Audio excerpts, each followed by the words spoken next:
All right, everybody.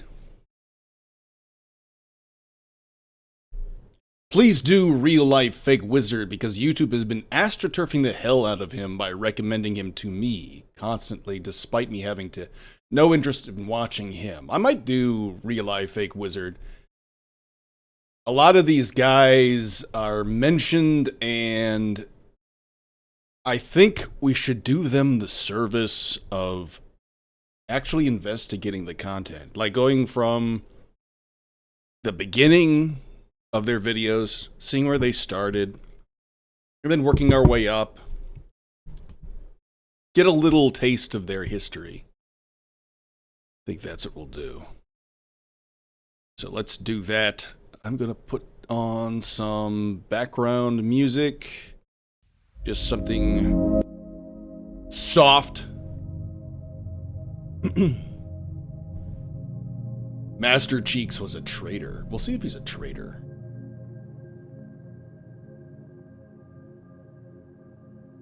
Not quoting Chuds with that fucking banner. He's definitely doing something. He's definitely doing something. I think he's pretending like he doesn't understand.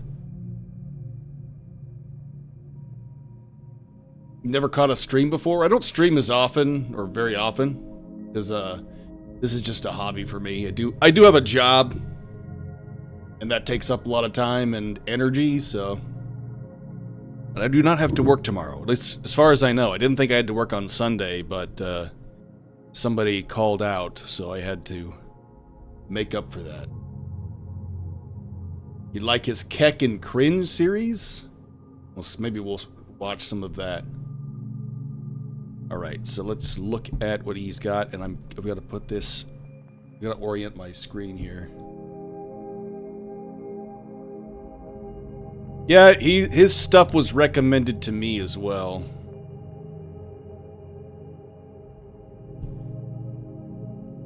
Let's put it on front. So here we go. This is his first video, 13K views, 3 years ago, 28 seconds long. These look like little short videos. Hey, soldier. I was just browsing through Netflix on the control deck and I noticed Big Mouth was in the continue watching section. I gotta say, I'm not too impressed with that. We know it was you. If you just come clean and own up to it now, then there'll be no issue. We just want to know if it was you or not, that's all. Don't bother trying to leave the room. We locked all the doors on the way in here in case you tried to escape. Now, show us your Netflix watch history. So did he use some AI voice thing? Is that what he was he experimenting with AI voices to make these? Is this 68K views for this? For a 23-second video? Interesting. Okay, let's see what this is.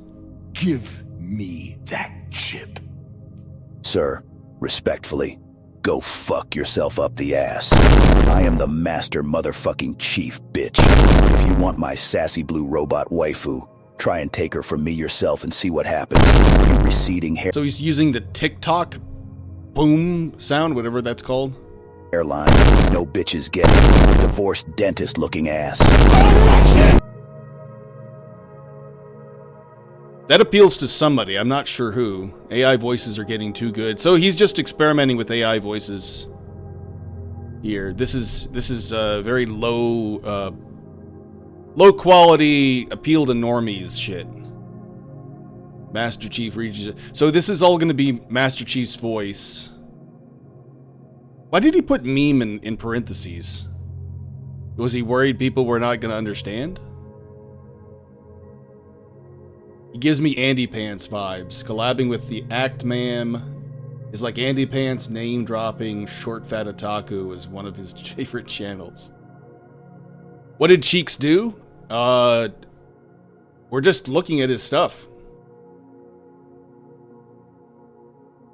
I'm trying to figure out why he is considered a chud by certain people within I guess the synthetic man sphere? That kind of thing. So the Arbiter. So he put AI. He started putting meme and then he put AI. He reads Vaporeon copy pasta. Was that when so that must have been, what, 3 years ago was the one? I thought the Vaporeon stuff was earlier than that. I didn't realize that was 3 years ago. So he's doing the Vaporeon 4chan meme. Master Chief finds out you're gay. So he put AI here, but he didn't put it here. Is this not AI?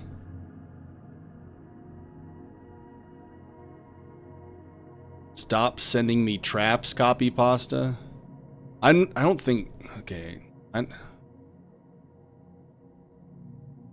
It's kind of becoming clear to me how he got his viewership. Where does it start with his commentaries, though? The cringe confrontation? It's a Halo dub, Halo meme. Why do porn videos always have catchy music playing in the background? 5.2k views. A monument to all your cringe. Yeah, let's check this out. Oh man. Wait, where the fuck am I? The volume on this is very low. Oh, not good. Fuck. I've seen enough hentai to know where this is going. It's very juvenile humor. I am a monument to all your cringe. Stop! Bad touch! No! Bad touch!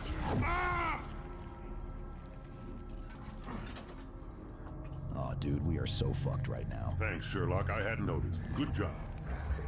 This one consumes internet filth. It's like Reddit humor. That's all this is. Thanks. This one tried to be based, Oh man, I think I'm gonna puke. but could not hack it. You know, if you don't mind, I'm on a bit of a schedule here. So if you could just hurry up and kill us, that'd be great. Kill you? Why would I kill you?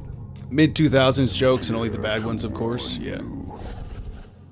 Lest you end up like Steve. Oh shit, dude, I think I know that thing. Hello there. I am Ladies Man 69. And I am Scathir, farmer mother. The 69 meme. Covenant to Scott Sather. Hey, bowling ball. You got any sauce with you? Yes, of course, my G. I got over 6 terabytes of sauce on me. What type are you looking for? No. Everybody knows keks are the true power in this universe. Keks. Not sauce. Listen here, you shriveled up old ballsack. Everybody knows your kicks are cringe and outdated. This one's Is this like what is the lingo for this? Like who used this lingo? Is this like Zoomer lingo, but like is it 5 years ago? 12 years ago? independently. No, it can't be 12 years ago. That's too Must long. never be allowed to cross paths, which is what will happen if you allow that disgusting hard drive to reach Keck or Cringe headquarters. You must intervene. What exactly is gonna happen if we don't stop So it? we get it. It's a 5-minute video, and the joke is pornography. Okay. Let's see. Low tier Spartan. Is this gonna be like low tier God?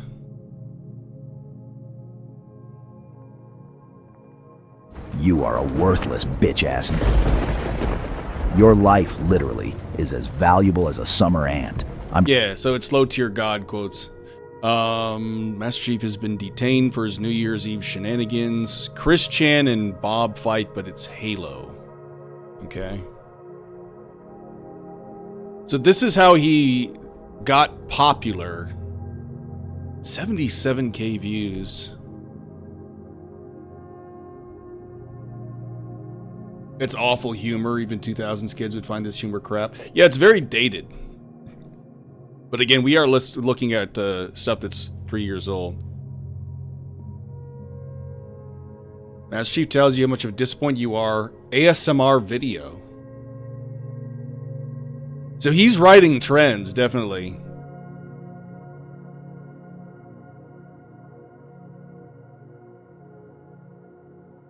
Interview with Flip Flop the Based is 3 minutes long. I worked for the Prophet Truth. He's fraud. Let's get to... so, does he do commentary videos? Keck or Cringe the movie. Full version, 20 minutes long. Yurga, Return of the Keck, The Goon Platoon.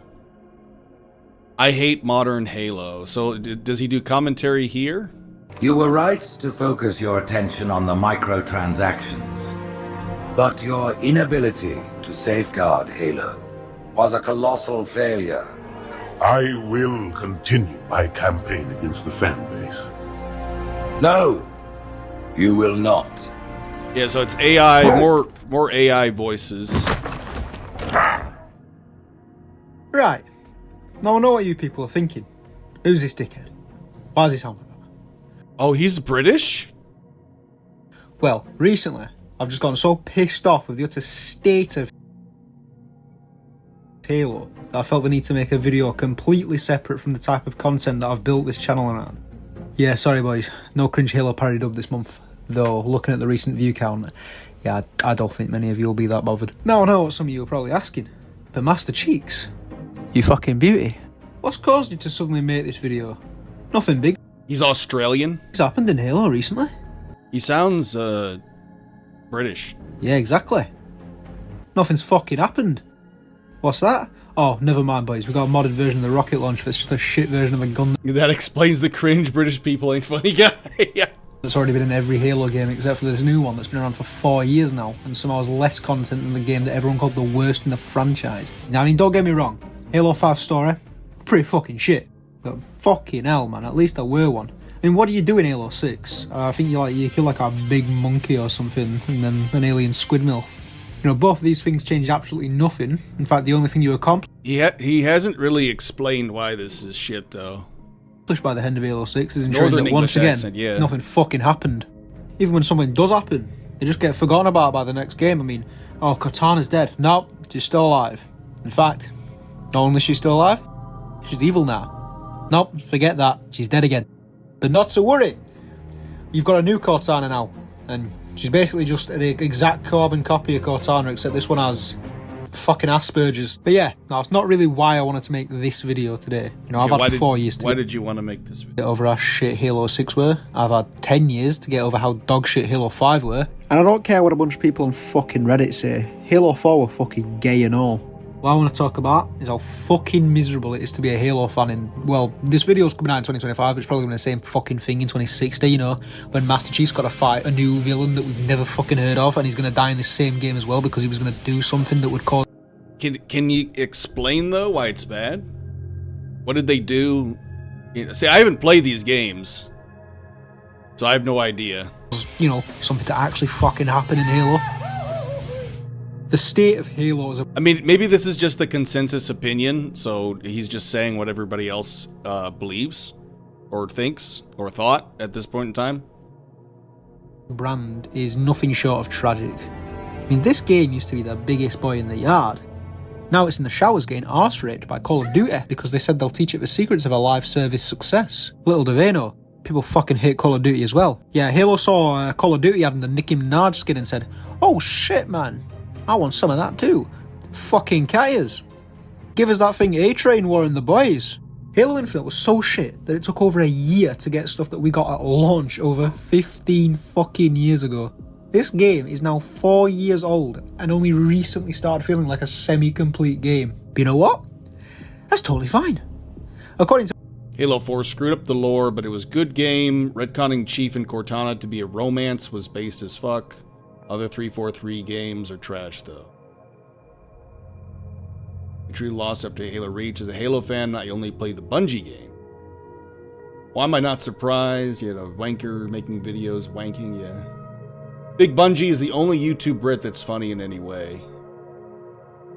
Used to be an edgy teen as well. Told my jokes because I kind of stand by them.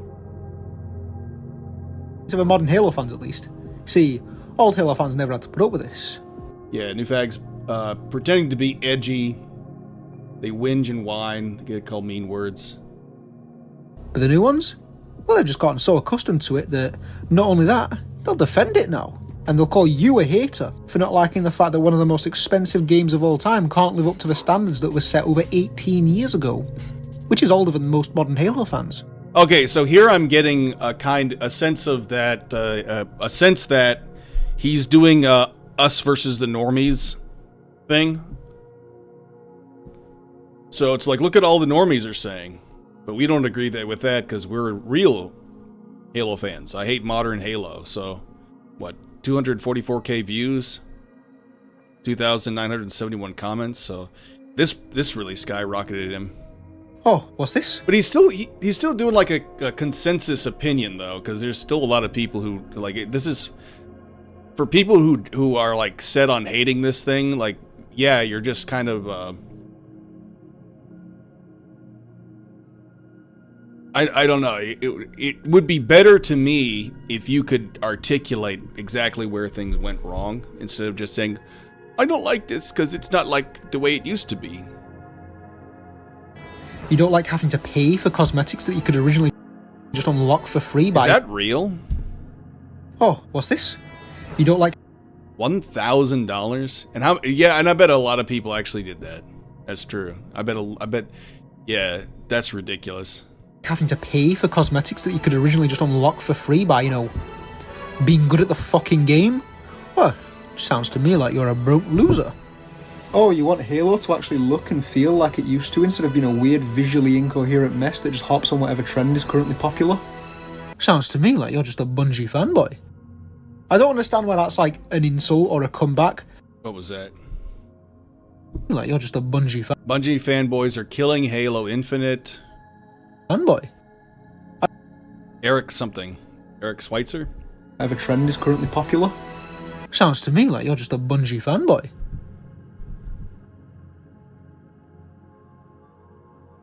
Eric Schweitzer.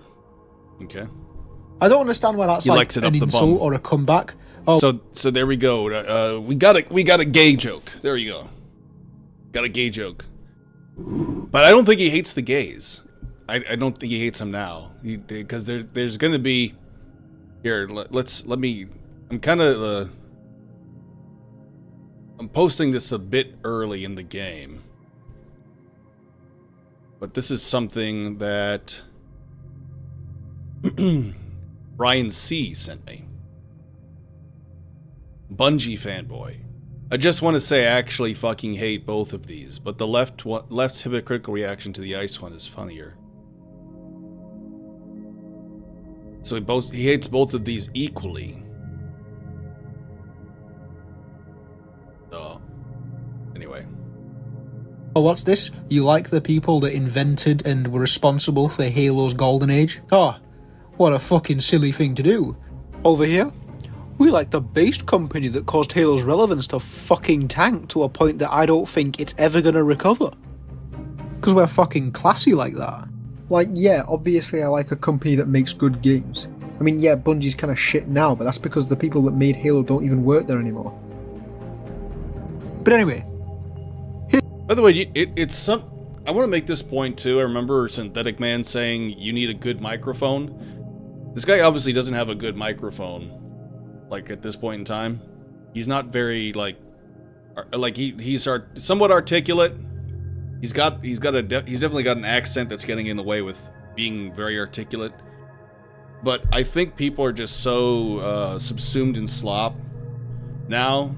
Like, they'll listen to this guy and they'll be like, "Yeah, this is right," and they all like dogpile this thing. Didn't realize how much I swear until I watched this back. Bit cringe.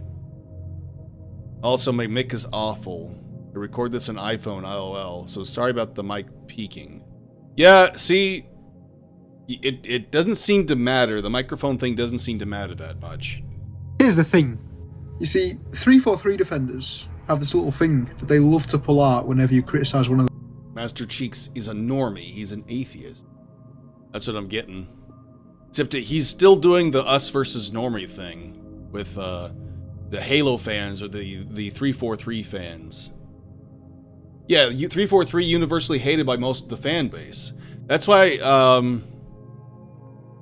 I'm questioning the us versus them narrative that this is positing.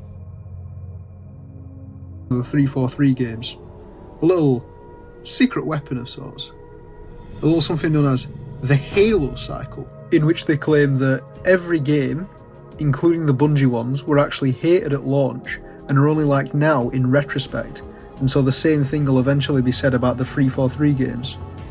To that I say, you're a fucking retard. And a liar. Oh, wow, got him. Got him. Who's really bad at lying? Because you're retarded? No, by just using the internet, you can actually go back and see what the Halo community was like back then, in the good old days, and let me tell you, shit looks pretty fucking cool. We had Red vs. Blue, we had Arby and the Chief. And what do we have now? The only thing I know about there is Red versus Blue, but that got really bad over time. It has a bad history too, and people don't look at Rooster Teeth as fondly now. Rooster Teeth, extremely. So he's praising Red versus Blue. Does he not know the history of Rooster Teeth, or would he even care? Red versus Blue. Also, no, I'm sorry. You cannot convince me that Halo 4 is considered a good game now. Like, if that's true, we're in bigger trouble than I fucking thought. Let me tell you, at no point have I ever had my mates round and gone, you know what, lads? I say we boot up a game of Halo 4. No, nobody in the history of the fucking human race has ever said that. Fucking hell. You'll get someone saying, let's play a game of Warzone Firefight on Halo 5 before they say Halo 4, right? Nobody likes Halo. If you appreciate the original trilogy, you wouldn't even be talking about Halo anymore. This franchise would be dead to you. Well, see, I did play the original trilogy. I don't think it ever got better than 1, I'll be honest. Halo 2 was alright. I hated the fact that Halo 2 ended with a cliffhanger. But I also... I didn't like the fact that they took the story as seriously as they were taking it as well. I don't think they should have let you play as the fucking elites, whatever their race is called. I didn't like the Arbiter. I think they shouldn't have had the Covenant speaking English. I mean, I know they. I think the Grunts did, but that was more of a campy thing. It was more like a funny haha thing. But there was something campy about the entire game, the entire first game. Something, it had this element to it where you weren't supposed to take it all... Like, you're supposed to take it seriously, but at the same time, it was like fun seriously. A little bit like, I guess the best thing I could think of is like the Evil Dead or the Evil Dead 2. Yeah, the elites. Sangheli? Is that what they're called? But I remember, you know, you have the Evil Dead 2, and that series where it got campy, but at the same time, you were never, like, thinking that Ash was never, like, you actually thought he was in real danger, right? It's that kind of thing, where they were able to do borderline, I'm not supposed to take this super serious, but at the same time, it's like, the violence is... There's no hard edge to the violence. That's what I felt was going on in the original Halo. It's like an arcade violence. Halo 4. Anyone that says they like Halo 4 is lying because they want to be a contrarian. The real Halo cycle is that 343 fuck up in some way, everyone gets mad at them, and then 2 days later they just go back to liking them again, and they'll... Red vs. Blue was amazing until Ruby resulted in them splitting between 2 different shows. When you saw Writing Nosedive, and them became more feminist or safe to woke. Yeah. You know, Lana Pierce was doing stuff with Red vs. Blue at one point, I believe. Defend them against the haters, which is anyone that, you know, thinks a gaming company should actually be competent. Wash, rinse, retardation. Like... Oh, yeah. Ambusher, I just wanted to, like, have another voice to bounce things off of. Just your own thoughts on this thing as well. If you wanted to join on the Discord now, if you're able to, you can. But, Yeah, it was just to have another voice. Hey, what's up, Leaf? Like, holy shit, the Halo fanbase is so fucking spineless at this point. There's no wonder 343 haven't felt the need to actually fucking try for the past 10 plus years they've been in charge. Yeah, so far all this video has been, though, is him just saying 343's trash, old Halo was good, over and over and over again. Which, okay. Can you tell me why? Can you explain things? Can you tell me where things went wrong and why things are this way? Or are you just going to keep on repeating that? I mean, I have no reason not to believe this is true, but at the same time, it's not really giving me any meat. It's just what is this? This is the affirmation bias. That's what this is. This is just consensus affirmation bias, surface level. Yeah, safe criticism. There you go. Of this franchise. 343 have now had control over Halo longer than Bungie did, and they still haven't made a single game that remotely matches the quality of anything they did.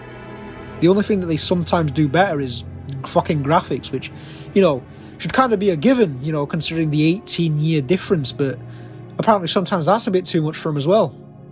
Right, 343 were literally founded by Microsoft purely to make more Halo games, but for some fucking reason they had this stupid rule about not hiring people from Bungie. Which, like, why? Why would you not hire why would you go out of your way to not hire the people that made the games you're fucking continuing from? At this point, it feels like they even have a rule against hiring people who even fucking like Halo. I mean, one of their top guys tweeted this shit for some reason. So he's not going to mention this? Let's see if he mentions that. Oh yeah, I hate guns. I'm so glad I worked on this franchise and not one of the other ones. Like, good fucking... Nope, he didn't even mention it. Lord, what are they putting in the fucking drinking water over there at Microsoft, man? I've had moments I've struggled with Halo. Yeah, no fucking shit, mate. You guys had to live up to the pressure and expectations of actually making a good fucking game. This shit is already pretty annoying, right? But the fact that you're essentially forced to like... This is the writing argument. That's all it is. This is the writing. He just ignored what was in that guy's profile, and now he's just narrowing it down to the writing. Just this is a critical drinker, centrist libertarian argument. Like this pathetic company, lest you be labelled a toxic gamer, is just icing on the shitty mouldy cake that 343 have been reheating in the oven and selling back to their audience for over 10 years at this point. This weird obsession with forced positivity is some of the most embarrassing and pathetic shit I've seen from any fandom. Yeah, if you are going to make a new studio game, why would you hire the old studio? You know, does he not understand, like, how that all works as well? Is he just going to say, it's like, see, it's normie tier surface level, we're not going to dig any deeper. I mean, at least the Star Wars fandom are actually vocal about how fucking shit they're... Give benefit of the doubt, this was before he became known for his takes, made Halo dubs. Okay. Franchises now. Like, there was even a point where 343 meat gobblers were going out of their way to make gay little complimentary comments about the game with a little hashtag at the end saying Halo positivity, in a sad little attempt to drown out the people who were pissed at a soulless company for their incompetence. Because, you know, you don't want to hurt the multi-million-dollar company's feelings now. They might feel the need to put some actual fucking effort in then. Like, mate, come on, they're not even paying you to say this. They don't pay the people that do their own fucking jobs for them because they don't want to do anything that they can't lock behind a $20 paywall. Everyone agrees the writing and characters are bad, Halo 4 onwards. Yeah. Well, that's what that's the thing I've heard, because again, I haven't played anywhere past Halo 4. I've heard that ODST was good. I know my brother was a big fan. He tried to purchase all the games, but I think he stopped at a certain point in time. I don't think he's still a fan now. But he would obsessively buy anything Halo, like even like the Halo Wars thing, and he doesn't really play RTS games, but he bought it specifically because it was Halo. The modern Halo community is like the equivalent to a battered housewife who immediately forgives her unemployed abusive husband because he'll sometimes come home with one flower, and then ask her for 10 quid if she wants the rest of the bouquet. I mean, just for the sake of argument, let's actually compare what Bungie gave us in 10 years compared to what 343 gave us in 13 years. So Bungie, first off, we got a masterpiece. A masterpiece. The Second Coming of Christ. Pretty good. Really good. Alright, now what's 343 got? Gay. AIDS. AIDS for the iPhone. Testicular cancer. A slap to my already cancer-riddled scrotum. An attempt to remake that masterpiece but just failed and made a slightly less bad version of the gay one. The Holocaust. Now, I know what you're going to say. Aren't you forgetting about... Well, there you go. The Holocaust guy. He actually said it. And didn't censor it. About Halo Wars 2? No! Halo Wars 2 was made by a completely separate company. A company who actually seemed to like Halo. And 343 just slapped their label on it for some reason because, I don't know, one of the guys helped move some of the copies into the moving van when they were shipping it off to retail. Now, 343 recently did something that people thought was impossible. What with them being a progressive modern game. I've thought of making a video on Halo Combat Evolved, the first game, but the thing, do you know what's funny is the things that people say they hate about it are all the things I love about it. Like they talked about like the repetition. To me, that was just the arcade experience. Just because if you play arcade games, you know, you play Tetris, you play Pong, you play all those games, those old games. It's repetition, but for Halo, that's something I enjoyed, was that you would go through one part of a level, and the enemies were pretty weak, but as you progressively got through another part of the level, enemies got a little stronger, they would throw new things at you. I think that was a good part of the game. So that's I don't mind that part of the thing that everybody says they hated. That's a video game to me. Gaming studio, and so probably ran by a bunch of autistic people. They read the fucking room and realised that no one likes them. You see, 343 tried to pull a fast one on us by claiming that, 343 Industries? Those schmucks? Nah, they've gone, buddy. 3 of the people who worked there, they've left. We're practically a different studio now. A Halo studio, if you will. Yeah, it was a good challenge. Something they did, I don't hear a lot of people commenting on for Halo Combat Evolved, was the very first mission. You know, you're given the pistol, right? You're given a very simple weapon. The pistol's probably the most versatile weapon in the game, because you could use it at long range, short range, and if you're a good aim, you can one-shot a lot of the the Covenant. Of course, not the elites, of course, or anything with the shield. But then they give you, you know, the Covenant weapons in the beginning, where you kill various Covenant. You get the pistol, you get to experiment with the pistol, you get to experiment with the plasma rifle, I think you even get the Needler at the beginning. But that whole first level is just an experimentation phase where you've got a bunch of new weapons you haven't used before. You're experimenting with that, and then you go on the surface, and then they give you, hey, here's the sniper rifle. You can use that. Try that out.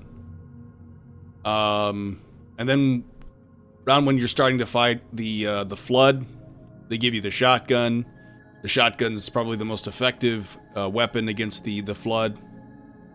And the whole the library too is part of that arcade that I talked about. The library is, we do one level, next level, next level. So it's like you're climbing a tower, and that's just part of the arcade. That's part of the arcade experience, is climbing the tower. And level 1 is easy, level 2 is harder, level 3 is even harder, etc., etc. So that's, and there was some anticipation built up. There was a lot of anticipation built up because, you know, you're going on an elevator towards the next stage, So everybody who complains about how it's just all samey, it's just all, that's the stuff I love. Because that is the arcade experience. we give you the same thing, but we add a few little tricks here and there to kind of set you off, or to kind of throw you off the the sense of regularity. So yeah. You see, they've replaced all the bad people.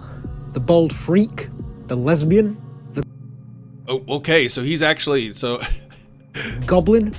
They've all had the boot. Now we've got that bird from the Hunger Games.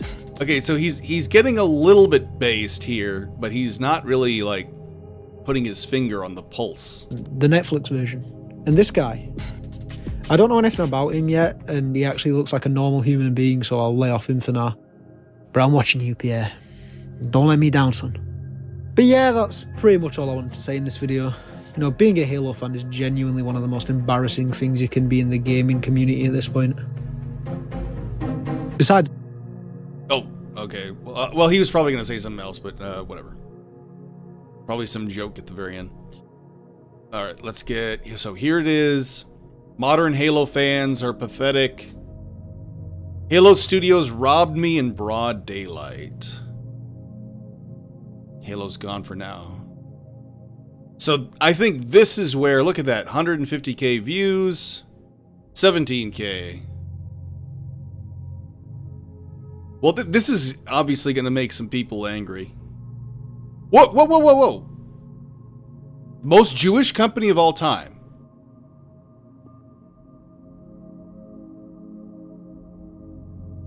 So wait a minute. So he's just... Well, would you... So is this just instant? No. So he can't say what he's been saying. Look at that, fellas. They've done it again. 343, I mean Halo Studios, have managed to once again take full advantage of how spineless and consumer brain their audience is, with them now selling the Halo 5 Blue Team armor in a bundle for 3,900 credits. You need to spend $36 to buy this shit. You know, the 343 employees might not realise this, but for some people who aren't living off a Microsoft salary, that's the equivalent to an entire day of work. There are full games you could buy for less money, ones that probably also launched in a more competent state than Halo Infinite did. Remember, this is the company that were just so adamant they simply couldn't afford to pay a team of people that were probably doing more work than they do in a year. Meanwhile, they seem to think the average working class person can just hand over nearly $40 in exchange for some shitty armour. Not only that, they then have the fucking cheek to market this bundle as some kind of limited edition bargain. Oh, you know, $40? That's the cheap option, mate. What? Now, is he complaining about this now? Because this is 1 year ago. Because that might be exceptional. The fact is, like, there's hardly anybody that I see who's in the normie tier who's actually complaining about this stuff. This used to be something that people complained about a lot. And then normies just decided this was just part of games. So now every game is released with this kind of stuff attached to it. Price slashing, practically. If you don't buy it now, you might have to buy it for full price. Master Cheeks is more so one of those centrists who got pushed out rather than someone who became based off his own choices. Most of the base stuff he says is just to be inflammatory, I think. Yeah, it's just signaling. Halo Combat Evolved did reuse areas of levels, but each section had a different enemy layout that made each enemy encounter very different. Yeah. The optional stealth section was pretty cool in AOTCR. AOTCR.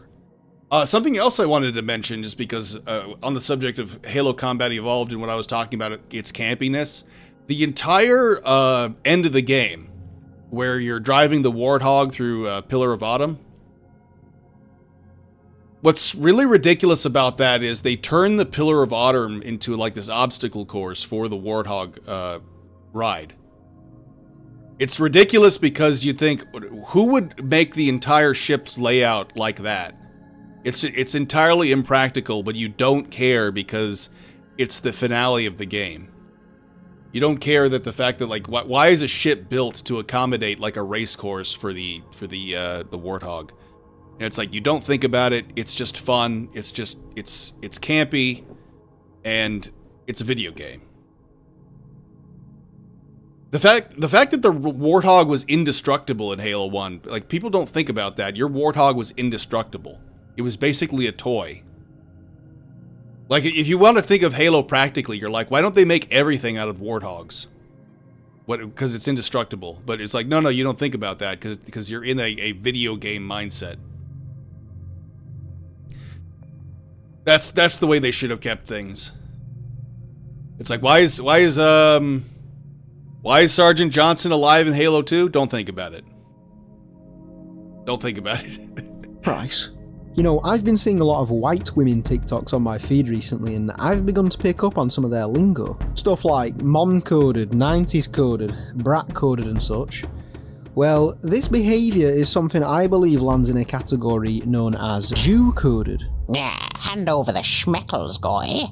Your wallet was promised to us 300 years ago. But once again... Now, is he doing this ironically, or does he actually believe this? Again, as is always the case with Halo, the thing that pisses me off the most isn't even the greedy multi-million-dollar company stuffing their pockets with the money of the working class. No, it's these absolute losers who genuinely think you shouldn't be complaining about these things, or some who even defend it because it's a free-to-play game. You know, that thing nobody wanted Halo to be because we knew it meant stuff like this was going to be inevitable. I mean, you've got this guy here who says, good skins, worth the price. Nothing different than some of the Fortnite bundles and COD bundles. Good art / work warrants a fair price. Alright, first off, just because another game is doing something scummy. Yeah, he doesn't mean any of the based things he says. See, this is what is weird about him saying things like, hang on. So what did Brian send me?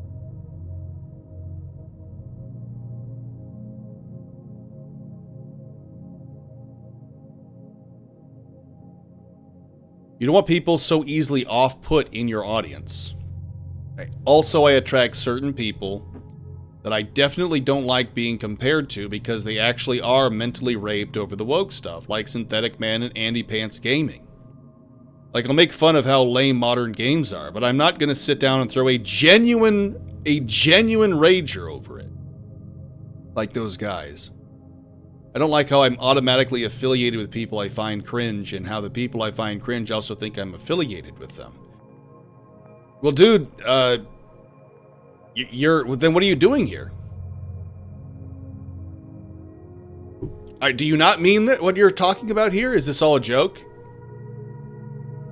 Is the Jewish thing a joke? Are you actually genuinely pissed off that the games are not what you like anymore? Halo Studios robbed you in broad daylight? Are we not supposed to care about that? Is it just like you being funny? Are you angry, or is this ironic? Is all of this ironic? It doesn't mean now you can do it as well. Second, this isn't a fair price, right? This is a fucking outrageous price. It's $40. Oh, is it outrageous, or are you just playing? Are you just funning? Thirdly, what good art? Like, these aren't even original designs. They're just worse looking versions of armors from a game that came out 10 years ago. I mean, fuck me, the Master Chief armor isn't even accurate, because they already put his Halo 4 shoulder pads in a different bundle that cost $20. So they actually made the armor less accurate just for the sake of being able to charge you even more money. People genuinely defend this company, by the way. Then we get this person saying, yeah, but who cares, right? Because you know, we can't throw a genuine rager, right? So who cares? It's just a company doing company things, right? We can't be angry, right? So what are you doing here? Saying it's a free game. They gotta make money. It's not like this game gets prime Halo numbers anymore. Yeah, mate, because the majority of Halo fans left after learning that it cost a fucking grand. Yeah, he did say brap earlier. To unlock all the cosmetics at launch. And they only had like 7 pieces of armor back then. Most of which was... He's a false prophet again. He's a false prophet. He's felt it. He's afraid. Whoa, buddy! I don't know if I can actually mimic PPP's voice. What are you talking about? Whoa, buddy! Yeah, I can't. I don't think I can do that high-pitched thing. It was just armor from Halo Reach. A game 343 didn't make, and a game that allowed you to unlock all of the armors for free. Then we got this guy saying, if you're a hardcore Halo 4 and 5 fan, then it is a good recommendation. And as you can see, every single hardcore Halo 5 fan liked his tweet. Then we got this person saying, genuinely, with how people treated Halo recently, I felt like this was deserved, Lamel. Overpriced, sure, but come on. What the fuck do you mean with how people treated Halo recently? This franchise has been rapidly decreasing for no reason other than the fact it's being controlled by a group of people who don't even seem to care about it and just see it as a piece of... Yeah, is that a PPP-ism? What are you talking about? Clay that can be forcibly molded into whatever kind of game was popular 2 years ago. Like, this company has managed to completely miss the boat 3 games in a row now, and each time it was something nobody was even asking for to begin with. Like, nobody asked for Halo to become a COD game with custom loadouts in 2011. Nobody asked it to be a COD game with loot boxes in 2015. And nobody asked it to be a COD game with a free-to-play multiplayer in 2021. 343 have been ignoring the fans for like 10 years now, alright? You can't exactly act like we're being unreasonable for not liking them. I mean, you know things are real bad when even... See, after everything he says, it's like, but do you really mean that? Like, do you really have a problem with that? Like, do you really mean what you're saying here? Like how seriously am I supposed to take anything you say? Like, you're not really bothered. You're not really bothered like this. You want to be affiliated with people who take this stuff seriously, right? Nah, I don't want to be affiliated with people who really don't like this stuff. So, yeah, are we just not supposed to take anything here seriously? Mint Blitz subtly implies that he mildly disagrees with 343's actions. For him, that's the equivalent of a full-on boycott, mate. Anyway, that's all I've got for today. Maybe join my Discord or something, I don't know. Oh no! Actually, maybe don't. It's a little bit racist right now, so you might want to wait a bit. It's a bit racist?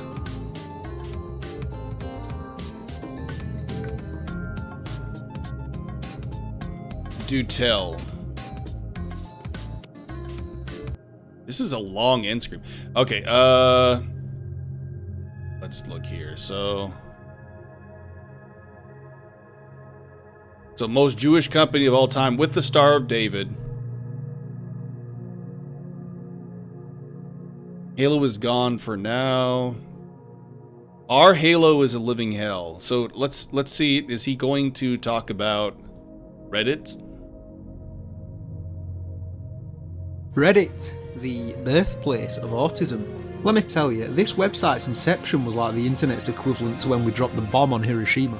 Except instead of giving everyone in the vicinity severe burns and radiation poisoning, we just gave them all fucking autism. The people that use Reddit are a vile, near subhuman race. They are all atheists, because they understand that no god... Wait a minute. Someone said he's an atheist too. So wait, is he... Okay. God would ever put someone as wretched as them on this earth. They do not speak our language. They do not understand our customs. They converse in tongues, using words like heckin, doggo, or updoot to communicate with one another. This language barrier often leads to them completely misinterpreting what the average Down syndrome... The impression made you laugh. We should do voice work. Yeah. child could easily recognize as an obvious joke. So he is an atheist, so he's making fun of himself here? Like, what is he doing? This video will act as a perfect example of just how mentally Look at these Redditors, they're all atheists. Like me? What? Huh? unstable Redditors truly are. So I made a video, actually I made 3 videos talking about different things I hate about modern Halo. One about the overall current state of the series, a follow-up responding to the Twittersbergs that didn't like the fact that I had a different opinion to them, and a 3rd video, the worst of all, talking about the obscene prices of the latest slop to be added to the FOMO-reliant hit. This is giving me what's the guy? Worth a Buy. This is giving me huge Worth a Buy vibes, where he's saying all the right things, but he's actually not based. Halo Infinite store. The thumbnail of said video included a very triggering, extremely harmful, damn near apocalyptically catastrophic phrase Yeah, I called Halo Studios the most Jewish company of all time. Did you get it? You know, because it's like a stereotype, isn't it, that Jews like money. You know, it's not exactly like a dehumanising stereotype, is it? It's just kind of a funny little joke that pretty much every human being on the planet has made at some point. Now, assuming you aren't a Redditor... But what if you wanted to dehumanize them? Would that really be so wrong? You can probably also tell that this is a fucking joke. However, as I already mentioned, Reddit is riddled with the tism. A common side effect of which is the inability to understand when a... See, I don't make too many... I made one video on Reddit, but I don't make too many commentaries on Reddit because it's very easy to make fun of them. See, this is the thing about commentary that I like, or like, for me, I like or dislike. If you tell me something I already know, or that everybody already knows, I don't, it's not engaging to me. Tell me something I don't already know. There he goes with the disclaimers. Yeah, exactly, that's what I was thinking too. A person is joking unless they attach this to the end of their post. And so... Wait. That's exactly what you did, though. To understand when... riddled with the tism. A common side effect of which is the inability to understand when a person is joking unless they attach this to the end of... Yeah, but you just did that, dude. You just did that. You had to explain your Jewish thing. Their post. And so, they bravely took to their favourite Halo subreddits to warn everyone that Hitler had just been revived, and he was coming after the Jews. The Jews saw this and said, "This is clearly a joke, mate." To which the Redditors said, "Shut up, you big-nosed kike!" Let's take a look at what these creatures said. Okay, so we got this guy first saying, "I just watched the video and it's nowhere..." He didn't censor that either, so that's interesting too. Near as bad as the thumbnail made it out to be. He spends most of the video criticising 343's greed and the people who defend it. He makes one edgy joke in the middle of it, and that's about it. To which this guy basically just says, "I don't care, I've decided..." So he was quoting somebody, so it's not him saying it technically. He's racist. This guy then calls him a pussy. Then we got these guys saying, "Christ, the anti-Semitism is just so blatant now. No attempts to hide it or anything. The comments are even worse. This is disgusting." You know, with the way this guy's going on, you'd think he'd just seen like a live leak video or something. We then get this man who is clearly very, very Jewish. And he says he finds the video funny. So Reddit downvoted him. You see, Redditors don't actually care about the people they claim to be defending. They just want a reason to call somebody else a racist, a homophobe, or a transphobe. It's purely... Well, yeah, this is good commentary. This is good commentary. I don't know how much of this he actually believes, but this is good commentary. This is true. Formative outrage for the sake of outrage. You know, because they're just miserable people. 343 haters don't be a weird right-winger bigots challenge. Impossible. I like how you could say... So he's definitely... So again, I don't understand this. I do not understand this. You're positing something here. Is this... What is this then? What is this? You're noticing? Because you are noticing here. So how are you noticing and then you say something like this? I don't get it. I do not get it. Say absolutely nothing political, but as long as it's something someone on the far left doesn't agree with, you automatically become a right-winger for some reason. I suppose that's why you never see them accuse paedophiles of being part of the alt-right. We then have people advocating for the reporting of videos that include jokes they don't like. You see, these people looked at their Reddit Gold Awards and went, "That's not enough. Nah, I also need to win the world's biggest pussy award too if I am to be properly satisfied." Then we got this guy saying, "This guy is just a..." Having Jews coming to his defense is not the flex he thinks it is. Yeah. This is reminding me too of, remember when people on Reddit and X, I guess it was Twitter at the time, were posting Synthetic Man's content, and he was responding to that, and that kind of pushed him into popularity. So this is how he's getting pushed into popularity. He made this joke, quote, joke, in his thumbnail about Jews, and then it got put on Reddit, an X, and now everybody's like talking about it, and so that means he's getting engagement as a result. But unlike Synthetic Man, instead of saying, no, everything I said was serious, I think he's now reneging on all this stuff. Basically saying, like, I said all this stuff, but I don't really mean it. So he's a coward. That's what I'm getting. Like, you said all this stuff? You're talking about Redditors this way? Do you actually believe what you're saying? And based on this, I guess he doesn't actually believe what he's saying. The generic far alt-right 4chaner. Skull emoji. He was literally quoting white supremacists, but the race part changed to Halo fan days. Yeah, mate, that's the joke. That's it. Was that bit too highbrow for you? Went over your head? What did you think it was like an actual call to action or something? Do you think I was converting the fucking gamers into becoming radicalised anti-Semitic sleeper agents? No, he just defeated everything there. Was that more believable to you than just, this person's probably just fucking having a laugh? Also, it's not about converting people to becoming radicals. Like, what the fuck, dude? Just stand by what you said. You're not making a call to action. You're just noticing shit. Like, are they using 4chaner as an insult? Meanwhile, he's saying this on fucking Reddit of all Like, places. do you hate what's going on with Halo or not? And if you do, try to figure out where, like, that's coming from, why that is, and tell people about it. Like, it's as simple as that. When people get angry, be like, yeah, look, see, these people who are getting angry, you notice what the kind of people they are, the words they use. That's all you have to do. But instead you backtrack and you're like, oh, it was just a joke. Okay, so it's not serious? So everything you said, everything you hate about modern Halo is just a joke? Then we get... Nope, nobody... See, I'm analyzing this 1 year video ago.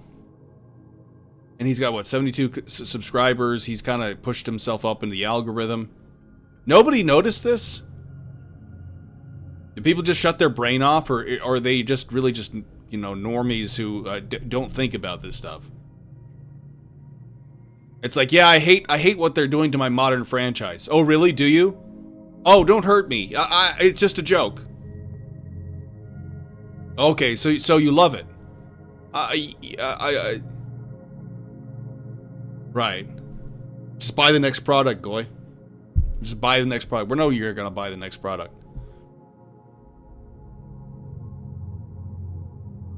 Get this guy replying to him saying, that, and I Yet he was not making fun of atheists. He said Redditors are atheists because they understand nothing higher up would ever intentionally make something ugly like Redditor. All he said was Redditors are atheists.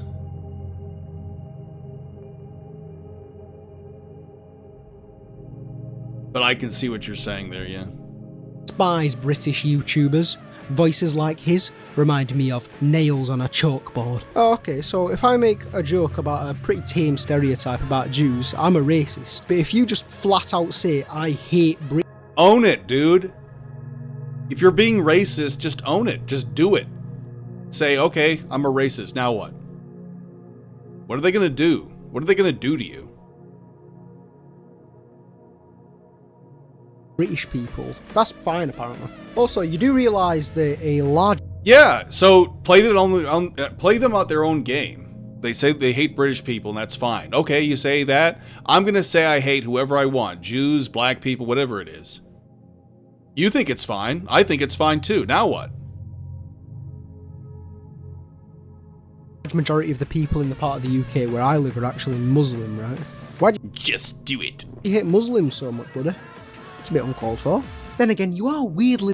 No, it is called for. ...defensive about people making fun of the Jews, so... Yeah, I guess it makes sense. And then, like a little callback to the Twitter response video, someone says, yo, did you watch the video? What he's doing here is a tried tactic, which is kind of... it's not based at all, because it's exactly... It actually works into the narrative, which is DR3, the Democrats are the real racists. He's basically doing that. And it doesn't work because your enemy doesn't have any problem being racist. They have a problem with you being racist because you have been guilted into thinking racism is bad. And they're going to use that against you.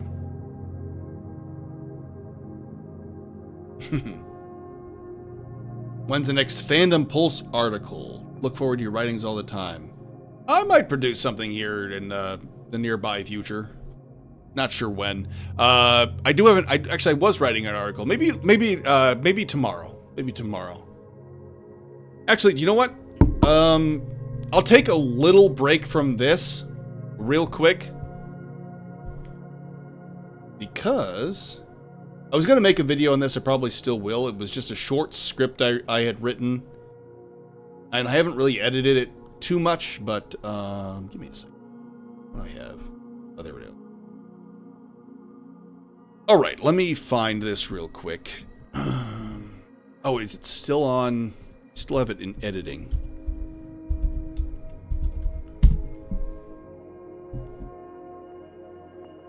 That's the thing. I hadn't edited it, so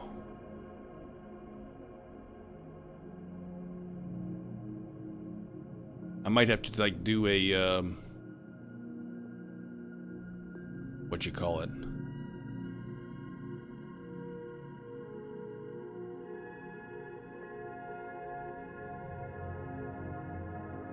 Power imbalance? I'm looking at old scripts I had written.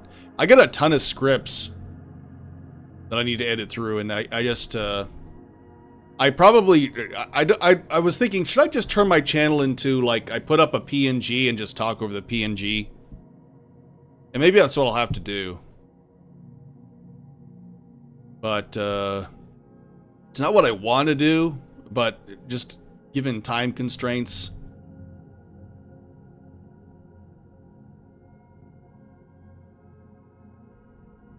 Oh, here it is.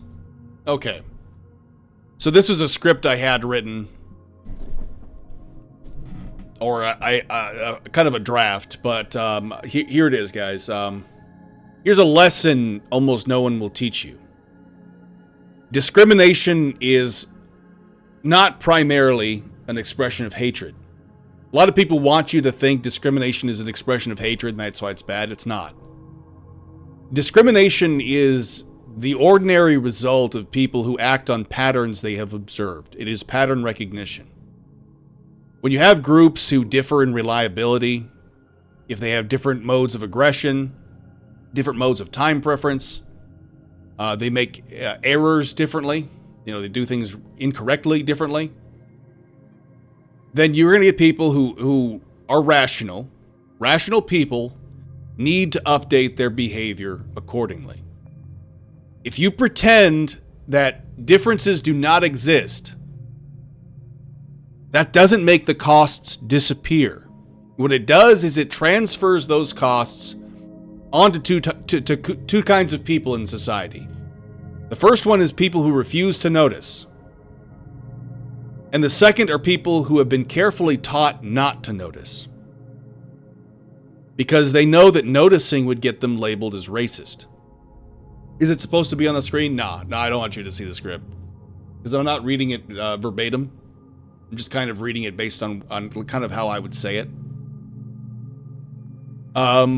What replaced open pattern recognition is a system of what I like to call managed fear. You get accusations of racism or bigotry, right? They carry heavy social weight. Everybody knows this. They may even carry legal weight. So the penalty for being labeled racist is higher than the penalty for, just poor performance or open hostility. So you have an asymmetry there, an asymmetry. There are people in society who become very expensive to confront. So if you are in any business now, basically any Western business, you learn this lesson quickly. So here's the thing that I've learned just based on my particular experience working where I'm working at. To survive, you need to hire individuals who can speak and act in ways that would get others fired or sued. And you do that precisely because the risk of pushback has been lowered on those people.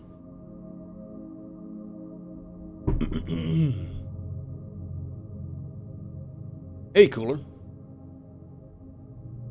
What's up, man? So I learned this firsthand. I'll tell you a story. I think I've told it before. The place I worked at earlier this year, I don't work there anymore. I work at a different store, but most of the customers I worked with were boomers, right? So they're boomers. So do you know what I did? I have to hire people. Actually, I have to hire people right now, but I hired a black woman. A black woman with a disability. You know why I did that? I did that for a very calculated reason. She has protected categories. So I knew if I was working with boomers, her protected categories will make it that much harder for customers to refuse any sales pitch. They won't push back against her. So you guys see, though, how the social cost of appearing racist or ableist works in my favor there. It works. It creates insulation. So she can approach people and close sales in ways that will be riskier or for someone who doesn't have that status. Well, now what this is called is reverse discrimination. This all rests on the idea that every non-white race possesses only positive traits unique to them. Now, the thing about that is the claim is still racial essentialism. So you still treat an entire race as a carrier of a preferred characteristic, whatever it is. But you see, we grant this because it's framed as a positive, right? But here's the logic, though. The logic remains the same. The individual is still reduced to the group. So if we say black people are good at this, Asian people are good at this, etc., we are still reducing them to a racial characteristic. So even though it's positive and people like it, it's still racist. Now that mode of thinking still insists that only positives may be assumed, right? But that isn't logical. Because if positives exists, then negative ones must exist as well, right? You can't have a positive without a negative. But you're always told negatives are forbidden. You can't talk about the negatives. The positives are celebrated. Negative, no, that's bad. That's condemned.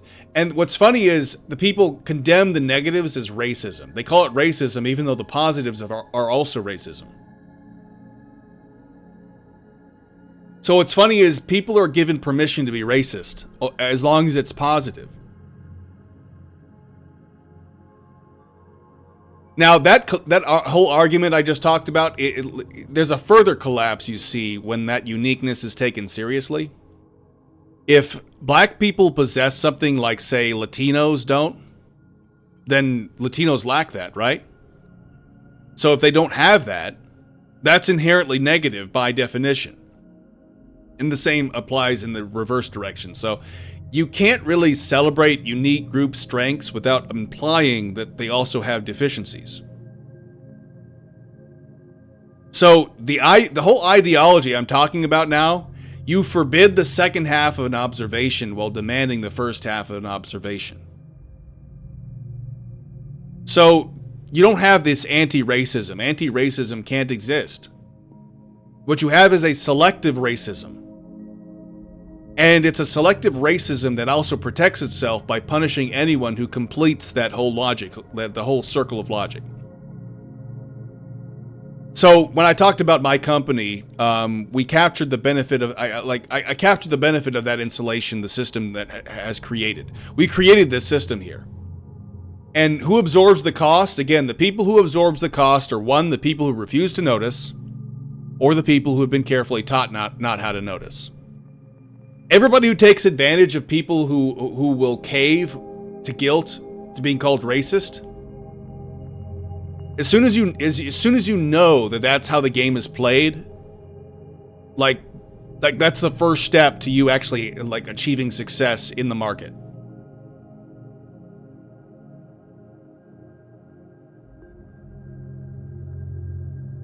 Unfortunately, a lot of normies, they're raised inside a new moral code. They were told that if you notice things, pattern recognition, That's moral failure. They basically said that's moral failure. So you have a lot of people who just suppress what they see with their own eyes. They override their own data collection faculties. It actually will kind of drive you insane. And what they pay the price in is they lose money, they lose their authority. All their standards become eroded.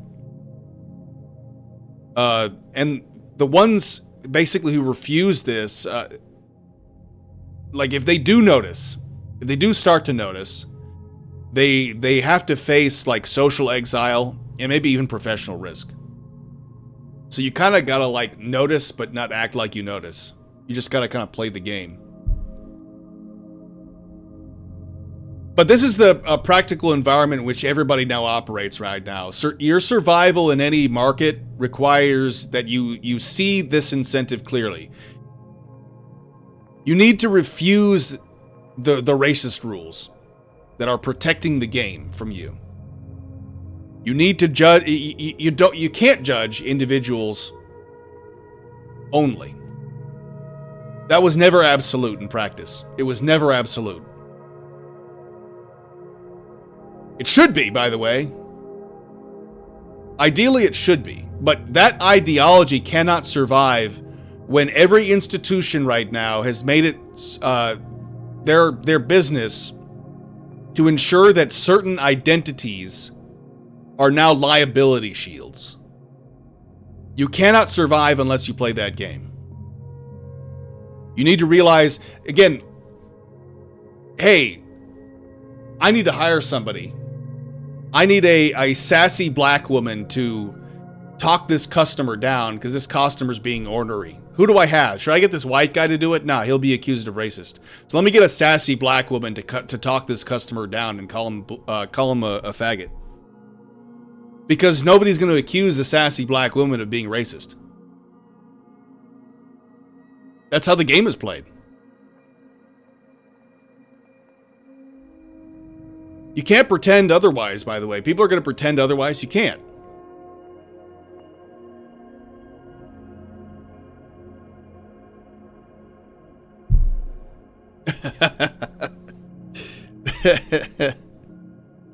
But yeah, that is how the game is played.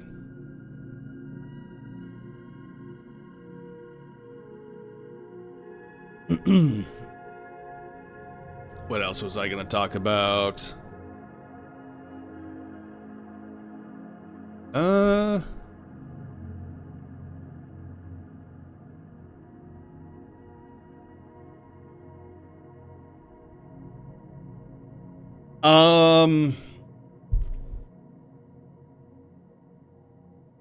Okay, here's a second one. I'll probably turn this into an article on Fandom Pulse. So I was listening to a stream by the YouTuber Wargaming Dad. He was talking about the Birdman. I made a video about the Birdman, the black YouTuber who talks about movies, I guess. This is similar to a Blizzard live stream where the host are two women, so if there's any criticism, it means you're transphobic or something. Yeah, it's fear-based. Do you know what's funny? Okay, so I'll just go back to that real quick. If it's fear-based, okay, if you want to convert someone to an ideology, would you rather them convert to it like convince them, or would you rather them submit to fear? Now, both can work. You can do like a Machiavellian thing, but preferably you would rather someone be persuaded than just they do it because they're afraid of the alternative. So this whole racism thing is we need to convert people based on fear. People who probably are already converted. We need to keep them like corralled by fear. So we have a bunch of dumb sheep. So you have that, and so that's what everybody uses. It's actually Dave Green talked about it, where you actually got to kind of challenge it in your own way, kind of frustrate them, and it might get you banned or whatever. But it exposes them too if you're able to expose it a certain way, because they have to admit that they're using fear tactics to make you submit to something. And they hate that because they don't want to be exposed for having done that. They want to make you think that their ideology is persuasive and it's just common sense. But if they're using fear tactics, it's funny because they're basically being the kind of people they say are evil, the authoritarians. But they're being authoritarian. They're like, you need to submit to this, you can't criticize women because if you're transphobic or whatever. Oh, I don't want to be labeled transphobic. Oh, I'm afraid. So I'll submit to you. So how are they not authoritarian at that point? But anyway, here's the other post I was going to make. It was, like I said, I was streaming, listening to Wargaming Dad, and we were talking about the Burbman, right? Burbman was actually caught berating people on camera. He was berating a service worker at Domino's Pizza. He was using his voice. He prides himself in his voice. And now he's using his voice to deride a service worker at Domino's, right? Okay, so when you're listening to somebody talk about this, the usual round of derision follows, right? And this happens, by the way, with every Kino Casino stream. We're talking about somebody, we call them whatever it is. They're a bully, you're a small man, you're a disgrace, whatever. Then the conversation in the Wargaming Dad stream shifted toward further detail about how the Birdman had minors in his Discord. And those minors were likely being exposed to egregious pornographic content. That was the same thing that was happening with Skitty Bitty. It seems to be that leftists like to do this. But here's the frustrating thing, though. When people talk about these things, what people do is they like to go with accusations of hypocrisy, right? Hypocrisy is a very common accusation, and it's a good accusation to lobby. But here's the problem: is accusations of hypocrisy go hand in hand with the fact that you criticized other channels for doing this. You said these things, and now you're going against what you said. And you feel good for exposing that, right? You exposed the hypocrisy, you did all that. The moral work is done. You shamed him, right? No. That assumption is the problem. There was a time, this is another problem with the Kiwi farms right now. This is something that Null is probably going to have to deal with the Kiwi farms. There was a time when shame functioned as a real social technology. If you caught a person doing certain kinds of conduct, you should say, they could be made to feel the weight of your judgment because they had a conscience. They feel it heavily, right? And they know their behavior is costly, right? So they believe in something, like they believe in reputation, right? They don't want to be ostracized. So the knowledge that other people now saw you differently because of what you did, well, that could change whatever they do in the future. So the problem now, though, is that shame doesn't really work. And it's also applied unevenly. It had teeth at one point in time, but it doesn't anymore. You can't really extract a price on people who they prefer not to pay that price again. Some people it works, and they actually might have a conscience. But if you don't have people who have a conscience, shame doesn't work. I think the whole shame mechanism that we used to have on the internet, it's been breaking down for a long time, and a lot of people just don't feel it anymore. They can't be made to feel it. I think that's why a lot of people on the Kiwi farms in particular go after people on the right and not so much people on the left, is because people on the left don't really feel shame for what they do. People on the right do, so it's easier to manipulate and shame them, and that gives you power.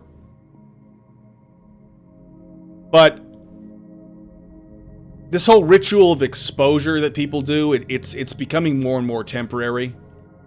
The whole outrage cycle has a dwindling half-life. It's just going down, down, down.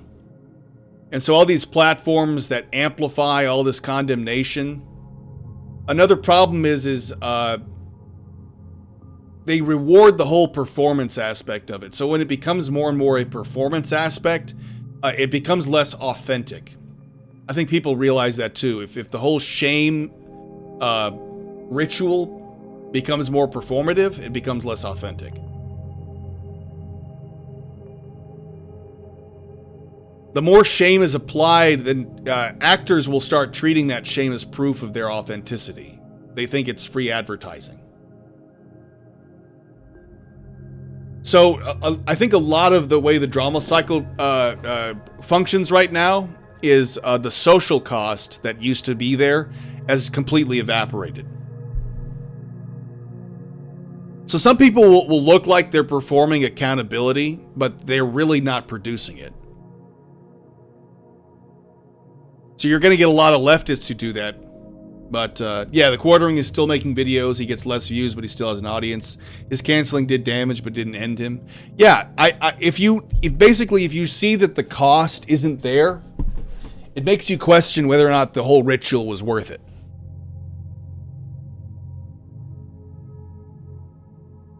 The whole act of doubling down, it just begs the question, like, what do we do? What did we do? Did it work? Why isn't it working now? Well, your target has demonstrated the strongest available social weapon that you had on him doesn't work anymore. Like, what do you do at that point? You accuse someone of the very behavior that they condemn. I think here's the other thing is, for people who are fans of whoever it is, what if they don't care? In other words, it's more content. It's more fuel for outrage cycle that we're profiting off of, right?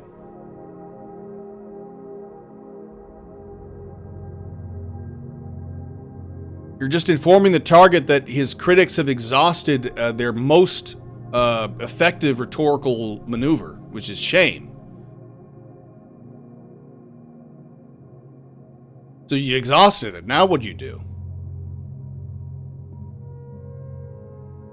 If we're going to, by the way, the whole centrist libertarian type of engagement, I know the familiar move for centrist libertarians is they've been treating public embarrassment as a primary instrument of correcting somebody. You know, you got a Google Doc, right? You got a Google Doc. Oh, we're going to read the Google Doc. We're going to amplify every ugly moment that happened with people. And the expectation is that they're going to feel the pressure, right? YouTubers do this, like the whole FNT crowd, a lot of these centrist libertarian types, they do this too. They're like, if we just shame Disney, if we just shame whoever it is for making this crap that we have to consume every day, sometime they're going to feel the pressure. All this social disapproval, it's going to work. They're going to apologize to us. And it never happens. So you've lost your main capacity for leverage. You've realized your opponent can't be reached with feelings of shame. So what happens now? What happens when people you're trying to shame have already demonstrated they cannot or will not be moved by it? Well, then you're demonstrating in public that your strongest available tool doesn't work. You're showing them there's no social penalty, you have no force. Their behavior is going to continue. It's going to escalate because it's negligible. You can't shame them.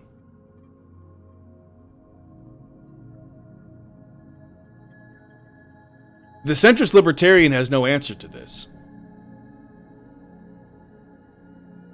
They continue their performance, right? But I think it more exposes just how impotent they are. they have a preference for this symbolic victory, but there's no actual constraint going on.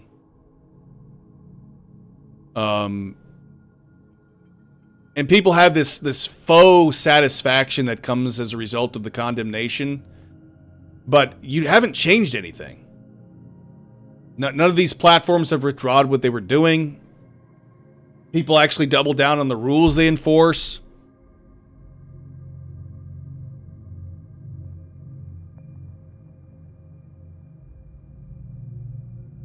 So what replaces it? I guess that's the question, is what replaces it? Force is what replaces it, but nobody's going to use Force. That's the problem.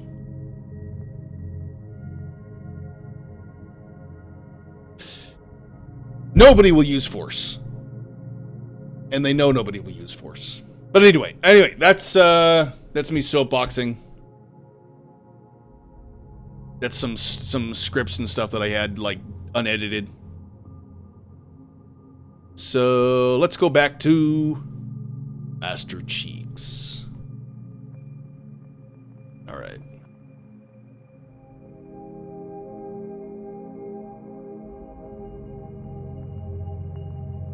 So he started Starman interview. So he did a little commentary here and there, and then he went back to his own to his memes. Halo YouTubers he could beat in a fight. He put the Actman there. So was he trying to reach out to the Actman? Or 42k views. The game that ruined Halo, 358k views. Okay, let's look at this.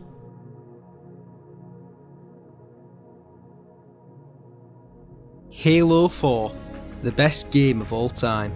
Some might say peak storytelling. You see, nobody really cared about Halo until this game came around. Honestly, it's a mystery how Bungie were able to crank out 5 full games before 343 delivered this masterpiece and launched the series into the public zeitgeist. Okay, I'm not going to keep up this act anymore, mainly because there's already like 5 videos on this game that unironically start like this, alright? This game has been sucked off to the nth degree. Halo 4 is quite possibly one of the most unenjoyable, miserable, visually abhorrent games I've ever played. And the worst thing of all, it's a Halo game.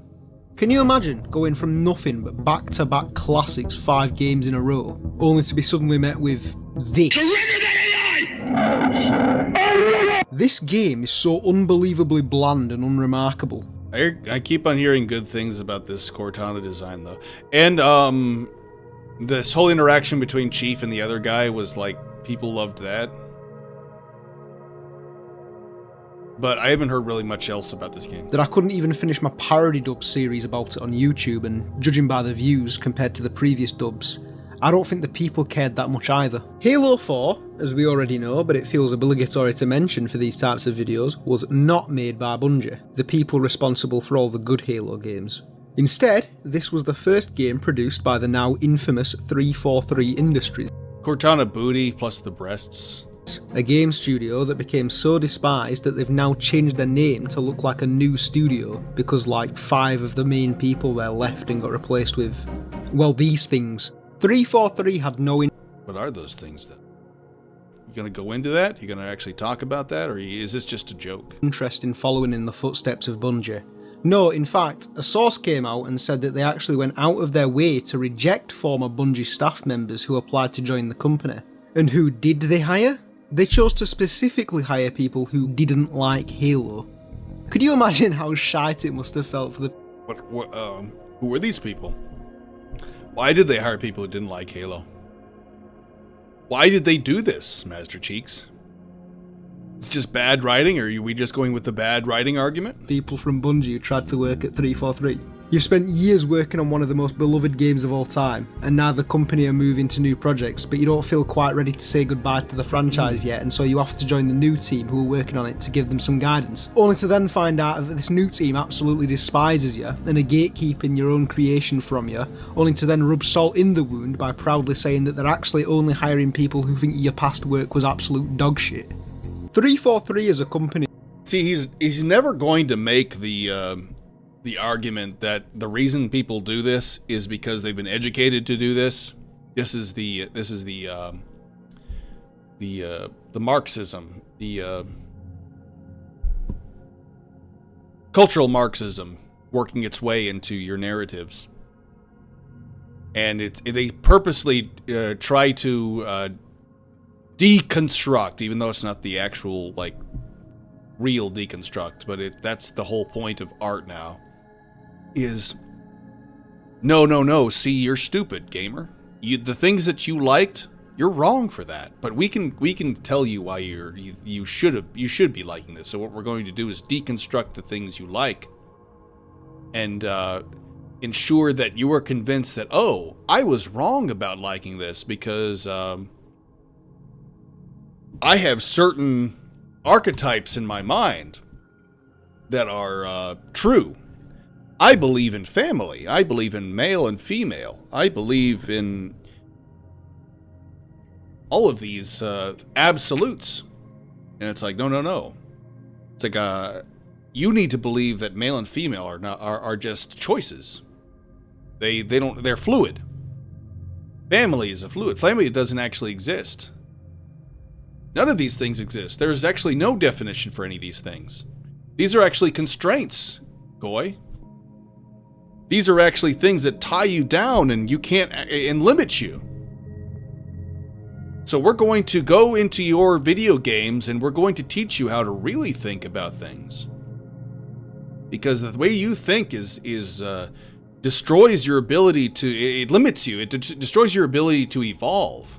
So you need to evolve like an actual human being and start reforming your entire mode of thinking. Get rid of all these stupid categories that hold you to the ground and start believing in nonsense that doesn't actually do anything, because all we do is the opposite. We don't actually know how to create anything because evil doesn't know how to create anything. Anyway. From its very inception was built on nothing but malice and spite. Hell, the guy who's in charge was basically just Bungie's fucking social media guy, alright? It's no wonder he went mad with power and didn't want any of the actually talented people from Bungie also joining and showing him up in front of everybody. But that's beside the point. This isn't a video ranting about 343, because, to be honest, I don't have the energy to edit a video that long. And also, this guy's pretty much said everything that you could possibly say. So instead, let's get into why Halo 4 absolutely sucks and isn't deserving of the weirdly high levels of brown nosing it's been getting over the years. So, first off... Yeah, I'm serious 100%, all the time. Very woke. Who coined the term gender? Yeah.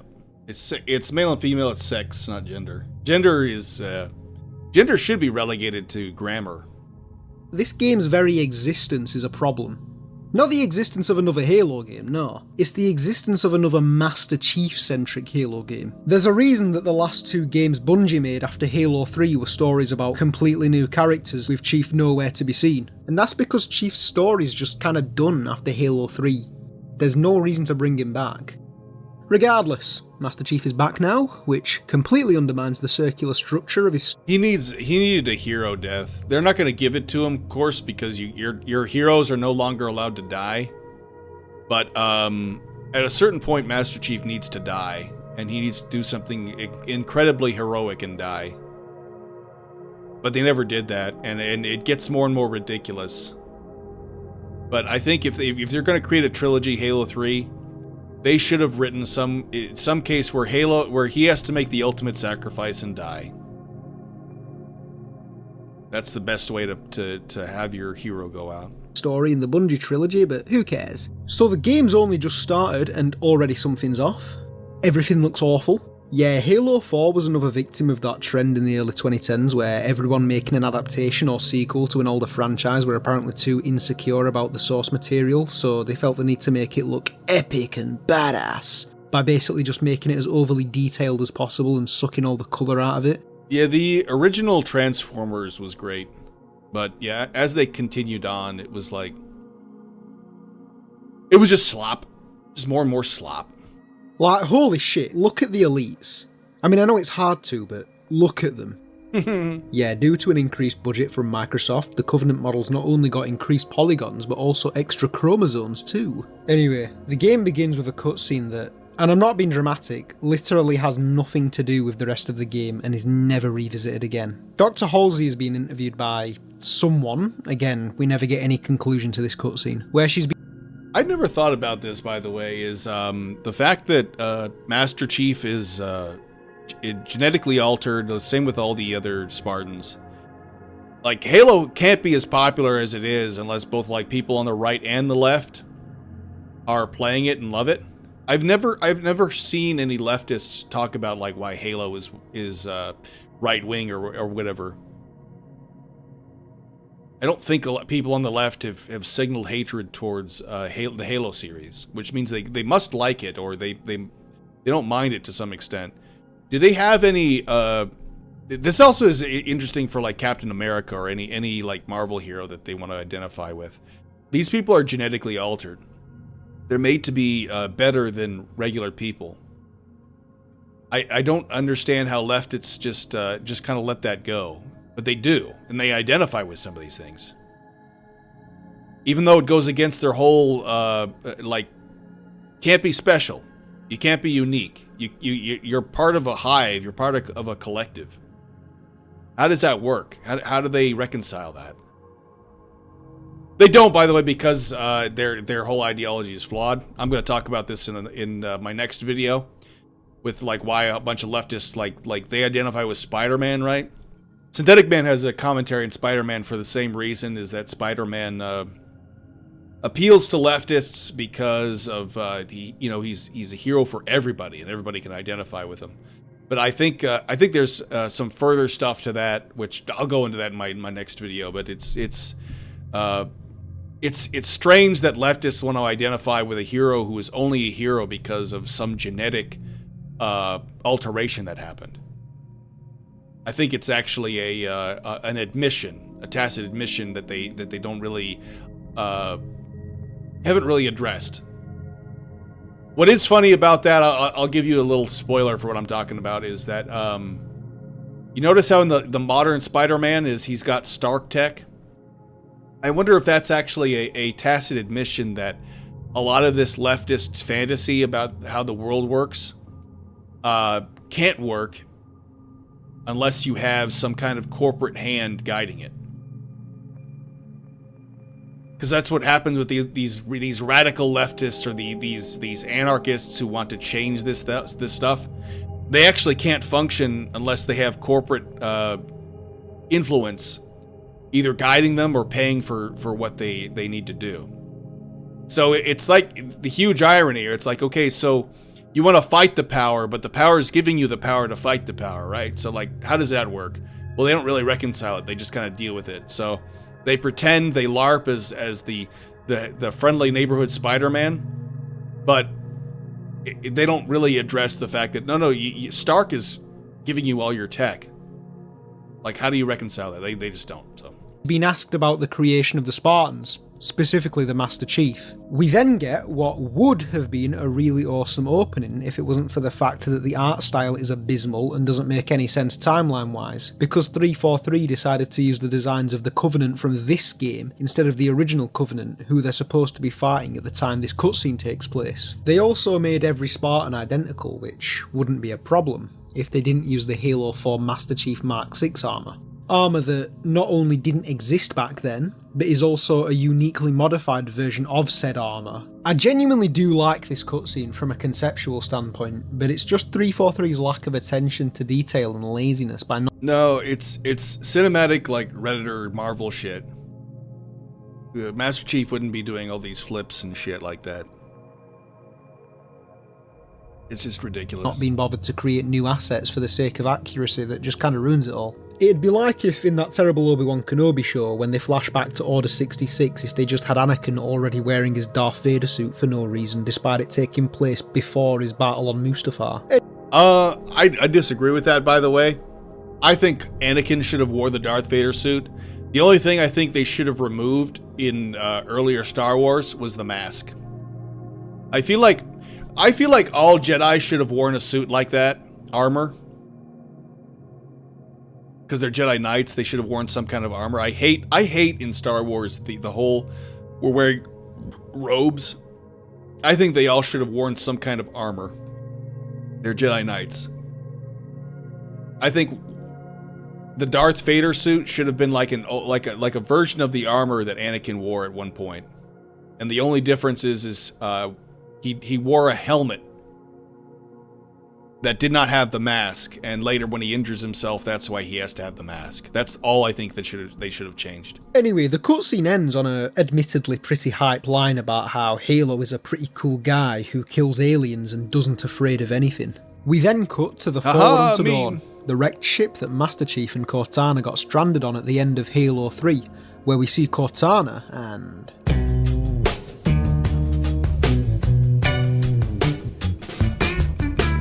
Alright, listen, I know current 343 have basically tried to gaslight us into believing that women don't exist anymore, but let me tell you, they absolutely fucking cooked on the Cortana design in this game. Yeah, see, that's what I keep on hearing about Halo 4, is like the design for Cortana was very pornographic, to put it bluntly. And Obi-Wan put some clone armor on? Yeah. I think that should have been normalized. I know they did that a little bit with the Knights of the Old Republic as well. They had armor underneath their cloaks. But, yeah. Anyway. So Cortana wakes up Master Chief, which, again, with all due credit, is done perfectly. Wake up, Chief.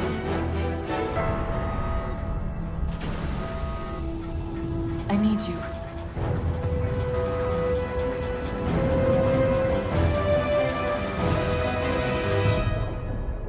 The first level to this game is actually pretty fun, to be honest. It's not above any of the previous game's levels, but it's basically just a, for the time, modern version of the opening to Halo CE, just with one awful change. Chief, be careful! Because some areas might have lost pressure. Right. Yeah, so for some reason 4.3 had this weird obsession with adding these tedious sections where you basically do quick time events, with quick being a bit of an ox. Well, he didn't mention the other obvious thing, which is that was a Redditor moment. In reality, she probably would have warned him before he actually opened the door, but she didn't. So it was more like, oh, Redditor moment, he opened the door and, oh, be careful, blah, blah, blah. Oxymoron, because these completely kill the pacing. Originally the game would have just said press X to activate something. Now instead you just have to sit through a 10-second animation of Chief actually pressing the button for immersion, I guess. Oh, do you know what? This is the exact scene that was made fun of in Doom 2016. This whole pressing these buttons and listening to all this shit. Remember, he just takes the screen, smashes it, and goes into the elevator? So, yeah. Yeah, so Doom 2016 made fun of all this. Anyway, this is where we first encounter the Covenant. How do the Covenant still exist after we pretty definitively defeated them in Halo 3? I thought we had a truce with the Covenant. A lot can happen in 4 years. Jesus Christ, this might actually top the "a wizard did it" explanation from The Simpsons. A line which was specifically written as a parody of lines like... Oh, so that, yeah, this is good. That's good commentary. This. And somehow this is even more laughable than that. Could you imagine if Tolkien wrote a fourth Lord of the Rings book where it has Frodo and Gandalf coming back after 4 years, only to find out that Sauron is still kicking? Chad Jew, I like to log on to my my alternate account, which is warpudding64, and then make comments in my chat to myself in order to make sure people realize that that it's not me. Obviously, that's what I do. Kicking a bar, and Frodo goes, "But Gandalf, how is Sauron still alive? We saw him blow up in the last film, remember?" And Gandalf just goes, well, a lot can happen in 4 years, Frodo. He came back because of the passage of time, you see. If you actually want to know why we're still fighting the enemy faction that we defeated in the last game, you'll need to read an entire book about characters that you don't care about. But they added to know what's even happening in Halo 4. Now, obviously, this isn't so confusing to the point where it makes Halo 4 impossible to follow. But God, I hate how we're only 5 minutes in and the game essentially tells you that you have to approach the game with a turn your brain off mindset. Also, no, we didn't have a truce with the Covenant. We defeated them. This is like Han Solo learning about the third. Why would... I guess I haven't seen it. You just... Yeah, it is a hand wave. A lot can happen in 4 years. We're not going to tell you anything, though. Just ordering going, I thought we had a truce with the Empire. You had a truce with the elites because they left the Covenant as a result of inner conflict. God, I miss how well written Halo 2 was. Now that is a Halo game deserving of praise. For some reason, 343 also thought it'd be a good idea to make the Covenant no longer speak English. Something that hasn't been a thing since the very first Halo game. Well, see, that I prefer that. Except even then, the grunts at least still spoke English. Yeah, because the grunts are allowed to speak English because it's fun listening to them whine and cry as you kill them. But the other ones shouldn't do that. Provide comic relief. But now even they just have this weird goblin speech like the rest of the Covenant. This sucks. All you've done is remove a part of the charm from the old games, and we're not even through the first level yet. Anyway, the Dawn and the Covenant fleet get sucked into that planet that we saw at the end of the Halo 3. Yeah, so they created a cinematic movie game shit in Halo 4. Legendary ending.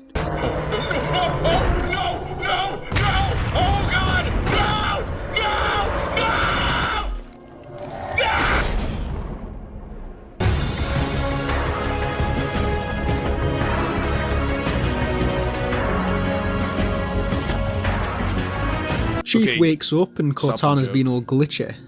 We learn that Cortana has reached AI Unk status. Okay, no. I'm gonna make an effort to not speak like a retard for the majority of this video. Cortana's reached the ripe old age of 8 years old, which means that she's not only on Drake's watch list, but she's also the pensioner age for an AI, which means she's only got a short amount of Drake, well, what about P. Diddy?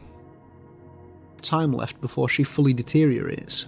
Already I'm just not a fan of this. About 70% of Halo 3's campaign was us trying to rescue Cortana after the events of Halo 2. And now, in the next game after only one level, you find out that she's going to die in a few days anyway.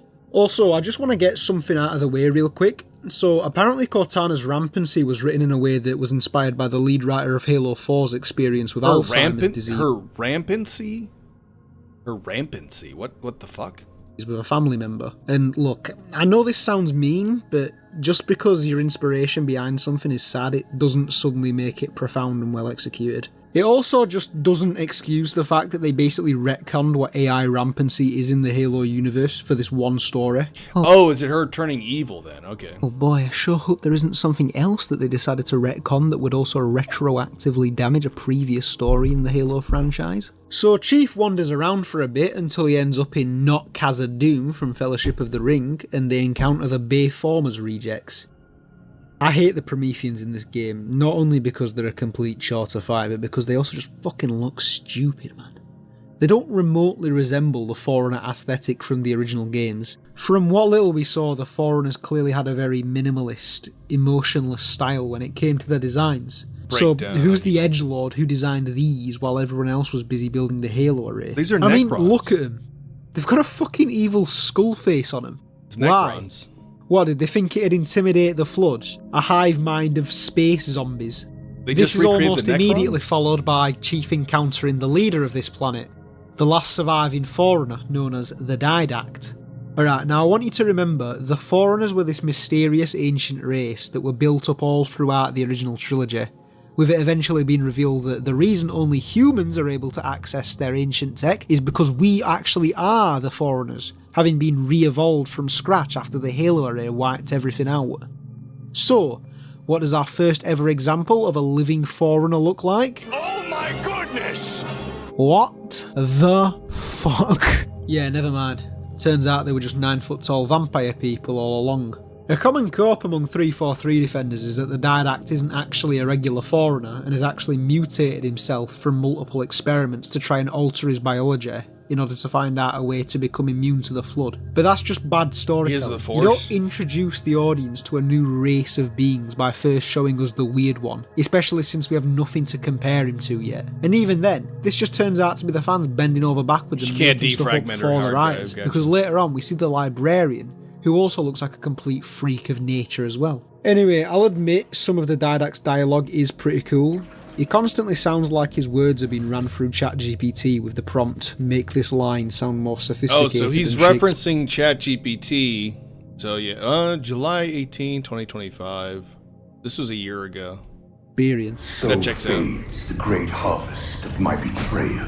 But then it's completely ruined because despite talking like an intelligent villain, he acts like a complete moron and does that stupid trope where the villain could just easily kill the main character, but instead chooses to just throw them against the wall and allows him to escape after immediately stating that killing him would make his plans a lot easier.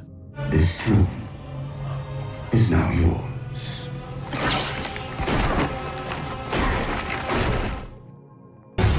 So gotta like talk about like they're doing the villain thing where I don't just kill you, I just throw you across the room, and you can recover and fight me again.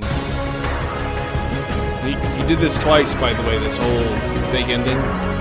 After Chief's plot armor allows him to escape, we meet up with the UNSC Infinity, a ship that got stranded here due to that same weird tractor beam. Making the Forerunners their own race is a terrible decision. Well, I think there was a thought that they would actually like do that. But yeah, I can understand that too, and Marty O'Donnell also like said that the Forerunners were actually human. But yeah, thing that sucked the dawn into the planet's surface. We then meet probably one of the most widely disliked characters in Halo. Oh, I wonder why. Thought you'd be taller. Now look, Star Wars line. Sarah Palmer is a bad character. That's indisputable. But okay, are you gonna talk about why? No, it's not because she's a woke Oh no! feminist girl boss. No! So this was a year ago. Why did nobody notice this? Nah, she's just fucking boring and lame. Oh, it's the writing, guys. It's the writing. He's been doing this for one whole year. He just did the thing, guys. It's not because of the obvious things that I notice. It's because of completely different centrist libertarian Redditor bullshit. Yeah, I imagine this line she says to Chief was probably meant to be more of a bantery tease, but it's just so awkward that it just kind of feels bitchy, and I can... Oh, he's doing the Redditor thing! He's now doing the Redditor thing. He is now a Redditor. See why everyone had such a knee-jerk reaction to her, considering that she does nothing else to give us any idea of her personality after this one cutscene. The only thing she does in the entire game is make a joke about Chief that just doesn't remotely land, and then she just occasionally stands in the background for the rest of the story. If they wanted to make this scene work a bit better, maybe... Oh no, let's fix the writing and justify it. Maybe they should have had Palmer be the one that Chief is talking to on the radio instead of Lasky. That way the two already have at least the slightest level of rapport before she meets him for the first time and makes this joke, which is basically the only thing she says to him for the rest of the story. But yeah, I don't hate Sarah Palmer, I just don't remotely care about her. Oh guys, it's it was in the cards the whole time. So he doesn't actually notice. This is the critical drinker all over again. The only problem with this character is not everything that's absolutely obvious to everybody. She's just badly written. Because she's boring. You know who else is boring? Lasky. Yeah, I'm sorry, but if I'm going to give nothing but my unfiltered opinions in this video, then I'm also going to say what nobody else has the balls to say for some reason. Lasky is fucking boring. This character has nothing interesting going for him, at least within the story of the game. He's literally just a random guy that pops up in a few cutscenes to talk to Chief. I'm convinced the only reason that people like Lasky is because he's basically the only character in the story who... Exactly, yeah. He ignored pattern recognition. The answer was right in front of him, and instead it's like, oh, I can't be... See, he was in the previous videos talking about, like, Jews and being racist. Now it's like, oh, no, I can't talk about what's the real problem is. I've got to say it's just the writing. It's just the way the woman is written is wrong. That's the only problem with it. They would see the most beautiful woman being trans and say, now the fact this character is trans has nothing to do with why the people had a problem with this character. It's the right. Yes, exactly. Yeah. So that's. Who actually respects Chief for some reason. If you put Lasky in one of the Bungie games, he'd be the most forgettable character there. He's a character who's only remembered as a good addition to the cast because everyone else was so unlikable that it made him likable. Yeah, this seems more like I'm hiding my power level and not like what I'm interpreting it as. No, I disagree. Proxy. Anyway, I think he is afraid of saying the things that you need to say, which a lot of people are. This is centrist libertarian bullshit. You then get to meet one of the aforementioned unlikable characters, Captain Del Rio. Maybe what he's saying is that the character isn't woke, feminist girl bros. Problem is that the character just sucks and has a Reddit-esque personality. No, the problem is you're putting a woman in a role where women do not belong because women should not be in these roles. Period. This character is fucking terrible. So Del Rio's only purpose in the story is to temporarily stop Chief from completing his goal, only for none of it to matter because he then gets ignored anyway. He literally has zero impact on the story other than threatening to have an impact on the story, before immediately A lot of people loved this moment. I know this. If you get recommended videos for Halo, like this is one that keeps on popping up. Failing to do so. 343 Meat Riders will try to tell you that there's a law reason for why he's so ridiculously uncooperative and incompetent, but none of this is explained within the actual game he's introduced in. If I have to read a character's Halopedia article prior to playing the only game they show up in just to know who they are, then you've failed as a storyteller. Anyway, after a few more boring missions, Chief encounters the librarian, who's basically a ghost. I don't know if she's meant to be an AI or something, because the only explanation we get about this and how she's able to talk to us is, I am what remains of the Forerunner, once known as the Librarian. My memories were retained to assist humanity on their path to the mantle. The entire cutscene is literally just one big exposition dump. Turns out humanity was at war with the Forerunners. You know, those people that Halo 3 revealed actually were humanity prior to the Halo array, basically resetting the universe back to the Big Bang. She then says that after a fucking millennia of fighting, they then realised that humanity were actually just running from the Flood the entire time. What? You're telling me that over the span of... I can't remember, weren't the Floods supposed to be like if we're going by whatever, okay, I'm making sense of whatever the universe, because I don't know exactly what timeline they're going with, but I thought the Flood were like, if we have a petri dish, if the Forerunners have a petri dish where they're trying to create life, the Flood are basically the rejects, right? That's what I thought was going on. Like, humanity is like, here we perfected whatever it is, and the Flood are just all the rejects. Thousands of years of war. Humanity just never tried explaining what they were doing. This is just... The problem is that the character is a woke feminist girl boss, but he's either too much of a coward to admit, or he sees no issue with being here. Well, no, see, this is the cow. Yeah, exactly. He is too much of a coward to admit this. See, you notice things. Everybody noticed it. The people who kind of notice it, I would even say the whole girl boss thing is also a cope. Is you're putting a woman into a role where she doesn't belong. That's the problem with it. And you're doing this because you're justifying an ideology which perpetuates this idea that this is what women should do. Here's the problem is nobody actually ever argues women can't do things because some women can. That's never the problem. The problem is, should women be doing this? And the answer is no. And it goes beyond like the fact that they're not biologically adapted to these roles. But if you were even to look at this in a spiritual sense, is women shouldn't be in these roles because women like true femininity means they aren't going to be violent and do these things. So it's not a question of like ability, because you know women in some roles, women have demonstrated that they can do certain things. Question is, should they? And the answer is no.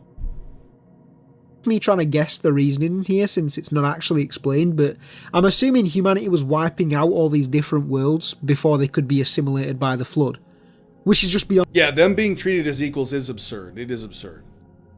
Because men and women are not equal. By design.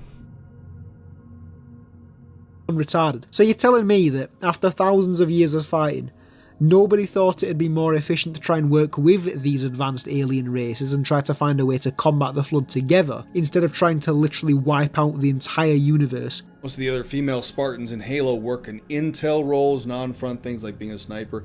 Even that, though, the problem is still, you would not waste resources making a female Spartan, because she would necessarily be weaker than a male Spartan. Because men are weaker than male Spartans. So even going by the logic of the universe, it still doesn't work.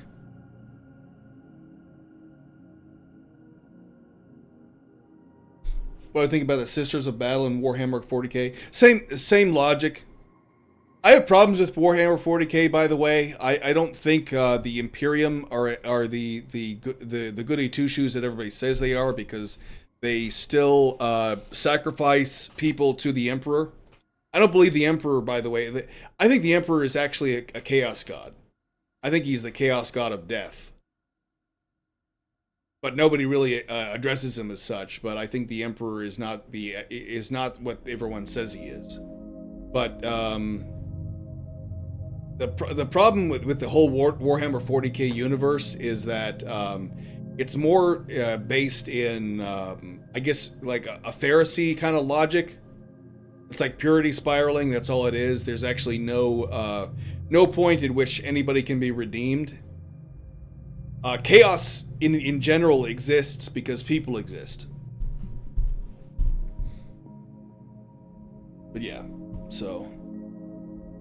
But I've actually written an article on Fandom Pulse about that as well. There's a lot of problems with the 40k universe even before it got changed. I don't think it's as based as everybody thinks it is. I still enjoy aspects about it, but I've a lot of problems with it. So. Just so another alien race doesn't do it first. And guess what? The Didact then did go on to basically find a way to combat the flood. Turns out the Prometheans are actually humans whose consciousness was digitized and trapped. They praise a false god, for instance. I don't know enough about the lore. Inside robot bodies, since the flood can only assimilate beings made out of flesh. We then find out that Chief is basically the Chosen One, 4 games into his story, and it also never comes up again after this one. This has got to be the lamest version of the Chosen One trope that I've ever seen in fiction, and it's already a really lazy trope. Basically, all of the stuff that you did in the original trilogy was nothing but a side story, and this is what it's actually all been leading to. You know, despite having zero build-up whatsoever. War, I don't think I'm popular enough for that, but I don't know. Because it wasn't actually planned. The Librarian then gives Chief this upgrade which makes him immune to the Composer, which is the name of the machine that the Didact uses to turn people into Prometheans. So essentially this cutscene only exists to explain why Chief doesn't get composed with the other humans in that one cutscene that happens later on in the game. I mean, I'm pretty sure people would have been fine just assuming that his armour protected him or something. I mean, that's what I assumed the reason. Sorry, it just said her face melted off. Reason was when I first played this game because I wasn't really paying attention. I mean, in the actual cutscene, you see. Yeah, it makes no sense for Empire to send women to the front lines. Exactly. See his energy shield. Makes no sense for any Empire to do that, which is why a lot of people don't. Like we do, and it contributes to a lot of problems. Flicker, which implies he's taking damage despite now supposedly being immune to the Composer. So again, this cutscene serves no purpose. After a few more boring missions, Chief returns to the Infinity to warn everyone that the Didact is going to leave the planet and probably... The Chosen One tropes also devalue the... Oh, shit. I clicked on that on accident. Did I... Something. I mean, that's why I... Clicked on one of the... I have a bunch of tabs. Okay, so anyway, the Chosen One trope, yeah, retracts all the achievements. It makes it seem like, yeah, it does that too. But it also, I think that's all wrapped into the whole idea of agency that you give your character. Because if he's chosen, it makes it seem like, this was all destined anyway. Nothing you did was actually, like, exceptional. I assumed the reason was when I first played this game because I wasn't really paying attention. I mean, in the actual cutscene, you see his energy shields flicker, which implies he's taking damage despite now supposedly being immune to the composer. So again, this cutscene serves no purpose. After a few more boring missions, Chief returns to the Infinity to warn everyone that the Didact is going to leave the planet. Well, I kind of hate the only reason I hate the Chosen One things is because you front load, you kind of make people, your audience aware of the author's hand in things. In writing and stuff, you don't really want to do that. So you kind of set things up beforehand where you've tailored the audience's expectations. You've lessened the burden on the audience to think that your main character won't pull it through. Because if he's the chosen one, you kind of in the back of your mind you're thinking, oh, he will. And probably use the composer on Earth. And to the surprise of absolutely no one, Del Rio just doesn't believe him for some reason. No, literally. Actually, here's a good example of that, by the way, is if you've read The Hobbit, you might think that Bilbo is the chosen one, right? With the ring and all that. But the beginning of The Lord of the Rings with the Fellowship of the Ring, that's not true. He has to give it to Frodo.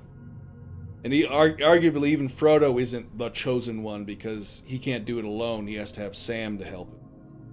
So that's the other thing too, is like you're not really told there's any chosen one to do this. So it makes the stakes even that heavier, because you're like, oh, will Frodo pull it through?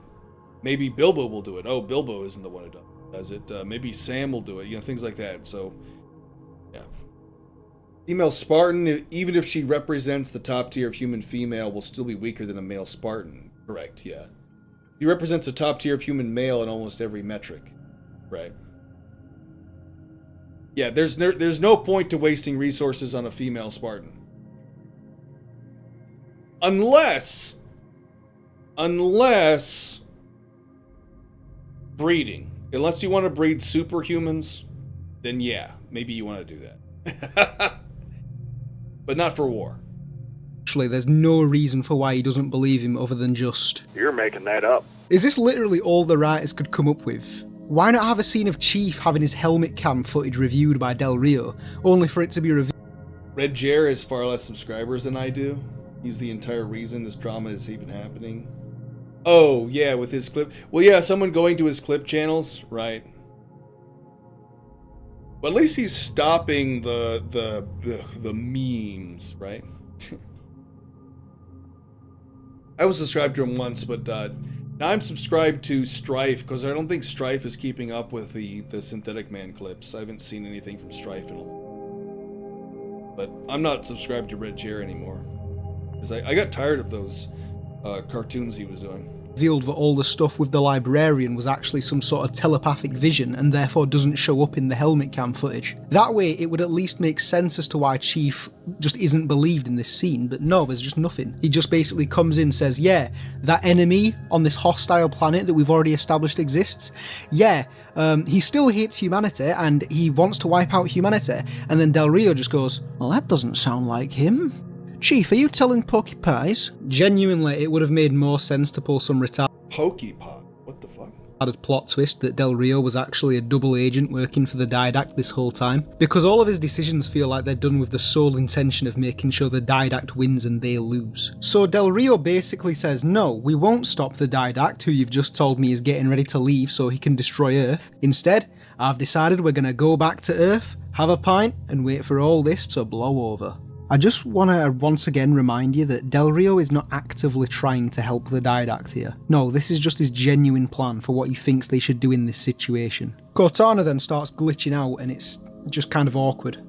Like, the way she delivers the line makes it feel like there should have been some big sound effect at the end, like maybe an EMP pulse to go with the little shockwave thing she makes, but there isn't any. So it's just kind of awkward. I know I'm nitpicking here. Porcupines means telling lies. Oh, gotcha, okay. I just always found this scene really goofy whenever I played Halo 4. Anyway, Del Rio, this I'm not up to my British lingo.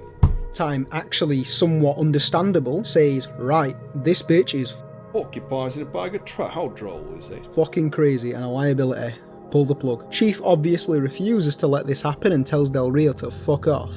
Chief then goes to the hangar and we get a pretty decent scene of Cortana monologuing about how she can tell the planet's artificial sun isn't real due to a bunch of techno jargon, but she has no idea if it actually looks and feels real to a living being since she's just an AI. There's no wrong with this scene, but it's just another one of those moments that people on Twitter seem to think is the pinnacle of deep storytelling, when really it's just another cliche scene of a robot lamenting that it doesn't know what it's like to be a human. It's then followed up by another scene which the Twitter side of the fanbase love to suck off, and again, it's just fine. It's not deep or profound, it's just competent storytelling. Before this is all over. So all he's doing is like, this is all just the writing. Nothing else. Promise me you'll figure out which one of us is the machine. Lasky then shows up and gives Chief a pelican to go and fly after the Didact. Again, Lasky is a fine character, but he's not interesting. His only personality trait is being the only guy who listens to Chief. He has no actual agency or defining traits without Chief himself being there. Anyway, what follows is probably the most miserable part of the whole game. So far. You basically fly in a straight line until you reach one of these big tower things. Yeah, it's just, it's just, he was talking about all these other characters are boring. Well, he's boring. Like, this is boring. Just a normie surface level review of a game that it's a consensus opinion, basically. Go inside. This guy is fake edgy for views, isn't he? Yeah, exactly. He was just like the whole Jewish thing too, but he's just going to blame the writing. He's not going to notice like why they did the whole feminist thing, the feminist girl boss thing. No, we can't do that. That's too offensive. 2025, by the way. 2025, a year ago. So this was after the whole. This was after Dragon Age: The Veilguard. This was after Dustborn.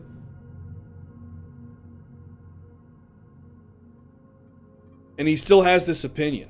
Fight a bunch of Prometheans, get back in the Pelican, fly to the next big tower thing, wash, rinse, repeat. Chief then skydives out of the last tower, and this would be a pretty cool scene except for this one really awkward moment where he activates his jetpack and it just kind of looks like he farts to slow his descent.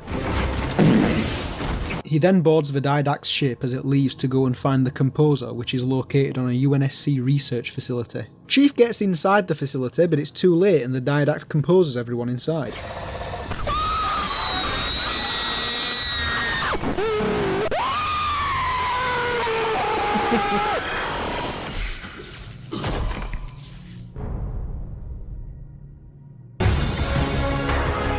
Again, this scene is pretty cool. The build up to it is pretty intense, with Cortana constantly spazzing out and costing you valuable time. So Cortana's guilt and almost get to watch her ass. Traumatized reaction afterwards makes sense. I also like how Chief just pushes it all to the side and focuses on continuing the.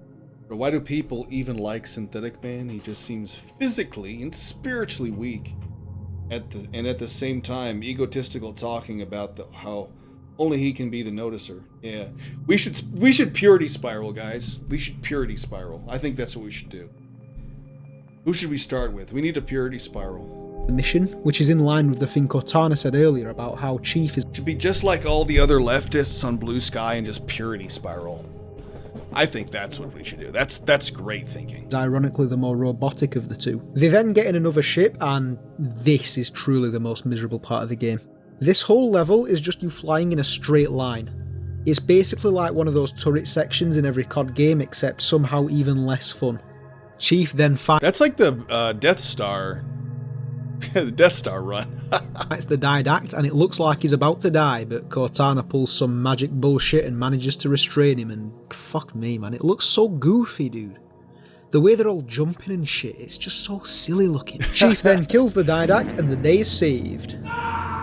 But unfortunately, Cortana isn't coming back with Chief because, I don't know, she's dead now, but somehow still has enough time to talk to Chief about it. She can even touch him now, so I'm not sure how this is meant to be her dying. None of this makes any sense. Welcome home, John. What does that mean? We're in the middle of space. How is he home? He's about as close to home as he was at the beginning of the game.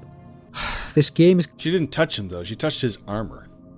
Clearly written by one of those people that think that just being vague and nonsensical automatically makes... Just like summary-style reviews that focus only on writing in games. Right, yeah, it's just surface level. None of this is interesting. You're deep and thought-provoking. Listen, your story forcing... I guess it's interesting for normies who don't like to think deeper than surface-level critiques. Who don't want to have their minds changed. They just want to have their opinions affirmed. Me to think doesn't make it smart if the only reason I'm thinking is because I'm trying to figure out what the fuck you're even waffling about. Otherwise, Benji the smackhead who lives down the road from me would be considered this generation. Synthetic Man is genuine. That's more you can say about most tubers, to be honest. Yeah, I think he's...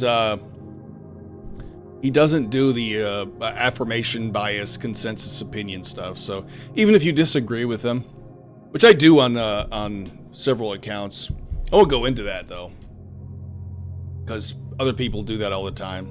So it's more worthwhile to agree with them and make those kinds of people angry for just agreeing with them. But yeah. Yeah, hold on, Cortana. Let me get this armor off, right? Socrates. Also, I can't help but just kind of laugh about how overdramatic all this is when you remember that Chief and Cortana have only known each other for a total of 49 days. And that's including the original trilogy. Cortana isn't Chief's oldest and closest friend. That would be Blue Team. That's weird, dude. I just got Pragmata vibes from that.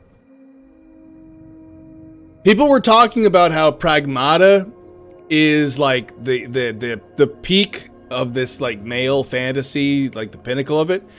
No, it's been going on for a long time now. It's like, hey, your waifu is this holographic woman you can't interact with. She's basic, yeah. So she's got the huge titties and everything, and the huge ass that you can watch, but she's not real. But that's your woman, guys. She's not real. You can't touch her until she's about to die. Then she'll touch your armor, but she won't touch you. But we've got this romance between your self-insertion and the woman you can't ever actually be with. You can look at her, but you can't actually be with her. Or Sergeant Johnson.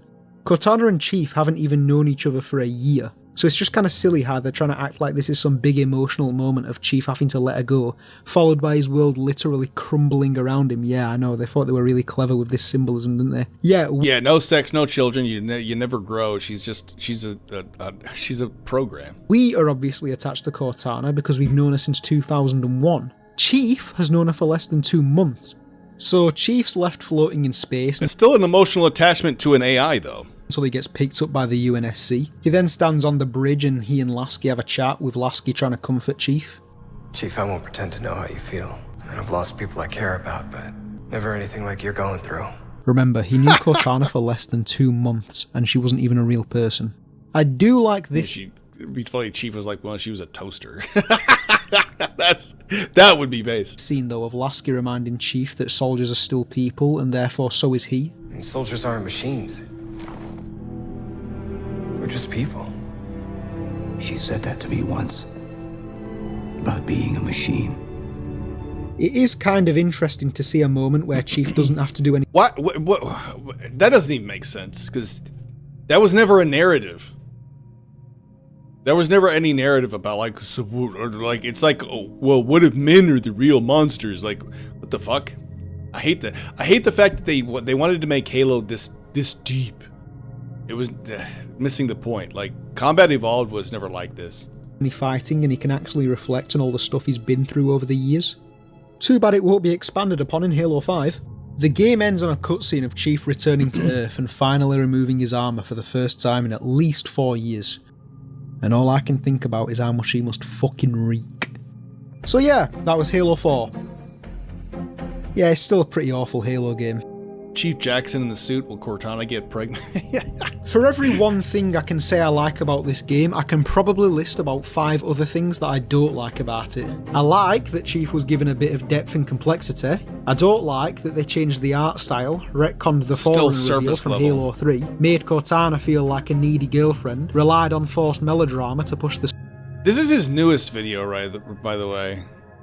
I'll just look at this real This quick. might be the worst cutscene in all of Halo. Alright. This is most recent video, and this is definitely like clickbaity with the Epstein stuff. Okay. So this is from 343's latest cash grab, this time disguised as a faithful remake of Combat Evolved. Alright, so first off, we just have this like actually atrocious animation. I don't know who they hired to animate this, but it looks like actual dog shit. Every character moves like that one guy from Food Fight. May I help you? You must be Leonard, the manager. So Chief and Steve Harvey are shooting these Covenant soldiers who decide to just stand out in the open. But by the way, these animations are weird in the new Halo. I noticed that too, but yeah, whatever. Instead of taking cover, which just makes these two look even more. The consensus opinion seems to be that this is not a good remake. Which, okay, fine, whatever. Nobody's going to talk about anything else that matters, though. Competent, given the fact they still don't manage to hit any of them. Then we get this weird attempt at a creepy shot of this prophet coming in, followed by dialogue that... And I'm not sure exactly what it is about it, whether it's just the delivery or the framing. But this legit feels like I'm watching one of those theme park rides where they have a little story on it and pretend you're helping. Well, I'll be damned. What's a prophet doing here? Beats me. Whoa, what's a prophet doing here, Sergeant Johnson? I don't know, Chief. Can you tell us why the prophet is here, audience? So, instead of just immediately shooting this paraplegic ET looking bastard, they let him stroll in on his space wheelchair and do what the hoodweebs call aura farming. Also, because it's a Western video game, even the aliens gotta have at least one cunt with vitiligo. Hold your fire, my children. Why the fuck did you two also stop firing? Shoot this dickhead immediately, don't let him start monologuing. Have you enjoyed your stay so far, demon? Had you and your companion given word of your arrival, I would have arranged a tour. I think we've seen enough already. Dude, don't talk to him, just fucking shoot him. Could you imagine if SEAL Team 6 went down to Tatooine and... Yeah, so they're doing the Marvel stuff, right? So as soon as they found Bin Laden, they just hit him he's with milking some, you aren't this- gonna get away no, with your dastardly schemes this time, you rogue. Me and my crew are here to stop you and avenge the people who died on 9/11. And then Bin Laden replies with... Man, these animations are weird. You're not going to talk about how diverse Marines and girl boss... yeah, right. Some fucking... You foolish American dogs. You see, the reason I did the 9/11 Hey, can is you stop because milking when I the scene, though? was a small child... Here you can observe the true beauty of the Covenant. Our collective strength a reflection of each member's devotion. The tenacity of the Ungoi. The cleverness of the Kigyar. The Sangheili, long our partner since the Writ of Union, the burning edge of the Covenant's blade. Why is he introducing each species of the Covenant like the characters in a live service because this hero is shooter for and- this That's is for Covenant or... audience of What they lack in normies. mind. Like, this is all expositional. This is not. This doesn't make sense in universe. It makes sense for an audience who likes having their lore knowledge affirmed by characters in the lore. They make up for in muscle. But under Yeah, so this is hey, let's do a Wikipedia thing. our guidance, my guidance, their rage can be controlled. The brutes are so inconsistent when it comes to their intelligence, alright. 343's own little OC Atriox is The supposed to be this villains are 500 diverse, so they did IQ have battle speed bias. strategist. But now they're saying his entire species are just a bunch of Down syndromes and the Covenant have just found a way to weaponize their retard strength.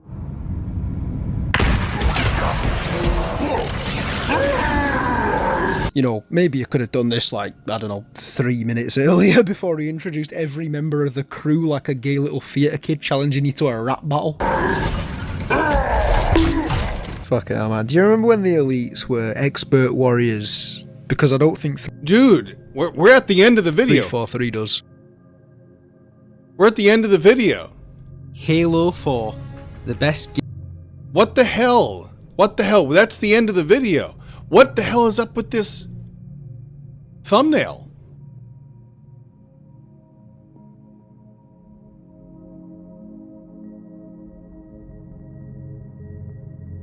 What does that thumbnail mean, dude?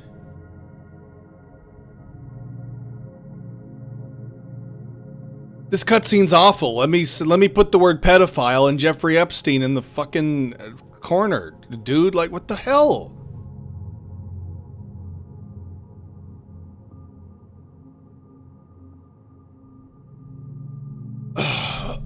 I'm gonna get a drink and a snack. I'll continue, like, covering some stuff. Yeah, what a LARPer. What the fuck, dude?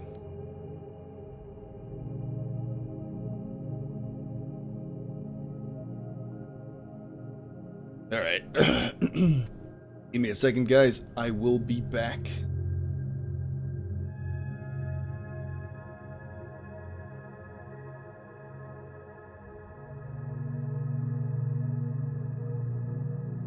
Find a good... Let's see.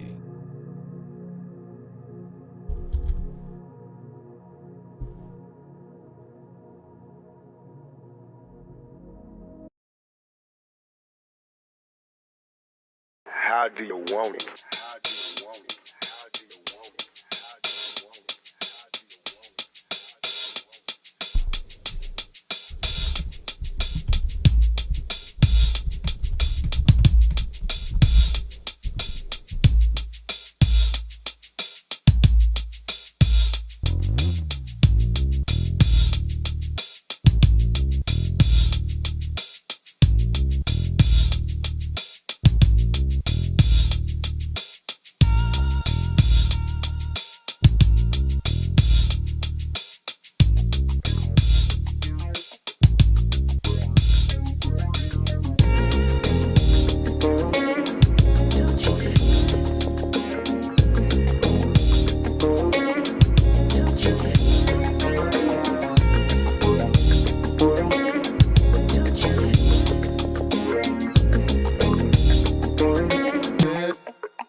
How does it feel? Coming up as a nigga in the cash game, living in the fast lane, I'm for real. How do you want it? How do you want it? How does it feel? Coming up as a nigga in the cash game, living in the fast lane, I'm for real. Tell me, how do you want it? How does it feel? Coming up as a nigga in the cash game, living in the fast lane, I'm for real. How do you want it? How does it feel? Coming up as a nigga in the cash game, living in the fast lane, I'm for real. How do you want it? How do you want it? Turn around. Turn around. How does it feel? Back up. Coming up as a nigga in the cash game, living in the fast lane, I'm for real. Right there, right there.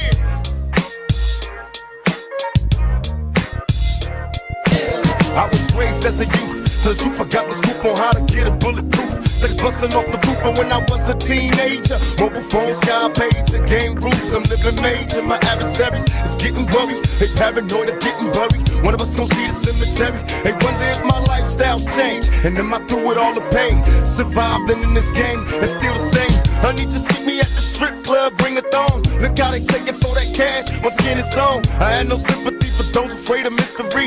Come get with me, I promise passion and ecstasy. I'm alone, can I come over there tonight? Depend on me to one to handle it and get it right. Your body is banging, baby, I love the way you flown it. Time to give it to daddy, shouldn't have tell me how you want it. Yeah, come on, yeah, how you want it.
All right.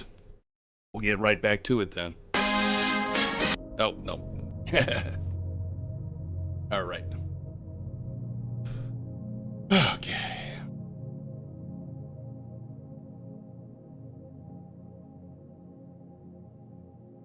This.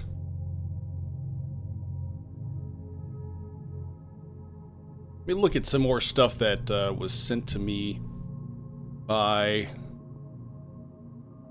Ryan C. This one.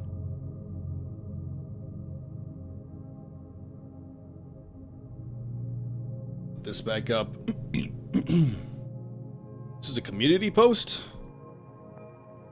This is the previous one. Whether you agree with either agenda is irrelevant. Neither of them actually care about Halo. They only care about how they can utilize it to push their message. The fictional character wouldn't agree with you. He's a fictional character from a franchise that has nothing to do with your political agenda, unless you intentionally strawman both of those things to the nth degree. Yeah, Chief is just a reactionary, guys. What are they? Well, let's see what the comments say. What? Guess there's a bit of raped in all of us. Best way to win the game is never even play it. I don't even know what one or the other has to do with another. Also, technically being gay doesn't make you immediately left-leaning, you're just gay. Wish everything didn't involve politics, but I guess rainbows suck or something, I don't know. Master Cheek says, you can also be gay without putting it in games that have nothing to do with homosexuality. See, it's just, it's all a matter of whether it's well written, guys. It's not, let's just take it out altogether. It's like, hey man, it just doesn't belong here, but I had no problem with it personally. Why does it matter? Don't think games should be pressured into doing it, blah, blah, blah. Yeah. What? Oh, look at this. Historically, this is proven. What's proven to be false? Were you getting dunked on too hard in the other pin? You can't pin two comments, mate. So he actually responds to comments. Very based. You control the flood you destroy. Dame funny. Political influences should come and serve the Halo saga. What? Halo owe Washington and their pet projects nothing. That should be the one and only criticism we should all understand and voice. Enjoy the game or get lost.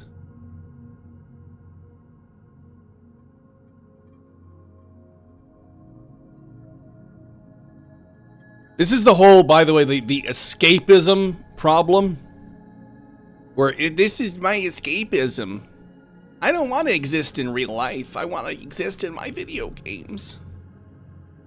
When in all reality, I think Master Chief would be pro-ICE because what isn't the UNSC or the UNC or whatever it is supposed to be an outcropping of like a Western empire? I don't know if it's necessarily United States, but retconning the Forerunner not to be human is like reading the entire Old Testament of the Bible and then concluding that this Jesus fella you've heard about is totally isn't the prophesied Messiah.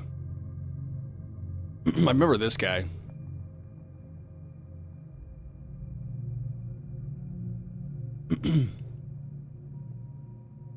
Yeah, people like the ice one. What does he think John is, though? Like, aren't these Spartan soldiers? So aren't they following like the command? Like, don't they have a chain of command? So I don't understand like why this is bad.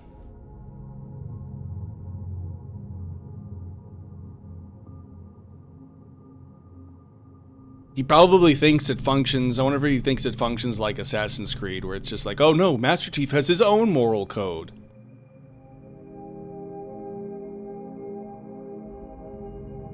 So I don't think that's ever how it functioned.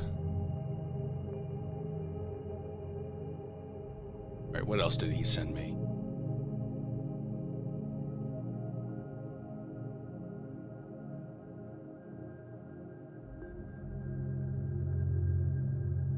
You begin life hatching from an egg. As part of your species' cultural practices, you have no idea who or what rank your father is. This is to prevent you from receiving any kind of nepotism growing up. Once you reach are these the elites? Adolescence, you train to become a soldier with your other fellow Sangheili. Your species is by far the most intelligent the Sangheili in the Covenant military, with your language being favoured as the religion's primary form of communication due to its advanced and sophisticated lexicon. What? Since you're basically an 8-foot tall dinosaur, you only really have two things to worry about. That one really tall human in green armour, and the brutes, who are technically your allies, but they're not exactly the most honourable species. In fact, there comes a time during the final days of the Covenant where the brutes begin to turn on the elites, and an all-out civil war begins. With the Covenant actively imploding, your species decide to leave and side with humanity to speed up the process. There was also this whole thing about you finding out that your entire religion was a lie, and that made you kind of mad at the Covenant. By the time the Forerunners' chosen people have been defeated, your people vote remigration and take back the Holy Land and establish a new government, much more in line with your original culture pre-indoctrination. So yeah, that's how your life would go. Assuming you didn't die at any point during the war, which, to be honest, is a much more likely outcome.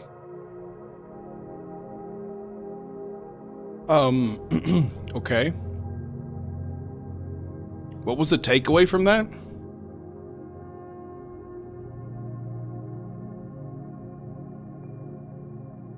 You animated that. The Act Man? Did the Act Man do the noises? I don't get it.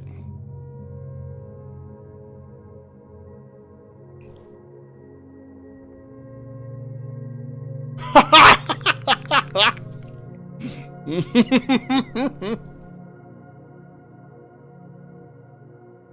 it because he's with the Act Man? Yeah.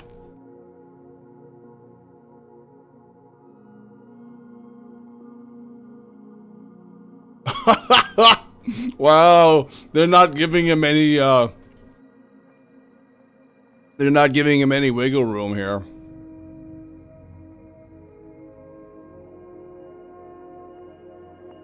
Can't believe the Act Man took time out of your busy schedules, shilling unfinished games to voice a random Sangheili for 2 seconds. My respect for Zem has risen tenfold. Yeah, Act Man is basically the wall, yeah. You really decided to collab with the Act Chill. Oh, look at all these. This is great.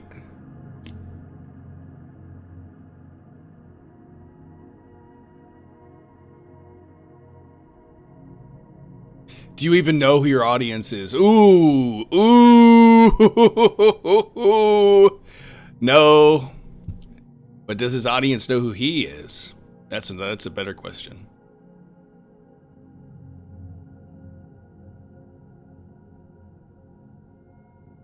Yeah, completely blind.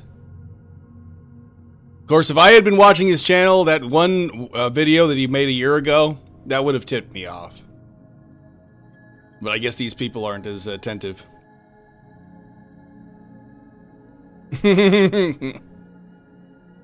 This wasn't even funny. Like, where was the joke in all of this? Like, that was like completely... What the fuck, dude?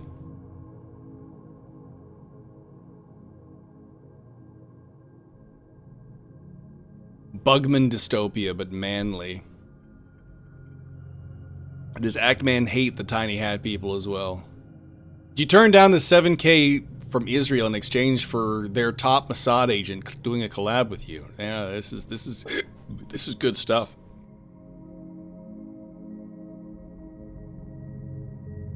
Yeah, this is 2007 Reddit cringe. Probably not even 2007. This is like, this wasn't even funny. Again, it's like, what the hell? Like, you had zero ideas here. Yeah, what does the Ackman have to do with this? Right. It's like, hey, do you want to yell for 2 seconds in an animation I'm gonna do that has no jokes whatsoever? Just so I can say, hey, here's an animation and put you in the title, so everybody can click on this now and know that the Ackman exists.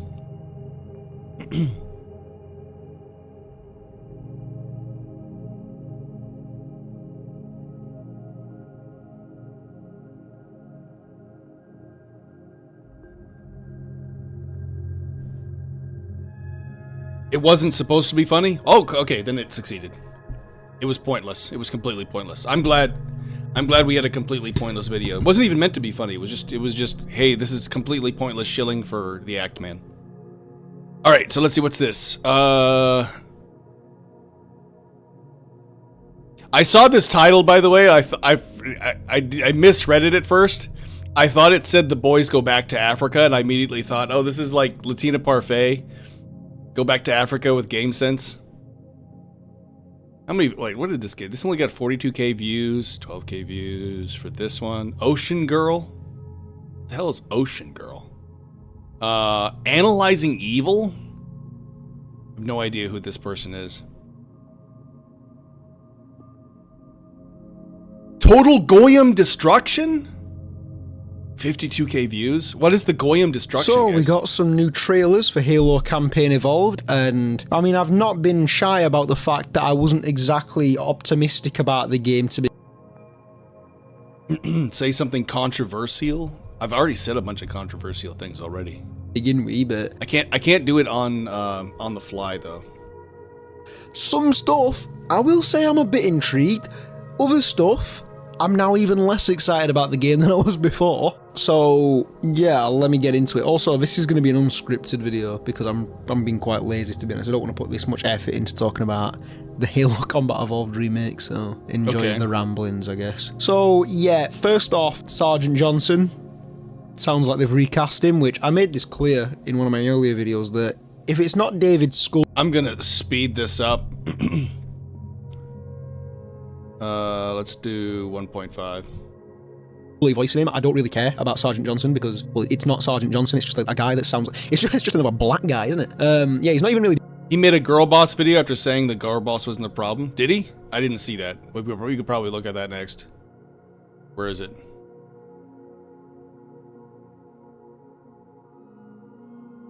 Ooh, he did. So he was cashing in on this too. I don't see the girl boss video though.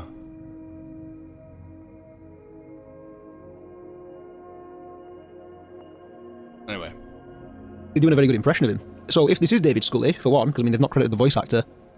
Apparently, one of the reasons he does not like the Chuds while playing their politics is because he has a black girlfriend. Oh no! He says racist jokes, but talking about mixing and he gets angry. Ooh. What the fuck happened, mate? I mean, I know it was a while ago, but your voice can't change that much, surely. They've redesigned him as well, which... Was it in I'm front of not a me? fan I'm probably blind. What am I missing here? The void? Is that what it is?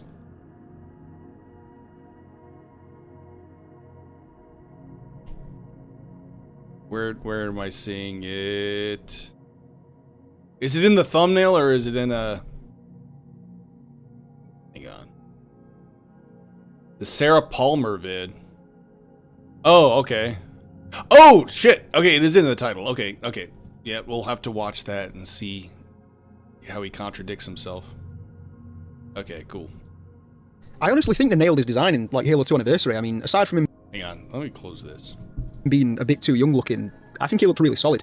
I'm not getting suave Chad Ladiesman vibes from this version of Sergeant Johnson. If anything, I think he just kind of looks like Steve Harvey if he got drafted into the UNSC. Secondly, so these new missions seem to be following Chief in his Mark IV armor, which I don't know how accurate to the lore this is because I don't know anything about the like pre-Halo Combat Evolved stuff because it just don't really interest me, so... Are you going to talk about the Goyim? I mean, it doesn't exactly look very good, the armor, but it might have always looked like that, so I'm not gonna risk being called a tourist by giving my opinions on that. But the whole point of them going after a prophet, I don't understand how that fits in, because I'm pretty sure the whole point of in Amberclad getting separated from the UNSC to go after the Prophet of Regret in Halo 2 was because there's only 3 prophets, and they're like a major important figure in the Covenant. So being able to kill one would be like a major turning point, but apparently they've already killed one before the first game even started. You know, because I'm assuming they're going to kill him. I just cannot see a version of this where they're like, oh, I'm gonna speed it up again because this is. Can you say anything? No, he got away, and then he never appeared in any other Halo game ever again. You know, unless they're gonna make him like a running villain in the other games that they threatened to remake, which I just don't think they're gonna do that. So yeah, I don't really know. Like, I don't understand the point of these extra missions other than just more content. Which, I mean, if you want to put more content in, well, you just make the fucking multiplayer. You know, the thing the 25-year-old original had. But yeah, I don't really get it. So from what I can see, it seems like they're gonna be going into some sort of like testing facility or something where they're making these like mutants. One of which being the Halo 4 elites. Which does this mean that like now the Halo 4 elites are like canonically retarded mutants? Because yeah, they're like that actually kind of justifies these missions. We've got a good look at the brutes. They look actually quite good. I can't lie. He's what? Right, pretty model looking. A good comparison would be rough look to them, whereas in that, this makes everything think you're watching a bunch of action figures, also textured. Like, I can't put that in the thumbnail, actually. I don't understand it, right? It's also fucking fit, bro. Like, I got a bit of girls with Stellar Blade character, right? And I'm gonna be honest, I've not played any Stellar Blade in the thumbnail, actually. I don't understand it, right? So, at the same time, some guy on Twitter told me that it looks like German in a wig. And it does. I might put that in the thumbnail, actually. I don't understand it, right? So, at the same time that this was revealed, we got that new Stellar Blade character, right? And I'm gonna be honest, I've not played any Stellar Blade. I don't know anything about Stellar Blade. The new protagonist looks fucking fit, bro. Like, I have a bit of a thing for girls with short hair. Can't lie. I'm a firm believer in tomboy supremacy. Very attractive woman. But Cortana? No. Fucking hell. Now, I got a bit of a theory here. Now, call me a tinfoil hat, right, okay? But have you ever noticed how, and the gamer quote-unquote girls in the West are a bit... Okay, maybe he'll say something based about women here. Okay. Let's see if he says anything based about women. When it comes to their female character designs. So the gamer girls in the East and the gamer quote-unquote girls in the West are a bit different, you see. And my theory is that they... What am I expecting him to say?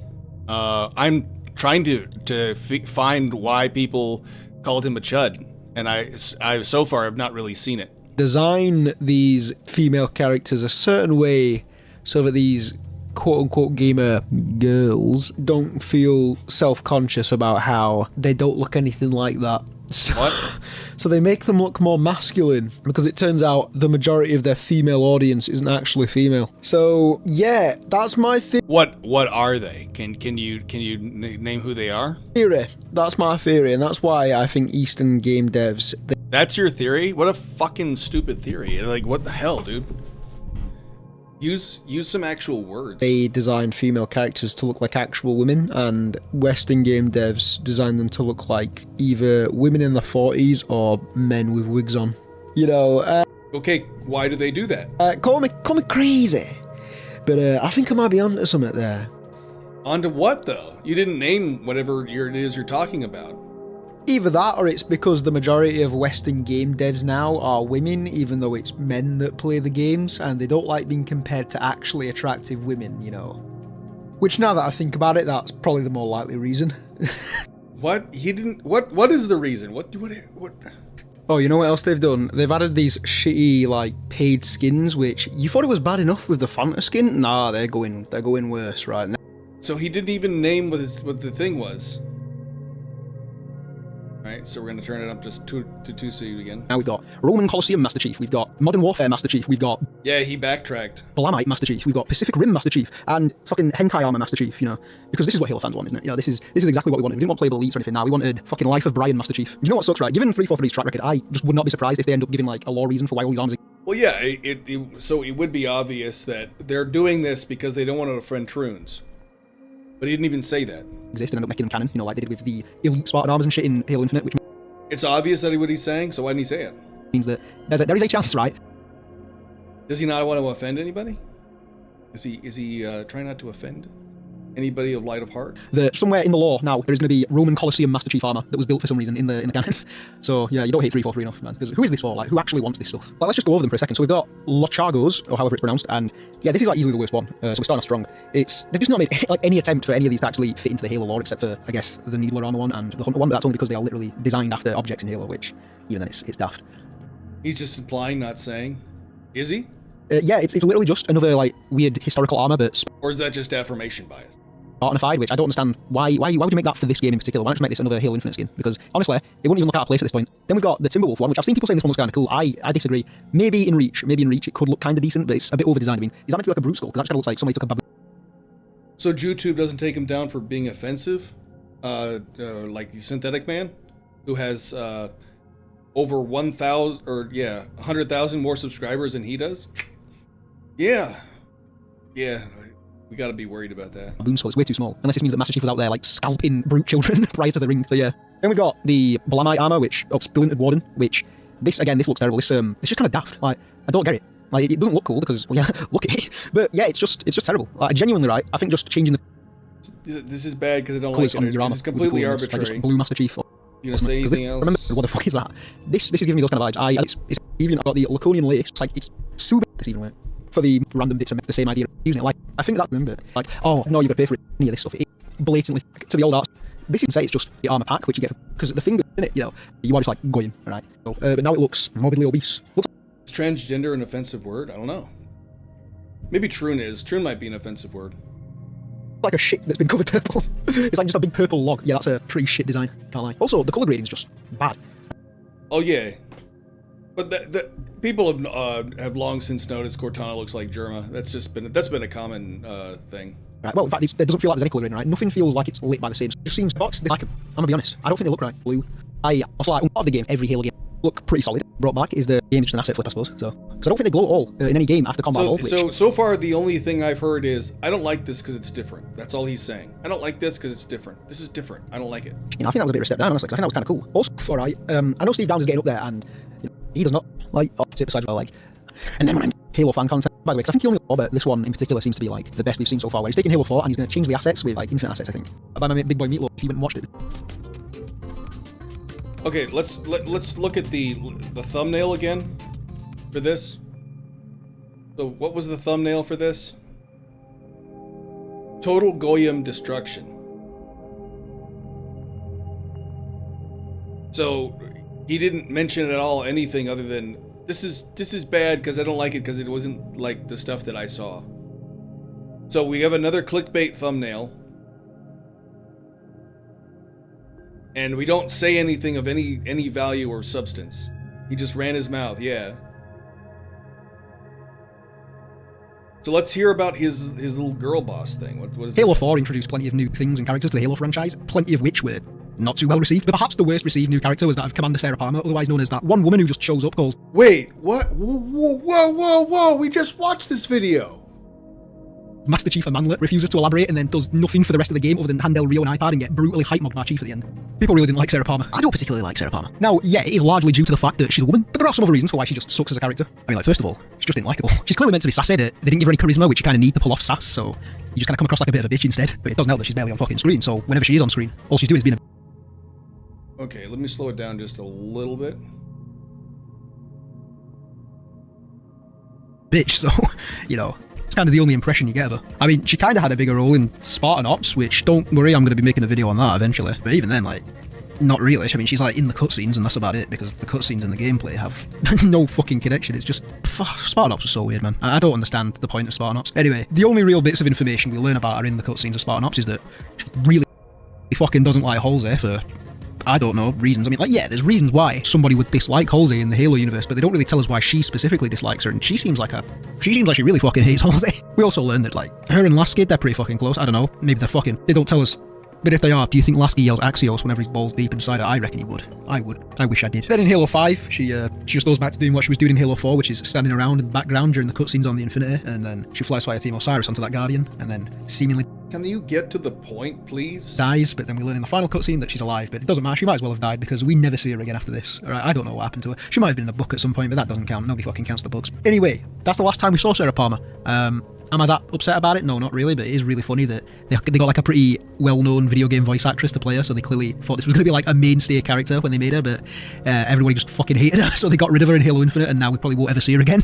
I mean, like, this is just a problem that 343 have in general when it comes to characters, okay, because they keep introducing these new characters, and then we just never see them again after 1 or 2 games. Like in the Bungie games, if a character was introduced and he didn't die, he was going to be in the next game, and because of that... We are getting dangerously close to the end, and he hasn't said anything of substance. Every character has at least some kind of meme status in the community because they were memorable. I don't think anybody's going to be making any memes about fucking Sarah Palmer or Spartan Thorn. Like, the only thing about Sarah Palmer that is kind of funny is that she's like canonically really fucking racist towards the elites for some reason, which you gotta remember, in Halo 4, it only takes place like 4 years after Halo 3, so she's racist against the creatures that they fought in the war. Okay, so what?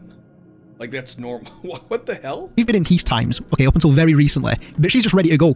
Hey, we fought against these aliens that are trying to kill us, But we can't be racist against them. Like, what? Calling them fucking slurs and shit, calling them hinge heads and stuff. And the fact that 343 was able to make me dislike a 7-foot-tall racist brunette woman with the body of an Olympic gymnast is just kind of a testament to how... Whoa. What? She's bad because he's racist? What? Fucking shit they are at writing characters. Also, for some reason, 343 added this audio log in Halo 5 about an elite who thought Or maybe not. Hang on, I don't know. that Sarah Palmer was banging... Is she likable because she's racist? Against aliens? That we ought to hate anyway? What? tidy and wrote a poem about her. I would have loved to see that interaction, to be honest. That would have been the first interesting thing they could have done with her, and it would have been really funny. Also, would this be seen as bestiality or just like race mixing by the Sankili? Do you reckon they've got a word that's like the equivalent for Mudshark and Sankilios? But yeah, anyway, that's pretty much all I have to say about Sarah Palmer. I just thought it was kind of funny how 343 put so much time and money into establishing this character just to fucking completely drop her just like everybody else after Halo 5 got torn to shreds by the fans. Sarah. So why didn't he mention the chick they added in the Halo Demon? Well, no, it's worse. Is he used girl boss here as a word to get people to click on the video? To use girl boss for clickbait, but this completely devalues the fact that he doesn't think she's a girl boss because he said that in the video we just watched. He doesn't believe this. He doesn't think she's a girl boss, but he used it as clickbait.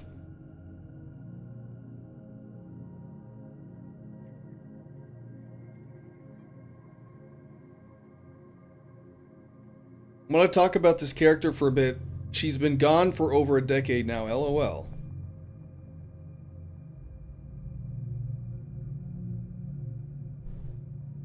So this is what we mean by grift. What are you even talking about? Were you here? We just watched a video where he said that other people call her a girl boss, and they're wrong. He said she's just boring, that's all. So he thinks that she's not a girl boss. He thinks that she's just badly written. She's boring. But he now created a video with girl boss in the title, even though he doesn't believe that.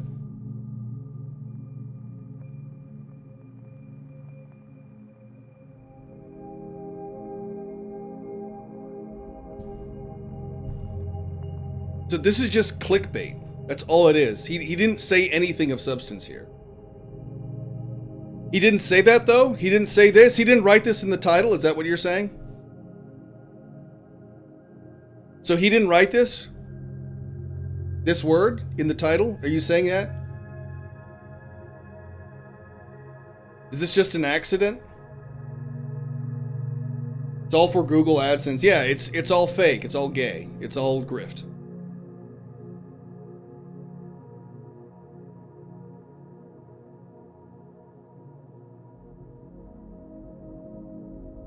Why did I click on this one? 42K.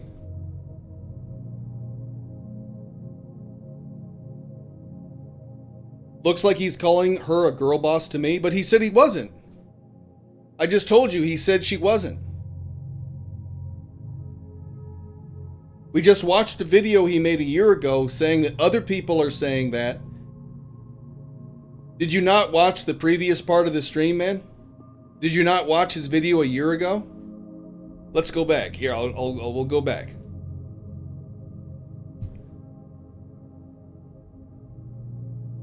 Hang on.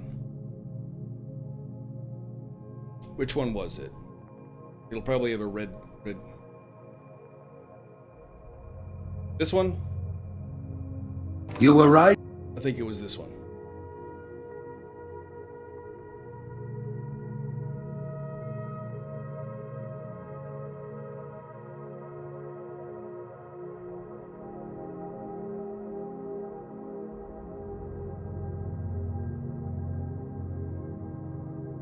No, it wasn't this one. Hang on.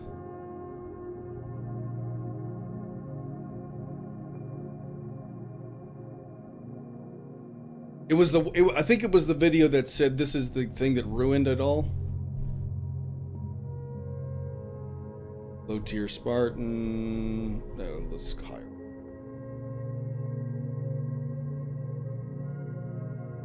Game that ruined Halo. Game of all time.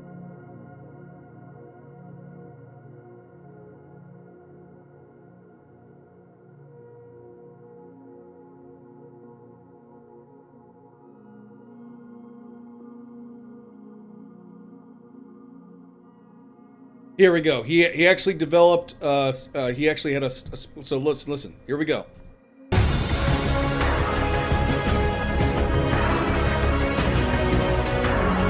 After Chief's plot armour allows him to escape, we meet up with the UNSC Infinity, a ship that got stranded here due to that same weird tractor beam thing that sucked the Dawn into the planet's surface. We then meet probably one of the most widely disliked characters in Halo. I thought you'd be taller.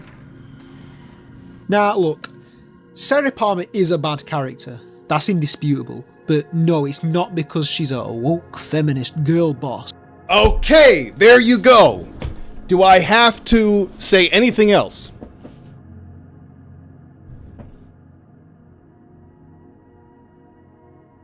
It's not because she's a woke feminist girl boss. Okay. Oh no. A year later. Oh no. What's going on here?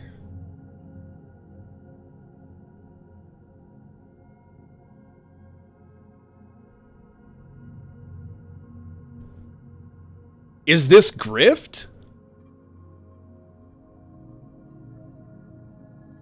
Hey, I just said she wasn't this.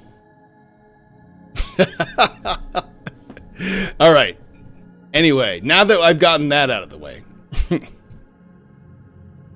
Halo 3 if it ended like the boys. So we've got the Goys. It's 12 minutes long. Okay, let's see here.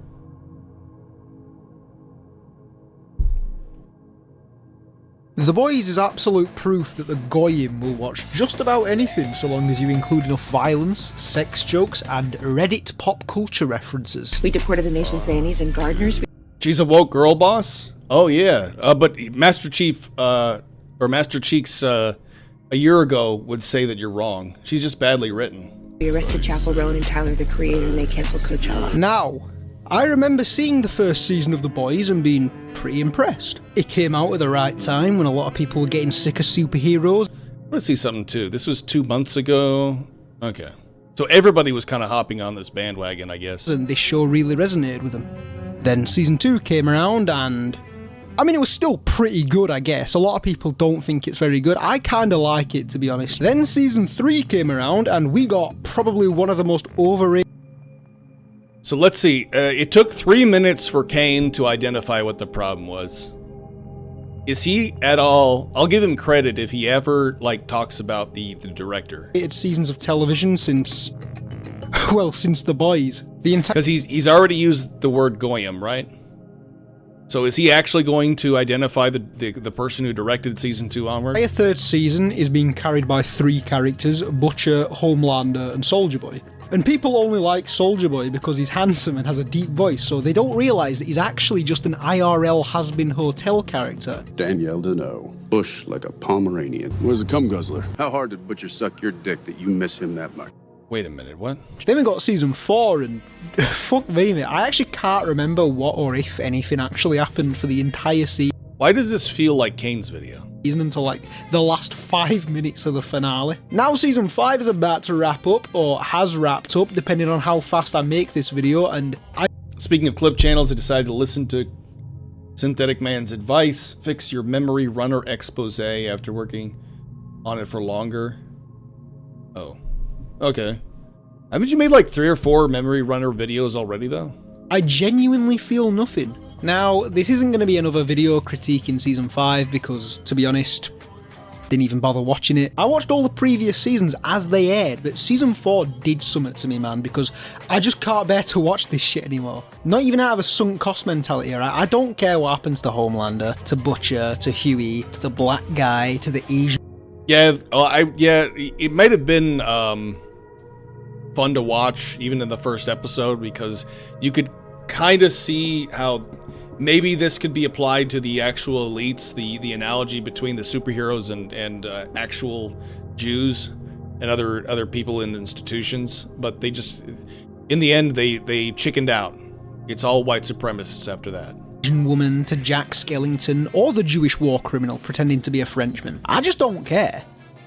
But for the sake of argument, here's what my mate Kaida thinks after he saw Season 5. The Boys Season 5 is so bad. You know what? Here's a good equivalent to how god-awful this season has been. Imagine you've worked 12 Why do we have to listen to this guy? I don't want to listen to this guy. I want to see what you have hours to say. At a warehouse. It is one of the worst days of your life when it comes to work. You got paired up with the one guy who thinks all his jokes are funny. They got corporate down there doing inspections.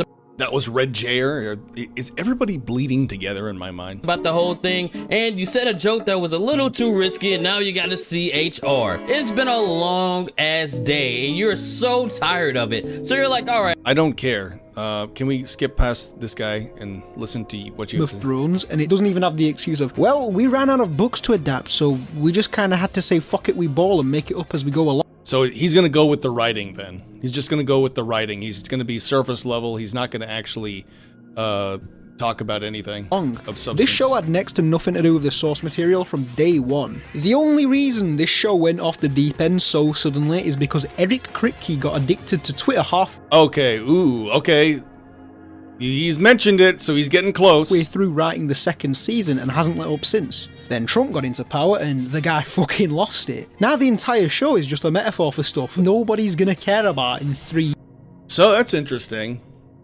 He mentioned him, didn't mention his ethnicity though. Oh, you wanna, okay, hang on. I'm in the Discord if you wanna join, Ambusher. So he mentioned Kripke, he didn't mention ethnicity, but at least he mentioned Kripke, so credit where it's due. But is he just going to treat it like it's just like Trump derangement syndrome? He's not going to go any further? Years. I don't fucking care about it now.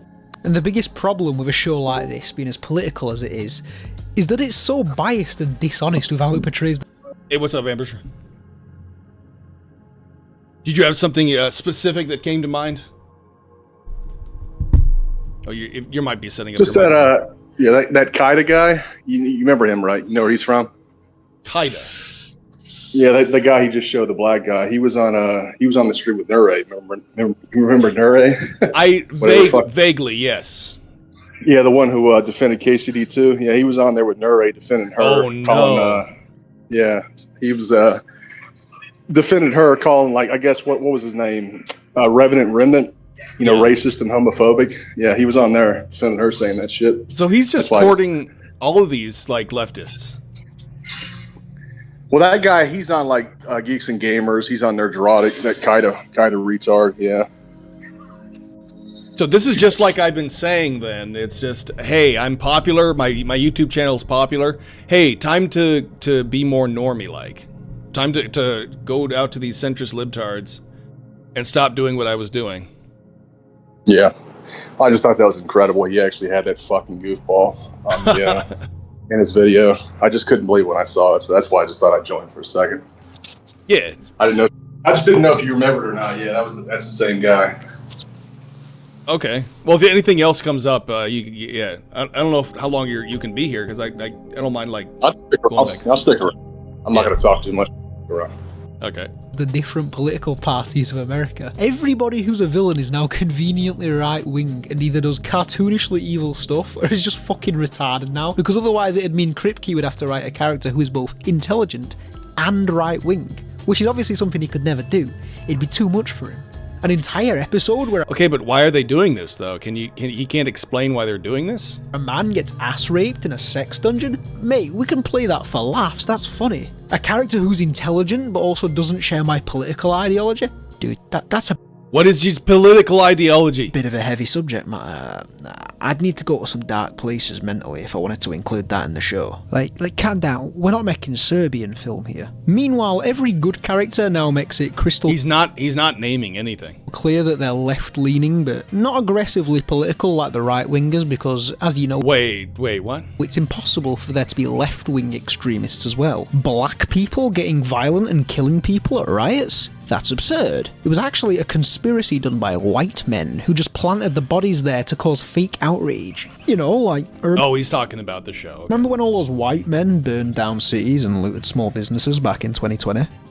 Of course not, because actually all those protests were mostly peaceful. But look, right, I'm obviously not a fan of the show being used as a vehicle for Kripke to voice his soy little political shower arguments, but I could look past that. I mean... No, you can't look past that, dude. What? I did, all the way up until season 4, and then I just couldn't fucking take it anymore. But there's something else about this show that's unforgivable. Something that makes it an objectively bad story that will go down in history as one of the biggest Oh no. blunders in entertainment. What is he gonna say? Nothing fucking happens in this Oh, come on, dude. show. I'm being serious, okay? Every season of The Boys is exactly the same. The boys get back together after a long time because Butcher went off the deep end on the last mission, which caused them to split up. But they think they've finally found a way to kill Homelander, and the entire season's going to revolve around them getting this thing. There's a new superhero that's going to have some major part in the story this season. See, I was thinking he was going to lead up to something where it's like, but this is just so surface level. Like, there's no substance to this. Homelander fucks around for a bit, talking about how cool he is, and then killing someone. Please burn the UK. I will. I'll burn the UK. Like hypothetically, I would burn the UK after I become a drag queen. That's what I'll do. Frenchie and Kamiko do some will they won't. I'll if I ever burn down the UK, it'll be after I become a drag queen and convert to Islam. Then they can't blame me for doing it. There's stuff that reminds you that, hey, this guy may be a drug-addicted, sex-addicted freak who's the comic relief, but he's also a person with feelings like you and me. Yeah, they'll have to say, just like that one, the Muslim who ran over a bunch of people during Pride Month in the UK. They'll have to somehow write the article and say that it just happened passively, like somehow the car was responsible and not the person driving it. That's how they'll write the article. And then he immediately goes back to being the drug-addicted, sex-addicted freak who's the comic relief. A-Train realises that he's black and tries to be 2% more of a better person. Butcher goes off the deep end again and betrays the boys for a chance to kill Homelander. He fails, and the boys seemingly disband for real this time. Then Homelander realises that he's literally unstoppable and says, This is, yeah, actually that's a good point, Par Pudding, is I think that's what it is. This is just, everybody saw Big Bungie's video and they just aped off of him. some shit like, there's nothing And Kane was the only one who actually talks about Jews. holding me back now. And then the season ends. And none of it ends up following on to the next season. By the next season, the boys are back together immediately. Homelander is still doing jack shit all season, aside from killing one or two randos, because Kripke wants an excuse to shove in some shock value, and that is it, alright? This show is storytelling purgatory. But why would he put in the shock value? I've seen pornos with more story and character progression than the boys, alright? They marketed the final season like this, by the way, and as far as I'm aware, nothing remotely close to this has happened. And trust me, I'd know if it did, because every episode of the show basically gets force-fed to me by YouTube Shorts. Give credit to Kane as well. Kane saw every season. Like, he saw the entire show before he made his review, so he did the legwork. So Kane's opinion is far more valuable because he actually knows what happened. On Twitter without me needing to actually sit down and watch the thing. The only things that objectively happen in this show is that one of the occasional somewhat bigger characters will die, but even then it's pretty fucking rare and doesn't really do much to advance the plot. Hell, even when they do die, sometimes they just get replaced in the very next episode. The show started off with such a bang. The international news of White started acting savage in other countries, right? Yep. A premise too. In this world, superheroes are real and are like celebrities. Because they would. I agree, yeah. He's normie LARPing as a chud.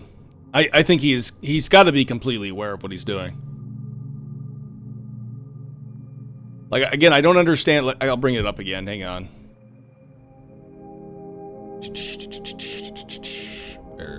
Let's see. Open image link. No, not copy. Open. Come on. Open image link. There we go. He says he attracts certain people that he definitely does not like being compared to because they actually are mentally raped over the woke stuff, like Synthetic Man and Andy Pants Gaming. He'll make fun of how lame modern games are, but not going to sit down and throw genuine rager over it like those guys. Doesn't like being affiliated with people like that. be. But in secret, most of them are actually pretty terrible people. Because they would be. So, this team of quirky dudes with shady pasts must put aside their differences to make these borderline so retarded it's kinda genius plans to take them out. Could you imagine if the show was just that?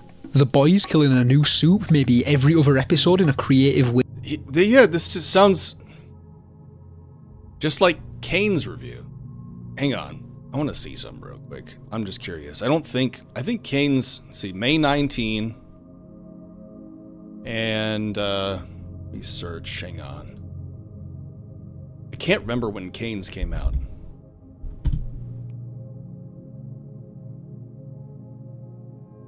Almost had two dudes below. June 18. So, okay, so Kane's... Why are these so similar? I don't think Kane copied off him. I'm just wondering if something else is going on entirely. Yeah, Kane's came out after this. All while slowly making their way towards the bigger fish until they finally get to Homelander. I mean, it's almost like it was based on something that had that very premise, but then they threw it all out the fucking window after one season because Kripke realised it's easier to just bitch about the Republicans for an hour every week. Not gonna criticise Israel though, are you, Kripke?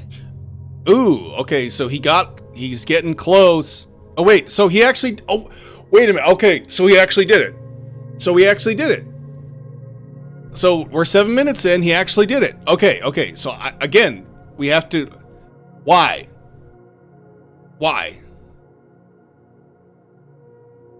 I don't get it. I do not get it.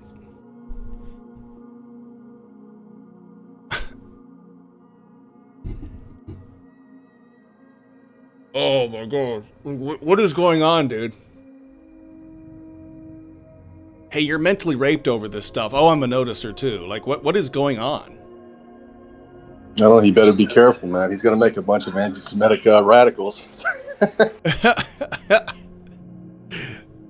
The boys started off mainly as a critique of celebrity culture and big franchises like the MCU, except that last part doesn't really work anymore when your own show now has a spin-off series. Yeah, I think that's the thing, is everybody's copying Big Bungie right now. That people need to watch to understand the ending of Season 4 and are talking about further plans to expand the Vought cinematic universe. The show started off as a smug satire of everything that it now currently is. The only difference is that it's still smug about it. I'm overanalyzing a single comment is what's happening. Okay. Am I wrong, though? And completely lacks any self-awareness. Hell, Eric Kripke refers to the show as... we're doing a comparison between what he previously said and what he says now. Yeah. I think if you overanalyze a comment and you find somebody's lying, is it the same as not overanalyzing and finding that they're lying? Rock. Think you're funded by Amazon. Shut up. The show also suffers from what my mate Shredded Nerd refers to as millennial writing, where the writers clearly think that just being quirky, random or vulgar equals comedy. Free Palestine is mainstream. That's true. Yeah. There's two entire shows that have proven to the world that this does not work. Whenever the show runs out of jokes to make... I think those guys are cringe and mentally great, but I'm going to use Chud talking points and bait Chuds for you. Exactly. And he says he doesn't want to be associated with that. Like, what the hell, dude? I don't want to be associated with these guys, but I'm going to adopt all their talking points. See, that guy who made the comment under his Actman video was exactly right. It's like, you don't know who your audience is. About right-wingers, it'll just have some guy whip his cock out and then somebody else will rip it off because, oh, it's really violent and it has something to do with genitals. That's funny, please. Yeah, so why would he think that's funny? Why does he like doing that? Why does the Jewish guy like scenes where people are ripping genitals off? Why is this guy? Laugh, wee man get his wee ripped off, ooh. Like, you'll have this scene where the Deep is mourning as this whale dies on the beach, and I'm just like, mate, where's the joke? Because they don't play the scene straight, it's meant to be funny. And I'm just sat here thinking, what, you've killed... Criticizing Israel, pointing out people won't criticize Eagle does not equal criticizing the Jews. Even leftists criticize Israel, but never touch the Jews. You only have to make the comment once. Wait, what?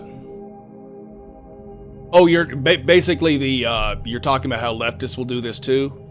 Yeah, but it still doesn't amount to this. Is like, so why are you criticizing them? Like, is this just a LARP? And that's what we think. That's the point. Is this is just a LARP? Like, are we not supposed to take anything you're saying here seriously? Killed an animal. Is that the joke? See, here's an example of an animal's death being used for comedy in an actually funny way, unlike The Boys. In my opinion, all he is trying to say is he doesn't want his entire channel to be about harping on the same look I'm a notice or two guys with every single video he makes. Yeah, so he's not being serious. That's what I've been saying. I don't want to associate my channel with serious people. That's basically what I'm hearing.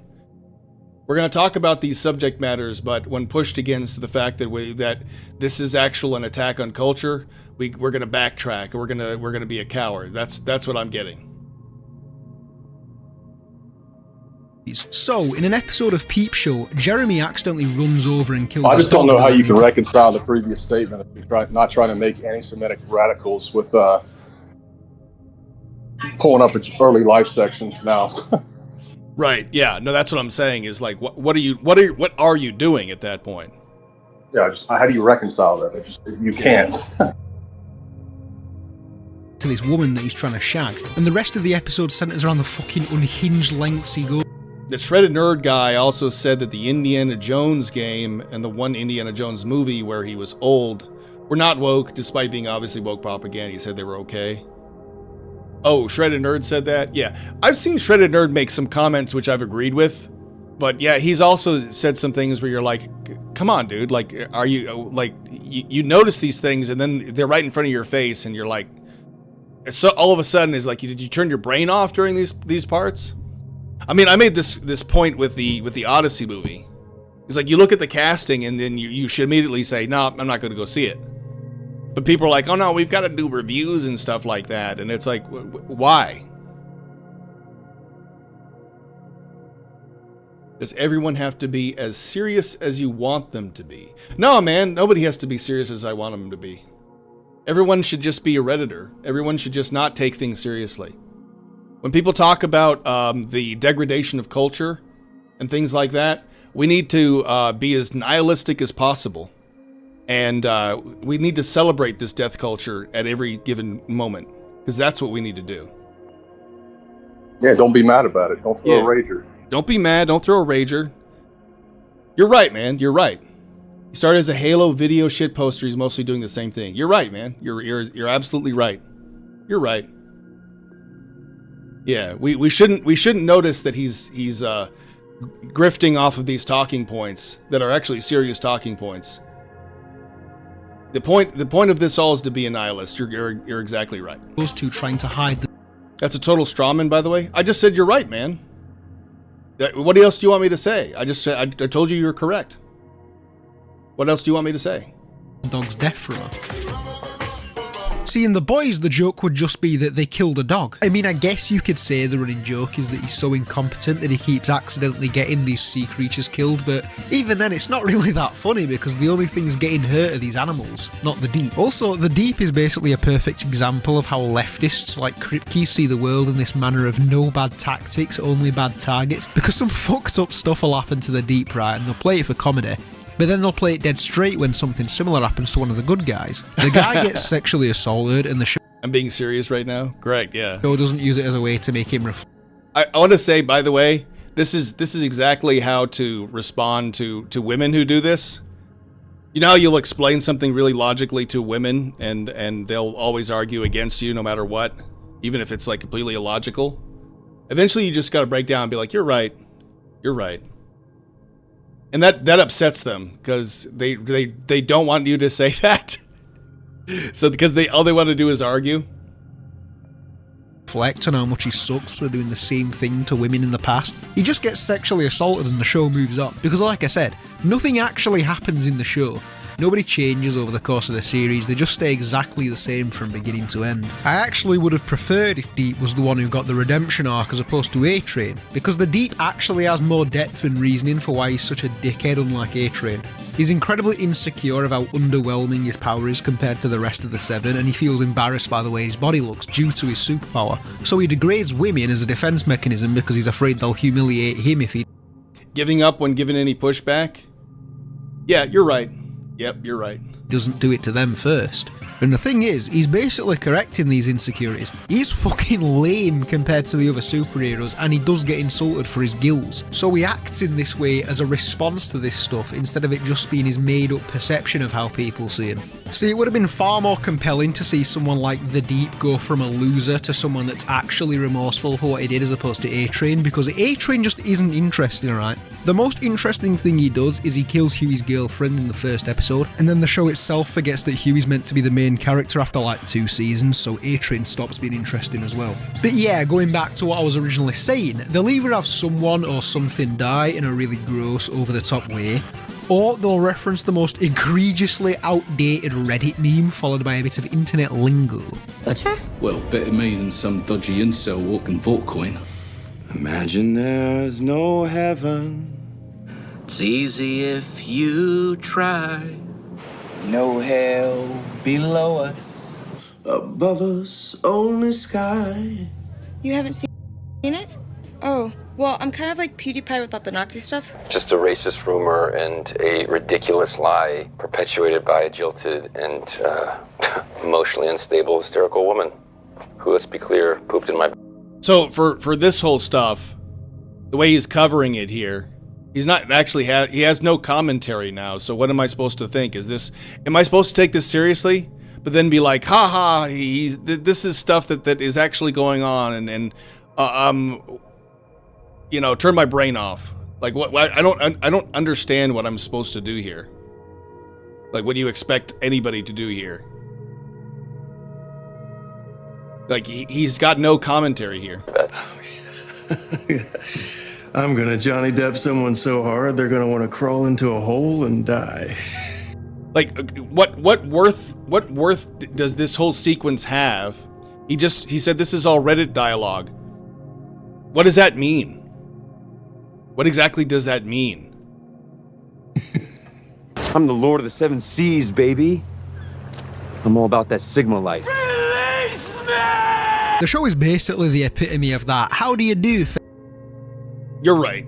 Yeah, maybe think for yourself, not need a YouTuber tell you what think. You're right. Fellow kids beam, except... Is that why you're here listening to me? Everybody pretends it was genuinely funny, and so it doubles down every season and just becomes more and more fucking unwatchable. But the one redeeming thing I will say about this show is that some of the meme templates that I've seen from it are actually pretty funny. Like, they're consistently funnier than the show itself, which isn't hard to do, but still, it's crazy how many genuinely good memes have come from such a fucking unfunny show.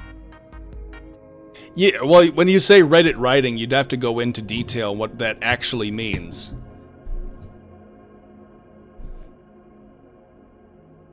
Look, I don't really know where I'm going with this video, to be honest. I'm just... Because Shredded Nerd talked about this as a millennial thing, but really what it is it's nihilist writing, it's self-referential. It's made to purposely like break the fourth wall, be meta, and make you feel smart for watching it, but at the same time you break the verisimilitude. You actually break the immersion, because this is supposed to be something where you're supposed to believe the characters that you're watching. But if you no longer do that, and you just instead, it's more patting yourself on the back for recognizing things. So it's actually looking inwardly. It's actually like holding a mirror up to yourself. It's a vanity project at that point. That's the problem with it. Used to be movies were made to make you think about world outside yourself, about reality outside yourself, and kind of like it was a humbling experience. That's what it should have been. This isn't a humbling experience. This is more, oh, I noticed this was a member berry. Yeah, it's member berry stuff. Yeah, pretty bad surface level stuff. I still, yeah, I guess I still don't understand why this guy's a chud. Halo's edgy. Oh, look, guys. The N-word in the, except you bleeped out that, but yeah, I guess you gotta do that in the thumbnail. You gotta get away with that. Goy slop, goy division. He really likes that word, and he's not really talking about what that means or anything. There's another Epstein. There's George Droid. Oh, I remember George Droid, guys. Why is this members only? It's because he talks about... Oh, I bet it was... I bet it's because this was probably demonetized.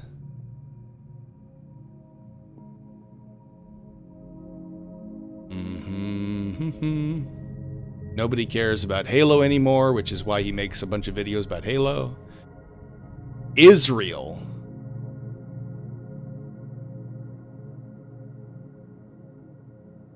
Don't care about the Halo remake. Does he talk about Israel? Last night, Halo Studios revealed that Combat Evolved remake that everyone pretended was a big mystery for some reason.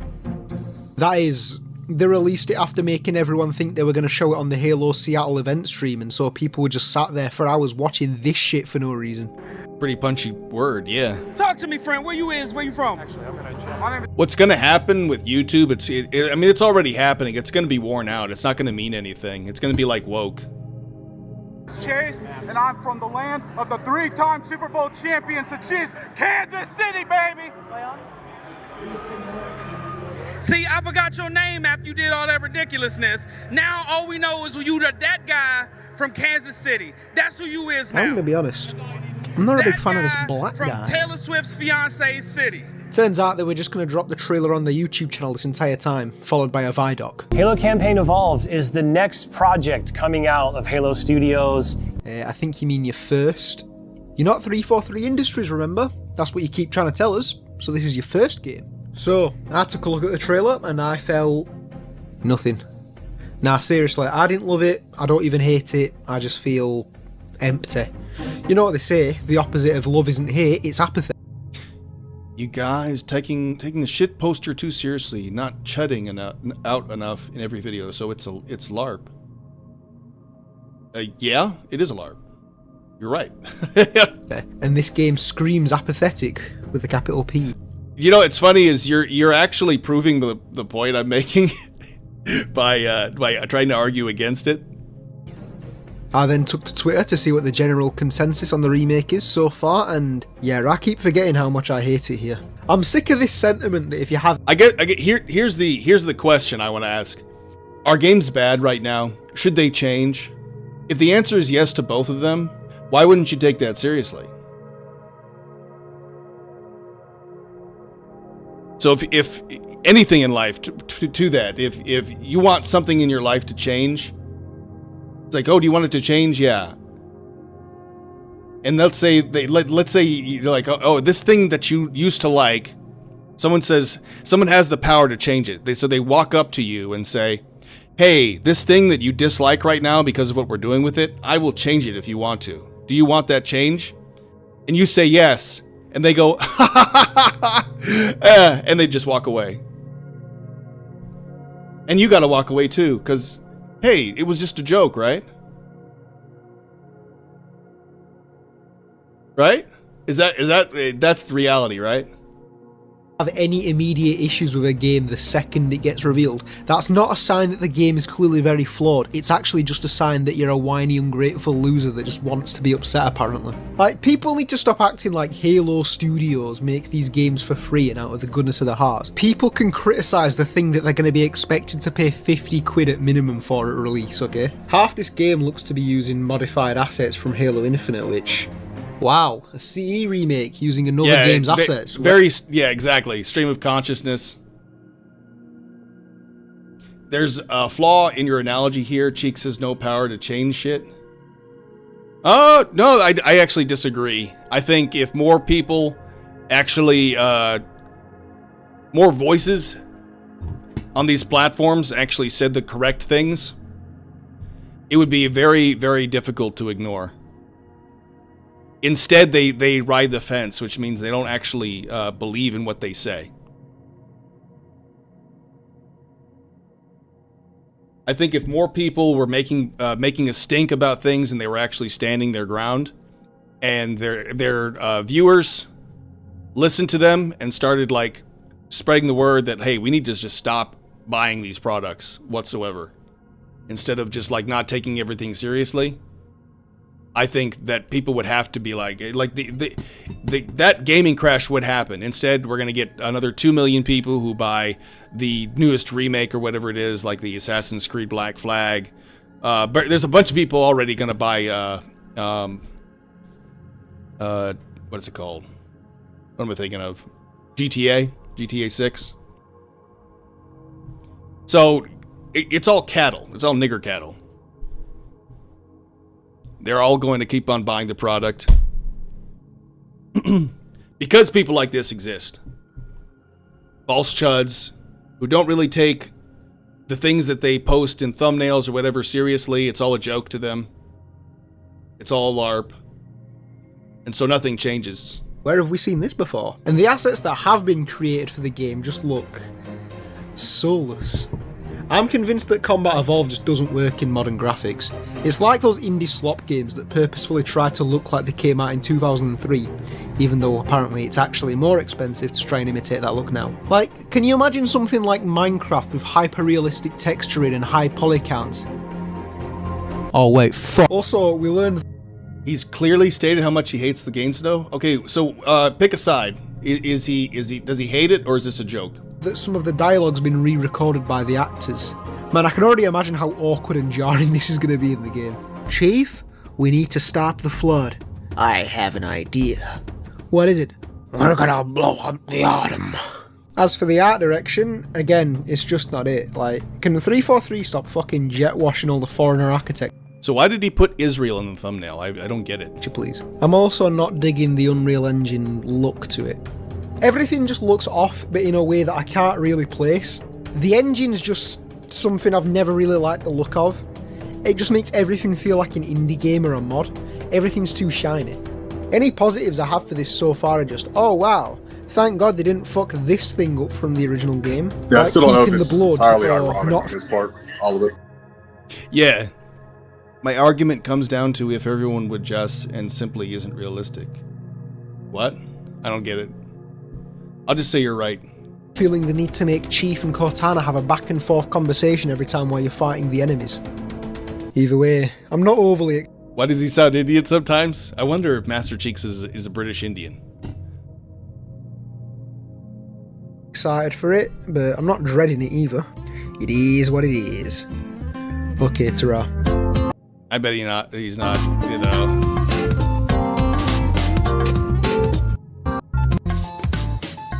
He has these extremely long outros. So, okay, again, I have to ask the question. Why was, hang on, where is it? Which one was it? Why is Israel in the title?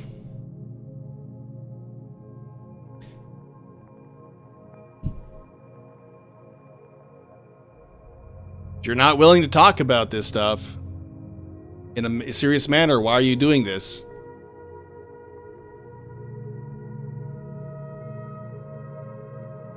You need to make an entire hour-long video explaining it to me if you understand? Well, that's the problem with people like you. That's the problem with all centrist libertarians. I've got a video about you guys. Is you need hour-long sessions to explain things because you're not willing to be racist. You're cowards. Rather than use words, like simple words, to describe very simple things, need hour-long videos explaining things to people.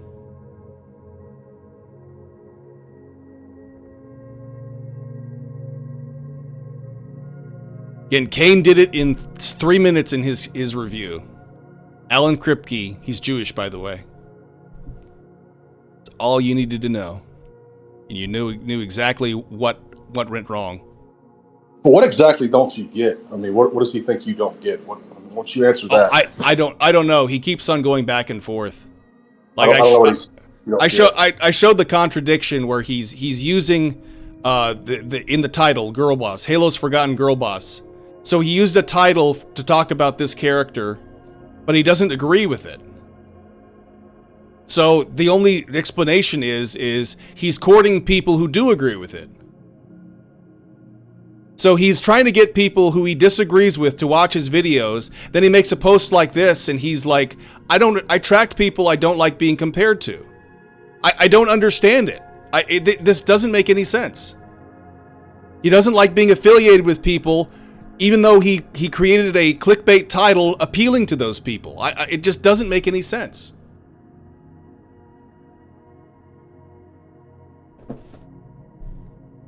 Either he's lying or he's stupid. Like the Peeb guy baiting and then getting mad when Chuds call him out in the 007 review. Exactly, yes.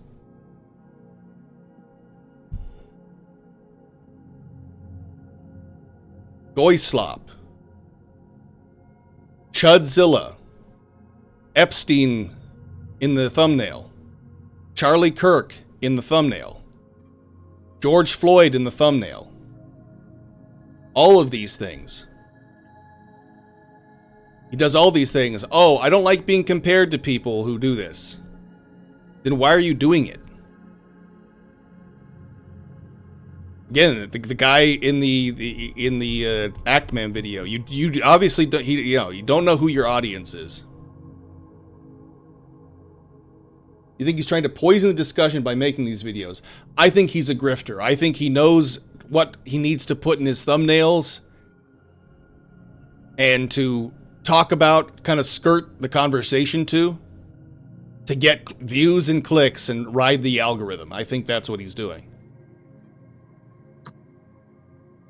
I think that's what he's doing. And a post like this, he acts like he's ignorant of what he's doing. Halo 4 introduced plenty of new things. Oh, hang on. We already saw this one. Okay, so what is this one? The game that could have just been DLC. Halo 3 ODST is a game that was released in 2009. Why did I click on this one? Hang on. I'm clicking on a bunch of thumbnails. Well, like I said, I don't. It's like completely ironic, and it's just a response to him being called a chud and a racist by like the Twitter types, and that's like impetus for his videos. Or if he's actually genuine in what he's saying. But if he's genuine, that there's like serious contradictions between what he said in the past. Then I mean, no, there's problems either way he does it. Well, that's what I'm saying is like, and I guess this guy SB is a fan of his. I'm not sure, but he keeps on going back and forth between, oh, he hates it, okay, but he doesn't hate it because he's not being serious. Well, why does he have to be serious all the time? That wasn't that, but you just made a point that contradicted that. You said he hates it.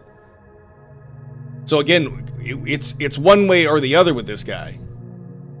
Like, I get there, you can be humorous and stuff, but he's obviously using this stuff to get certain people to look at his content, like realize what the problem is.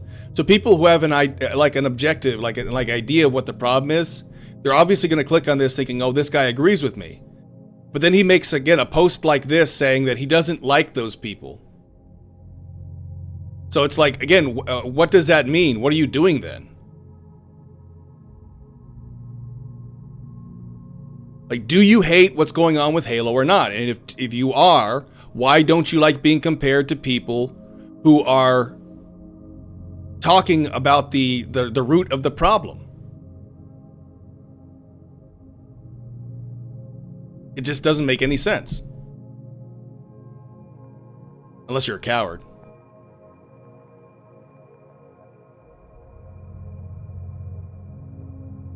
He put the full N-word in a thumbnail, didn't censor. Why did he censor the other one? Where?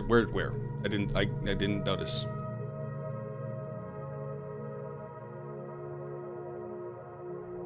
That's one for real niggas only.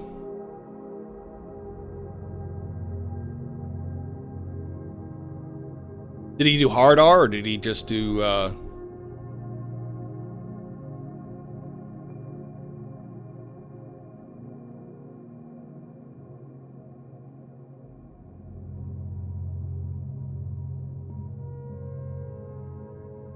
Chudzilla? Am I blind? I don't see it.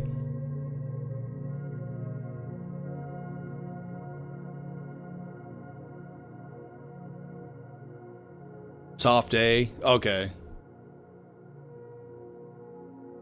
That's another thing. How is he getting away with that too?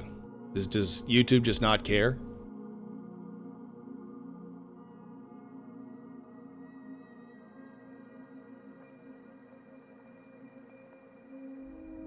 This is the only one I'm seeing. I didn't see the other one. Oh well.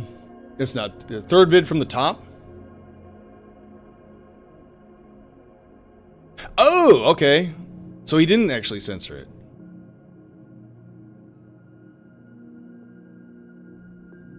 So he censored it here, didn't censor it there. That is interesting. Not hard R, by the way, but anyway. But yeah, that's funny.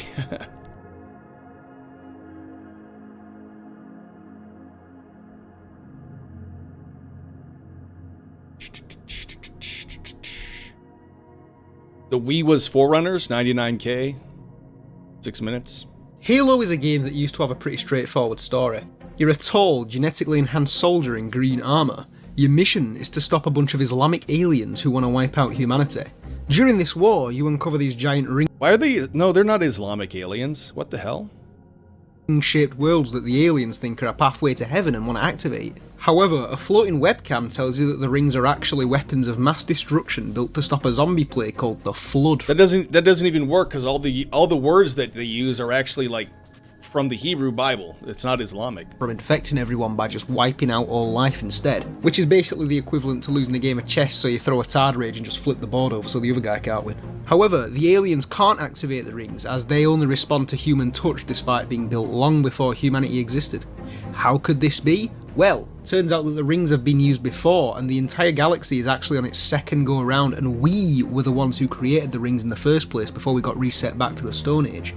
And to make sure there's absolutely no confusion about this, the floating webcam just straight up says, "You are the child of my makers, inheritor of all they left behind. You are Forerunner." Now imagine seeing all this and thinking the rings were actually built by ancient 10-foot tall vampire people who hated humanity but for some reason also designed all their technology to only respond to humanity and no other species in the galaxy. Because that was 343's takeaway from all this, and they've been running with it ever since. As someone who only got into Halo about 5 or 6 years ago, I remember getting really confused near the end of Halo 3 because I'd actually played a bit of Halo 4 a few years prior. See, it was my understanding that these vampire people were just a thing that was already established, since Halo 4 treats them like this is what they always were in the lore. So when Guilty Spark then says, "You are Forerunner," I didn't know what he meant. Is Master Chief not a human? You're telling me he looks like this under his helmet instead of the guy from Orange is the New Black? I had no idea what the fuck this line meant. That's how bad Halo 4's retcon is. It's so bad that it doesn't spoil the original trilogy. He's a tourist too. This is crazy. Well, I'm a tourist, so I don't know. This is all Greek to me. I'm just looking for any like chud signaling, and I'm not getting any of that. If you play Halo 4 first, it instead makes the big reveal at the end of the trilogy feel totally nonsensical, which as far as I'm aware it basically is now. The entire story of Halo was slowly building up to who the Forerunners were and how humanity was connected to them somehow. Why were we the ones chosen for annihilation by an alien religion that worship technology that only we can use? And Halo 3 gives you a perfectly understandable answer for everything.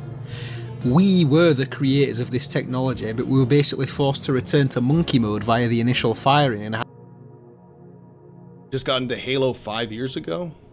Had to evolve back to this. Well, that's another thing I think, let me go back to this real quick. Here we go.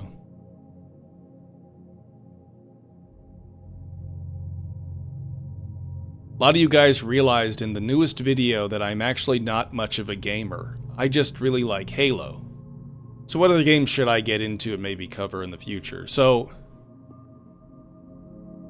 I mean, I'm not even saying that he needs to be, but you know, calling him a tourist and everything, anyway.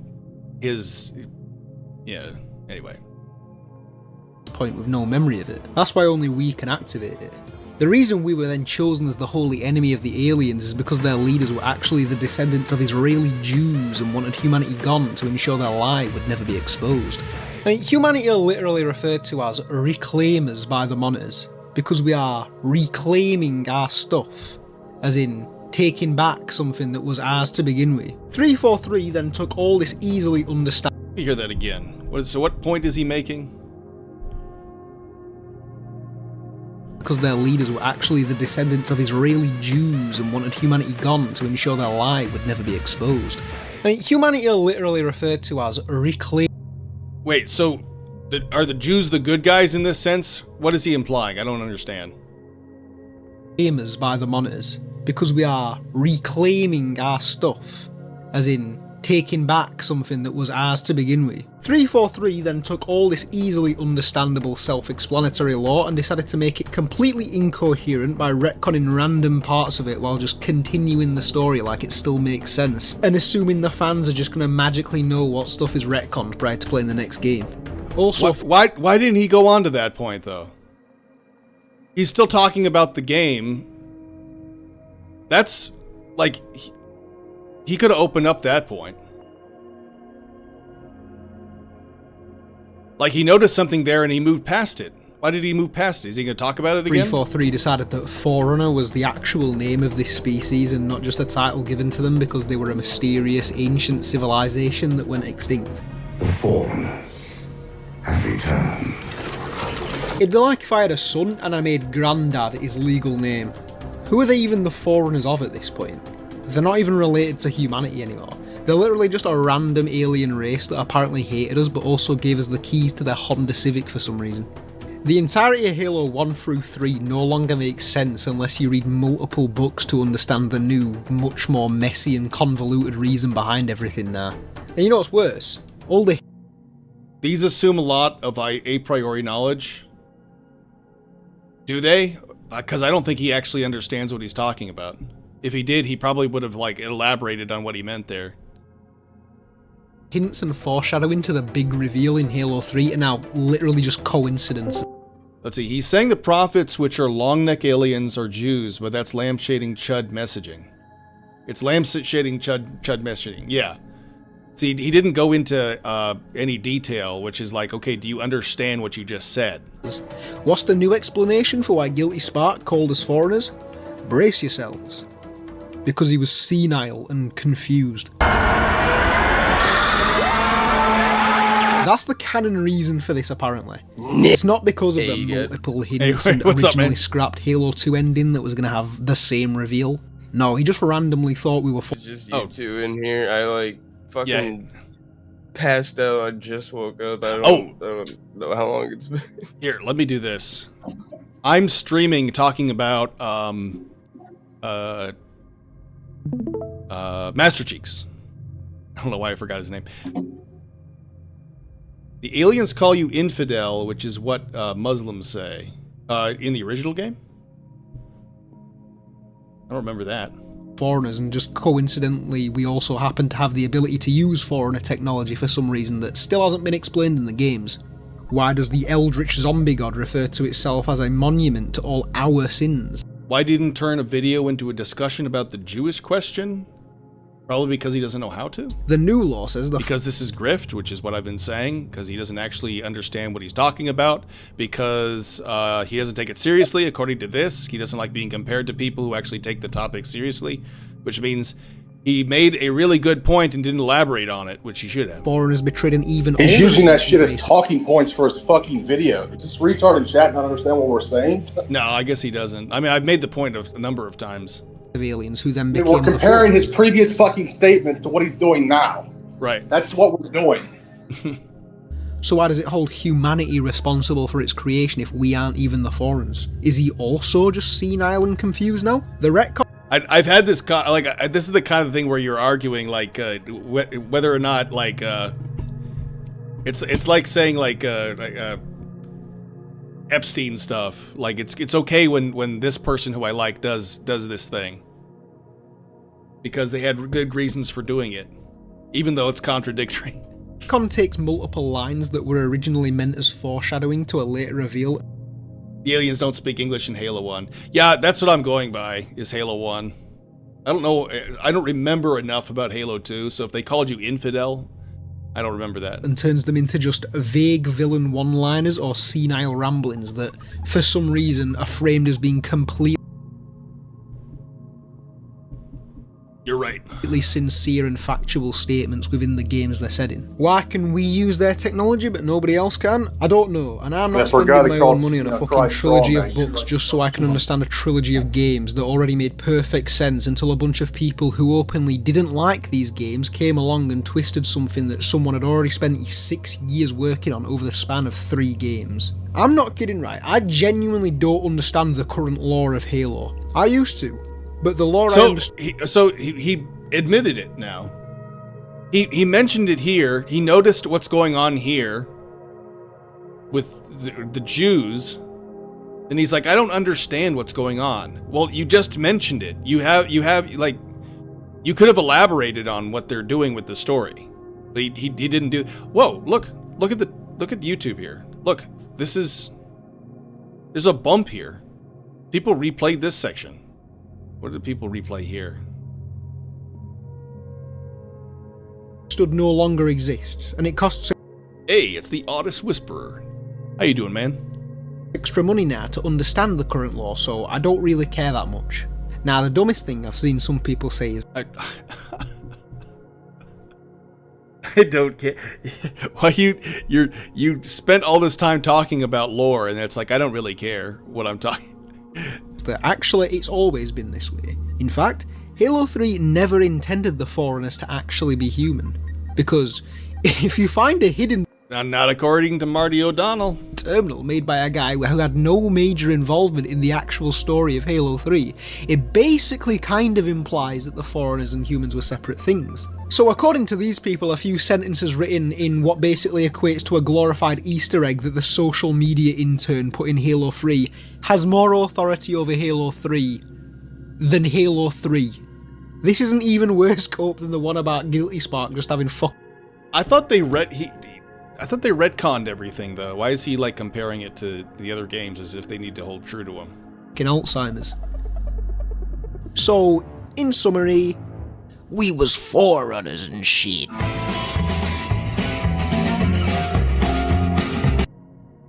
Well, that doesn't make sense.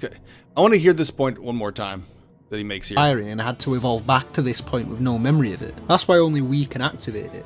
The reason we were then chosen as the holy enemy of the aliens is because their leaders were actually the descendants of Israeli Jews and wanted humanity gone to ensure their lie would never be exposed. I think he's actually got it the opposite way around. I mean, humanity are literally referred to as reclaimers by the monitors. Yeah, so if humanity are the reclaimers, so this was promised 5,000 years ago to humans? Because we are reclaiming our stuff. So he has it backwards. As in, taking back something that was ours to begin with. So he has it backwards. In this narrative, the Jews are actually the humans. Like Master Chief is actually like a Zionist, taking back what was promised them like thousands of years ago, and the aliens are, yeah, I guess they're Palestinians, or they're white people. No, that's exactly what I think is going on. I think he has it backwards. 343 then took all this easily understandable self-explanatory lore and decided to make it complete. But I'm only saying that because I haven't played the game, so people who have played the game can tell me whether I'm on the money on that, so. We was the real tribes of Israel, humans. Right, yep. I feel like the opposite is going on here. I feel like the bad guys are not the stand-in for Jews. I feel like the good guys are, because we're supposed to be sympathetic with the Jews, which would fall in line with a woke video game company. Jews are the only real humans. You go as you damn go as you're running out.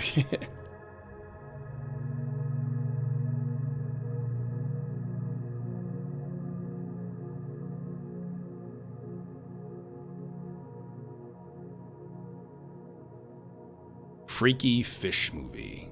Oh, I don't want to see that. He's probably not going to talk about Charlie Kirk. Charlie Kirk's just in there because it's like 4 months ago. I think we've exhausted this talking point. It's been the stream's been going on for 4 hours. Is there any other video here that's worth watching that anybody can say? Hear me out, bro. Is he going to talk about... I haven't seen this show with this clown character, the Amazing Digital Circus. I don't know why people are talking about it, why it got so popular. I'm not really interested. I'm not understanding it correctly. The prophets of the covenant specifically are the Jew, if you want to make that analogy. The ring was promised to us 3,000 years ago. Yeah, 3,000. So if we are reclaiming something 3,000 years ago, why aren't... Doesn't that mean that humans are the stand-in for Zionists? So you're role-playing the Zionists in that sense, and the bad guys are the Palestinians or the or whites, or basically anybody non-Jewish. They're the goyim. That's what it seems like to me, that the analogy is based on what he was saying. But anyway, the Amazing Digital Truny. Eating haram pork, right? I've been on a pork fest myself. I got some pork for burritos, tacos. Halo Reach edit, not to be racist or anything, but and it's just gonna be an elite. Halo's edgy phase. So let's see what's edgy about The Halo. 2010s were a hard time if you were a fan of, well, anything really. I don't think I'm being unreasonable when I say that Zack Snyder owes the world an apology for making Man of Steel, because it kickstarted this trend of taking older franchises that were semi-serious but mostly just dumb fun, and trying to turn them into these dark, gritty, mature versions that feel like they only exist so that the creator doesn't feel embarrassed when he has to tell people what he's working on. For like 10 years... I don't think Man of Steel did that. I think The Dark Knight did that. I just think The Dark Knight actually did things well, and everyone tried to do the same thing, and they just didn't understand how to do it that way. Great, basically every franchise tried to look really cool and edgy. The humans are Christians, Covenant led by Jews. I would have said the humans are stand-in for Christians for like the first Halo, and Halo 2 and 3. I feel like that was more obvious. But what makes you think the people who Bungie gave the franchise to were continuing that, and weren't just trying to psyop you? For some reason, even though it was pretty much universally hated by every... Like, again, why would a woke video game company that everybody hates because they're doing girl boss shit, like, think, oh, but we need to do Christian messaging? It doesn't make sense. Like, think about that. Fan base. And I do mean every franchise, alright? Even the fucking Looney Tunes got a dark and gritty reboot. I also just want to point out that their dark and gritty reimagining of... By the way, Lunatics Unleashed wasn't dark and gritty. Everybody says it is. I think it's because they haven't actually watched the show. It is good fun. It's actually a pretty good show. I especially like how the Wile E. Coyote character and the Roadrunner character actually work together. What's Wile E. Coyote's name in it? I can't remember. It was well, anyway, I think he's the best character. I like him the most. The Tasmanian Devil was called Spaz, which to anyone not from the UK, that's like a word for a mentally disabled person over here. So it'd be like if in The Dark Knight, Batman's like, Commissioner Gordon, the Joker is not the only villain in Gotham City. He's working with my old enemy, Dr. Down Syndrome. But perhaps the biggest victim of this cringe edgy teen phase was Halo. Kinda, I don't know, some other franchises probably did get it a lot worse, but I can't think of any off the top of my head, and I'm a Halo channel, so, you know. Now I know what you're expecting. You think I'm gonna immediately point to Halo 4 as the game that started Halo's edgy phase? Well, you're dead fucking wrong, son. Halo was doing this shit even before Zack Snyder could get his grubby little hands on Superman and properly start this trend. Proving that, once again, Coyote vs. Acme movie coming out. I'm not too excited about that. I've actually read the script for it, and it's not that great. But, no, Lunatics Unleashed was pretty good. Look, I want to play some clips, but they probably would get the stream copyright struck. Halo is always ahead of its time, even when that's a bad thing. Techie Coyote, that's what he was. He was Techie Coyote. Yeah, Techie Coyote was pretty cool. Halo Reach was a game that's pretty much universally liked nowadays, but I mean, that's not really surprising when you've got people claiming Halo 4 also belongs in that category of good Halo games now. Not happening, Sunshine. You get back to the pit with all the other shitty games. Anyway, Halo Reach was clearly trying to be a lot more gritty and badass than the previous games. Now, any Halo fan will tell you that this was done as a deliberate artistic choice to better represent the bleak tone of the game's story. But let's just be real for a minute, Bungie wanted that Call of Duty audience. I mean, they even had a cool guy with a skull-themed mask like in Modern Warfare. They weren't exactly fucking subtle. Reach was the first mainline game in the series to really take a drastic turn in its art direction. Personally, not that big a fan. I always liked how the Bungie trilogy kind of looked like a bunch of action figures. There were these vibrant colours with... I remember the Looney Tunes movie where it was like Roger Rabbit. Where was it, the one with Brendan Fraser in it? Are you talking about just a Looney Tunes movie where they combined like real actors with the tunes? Because I do remember that movie, and that was kind of meh. Space Jam, yeah, was it Space Jam? Which helped to contrast between the human and alien factions. The human characters weren't trying to look photorealistic, but also weren't given that weird exaggerated anatomy where every male character needs arms bigger than his... Oh, it was the Brendan Fraser one. Yeah, I do remember that one. I remember it was just kind of like, eh. Like, modern Looney Tunes is not that great. Fucking legs. Halo 3 just has the best art style in my opinion, but Halo Reach has this really ugly, washed out look to it. Not just in terms of colour grading, but the actual textures of everything now have a lot less colour, and so it all just looks like this mess of brown and grey. And then there's the Covenant. Now, there are some things I like. What was edgy though? Did he didn't say what was edgy though. There are two things I like. I like the Elite Ultra Armour and the skirmishes, just not in the way. Bruce went for things. The Bruce every to speak reaction, even though the whole point of the Elite 2. You know what I'm mainly here to talk about. Okay. Halo 4.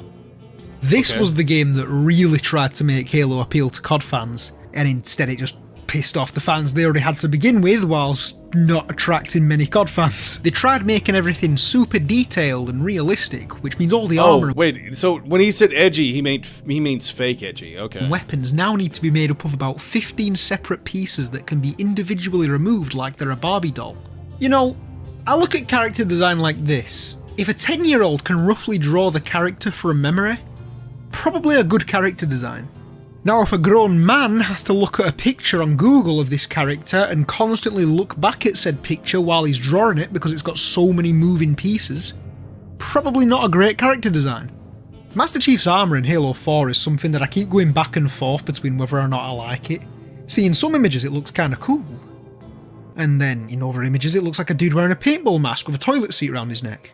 The Covenant somehow look even worse than they did in Reach, both in terms of armour and also one with them don't need as Orc in Halo Reach, since that combat events label arms. They also stand like what? When is he going to talk like this with the hands aren't the what's Halo edgy, what's not edgy? And it's still ugly, or because it's away from these two together. These are unlikely, but look, now, like I said, I actually don't hate this design. I just hate the way it was done. See, I think it would have been cool. Is he trying to say like the designs had a certain edge to them? If we had the original Jackals stay as the sniper, but or something. What are they wearing? Why is it all white? What tactical? This is all just about like different designs. What's edgy? What's not edgy? What advantage does this give you on an alien form? Because it's just an assault rifle, a brave, the action, or made up of about 90 different pieces. Look, I know I said I liked that Halo 3 did. The UNSC are no longer. It's worth to realise that nobody. Yeah, I think we've kind of reached the end. I don't. There's nothing here that surprises me. He's not really like talking about like I guess if I was more of a Halo fan and played modern Halo, I'd get some of this stuff, but I'm not. So a lot of this is preaching to the choir and using a lot of like chud signaling to people who are now asking themselves why they ever watched him because of the act man. So yeah, this was a really stupid excursion. I don't know, Ambassador, you have anything else you think it'd be worth saying about him? Not probably. Not no. Using edgy aesthetic in discussion, even though he's not even talking the point. Yep.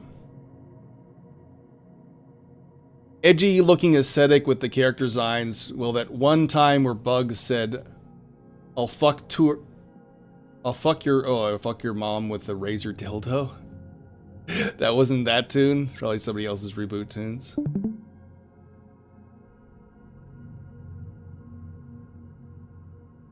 Don't bother. It's Goyloid. Goylo now. Halo is dead. This guy's a joke. Yep. I just think the whole point is it's like comparative analysis. You just taking his previous statements and putting them up against his current statements and just seeing if anything he says is genuine. Sure, he can joke about this shit, but I just think he's using it as a springboard. Yeah, he is. That's all I think it is. Because there's no joke in putting up a early life section. There's no joke there. If you're going to do that, then why are you doing that? Because that like I said, that contrasts with your previous statement that you don't want to court these type of people. Yeah. That's the biggest thing. Is this whole comment is the biggest thing. You're attracting people you don't like being compared to. Then why are you signaling to them?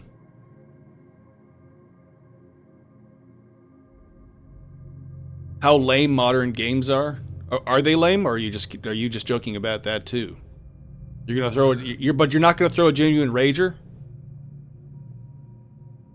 So if this entire channel is just a big fucking joke, and fine, whatever. But just why are you using the specific terminology and I guess these talking points to do it? Well, there you go. SB says early life is an absolute joke, and if you know, you know.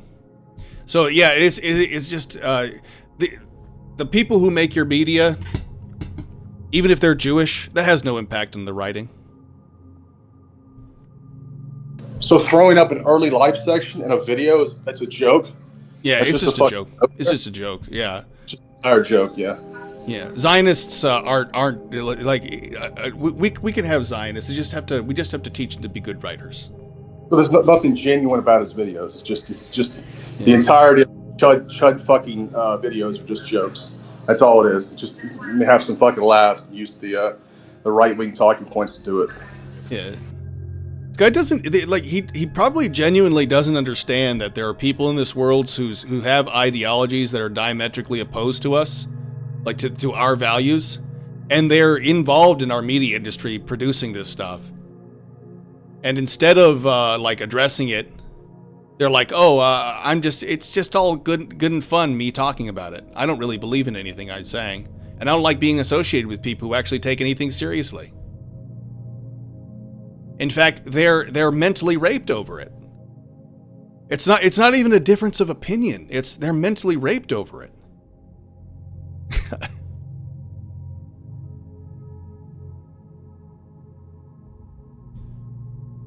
He probably equates Synthetic Man to heel versus babyface crashing out of her pronouns, which is arguably justified. Yeah, and well, see, even heel versus babyface doesn't really stand for what he's talking about, though.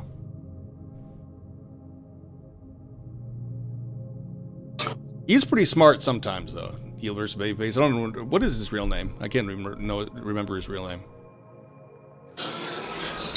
I don't know. They call him Az. I don't know what I don't know the rest of Az, yeah. He, I remember him making a comment a while back, talking about how Disney purposely used. Remember when the Obi-Wan show was coming out, and Ewan McGregor took that video in his car saying Anybody who criticizes the Negress who is in the role of the female Darth Vader was like, if you don't like the fact that she's involved, you're no fan of Star Wars. And he was basically talking about that. It was like, it was an obvious marketing ploy. It was made to get people riled up and angry and to talk about the product. It was like faux outrage, and that's what these people subsist on.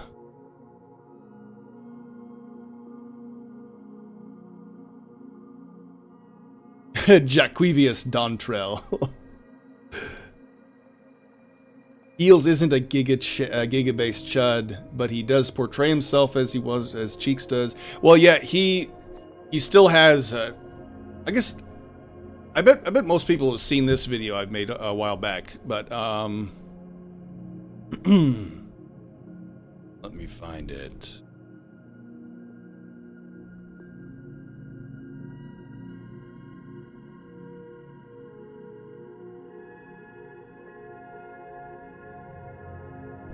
Where is it?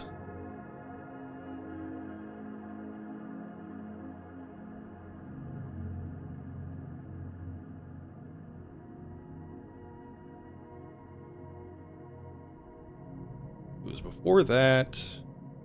Before that. Here it is. Pushback.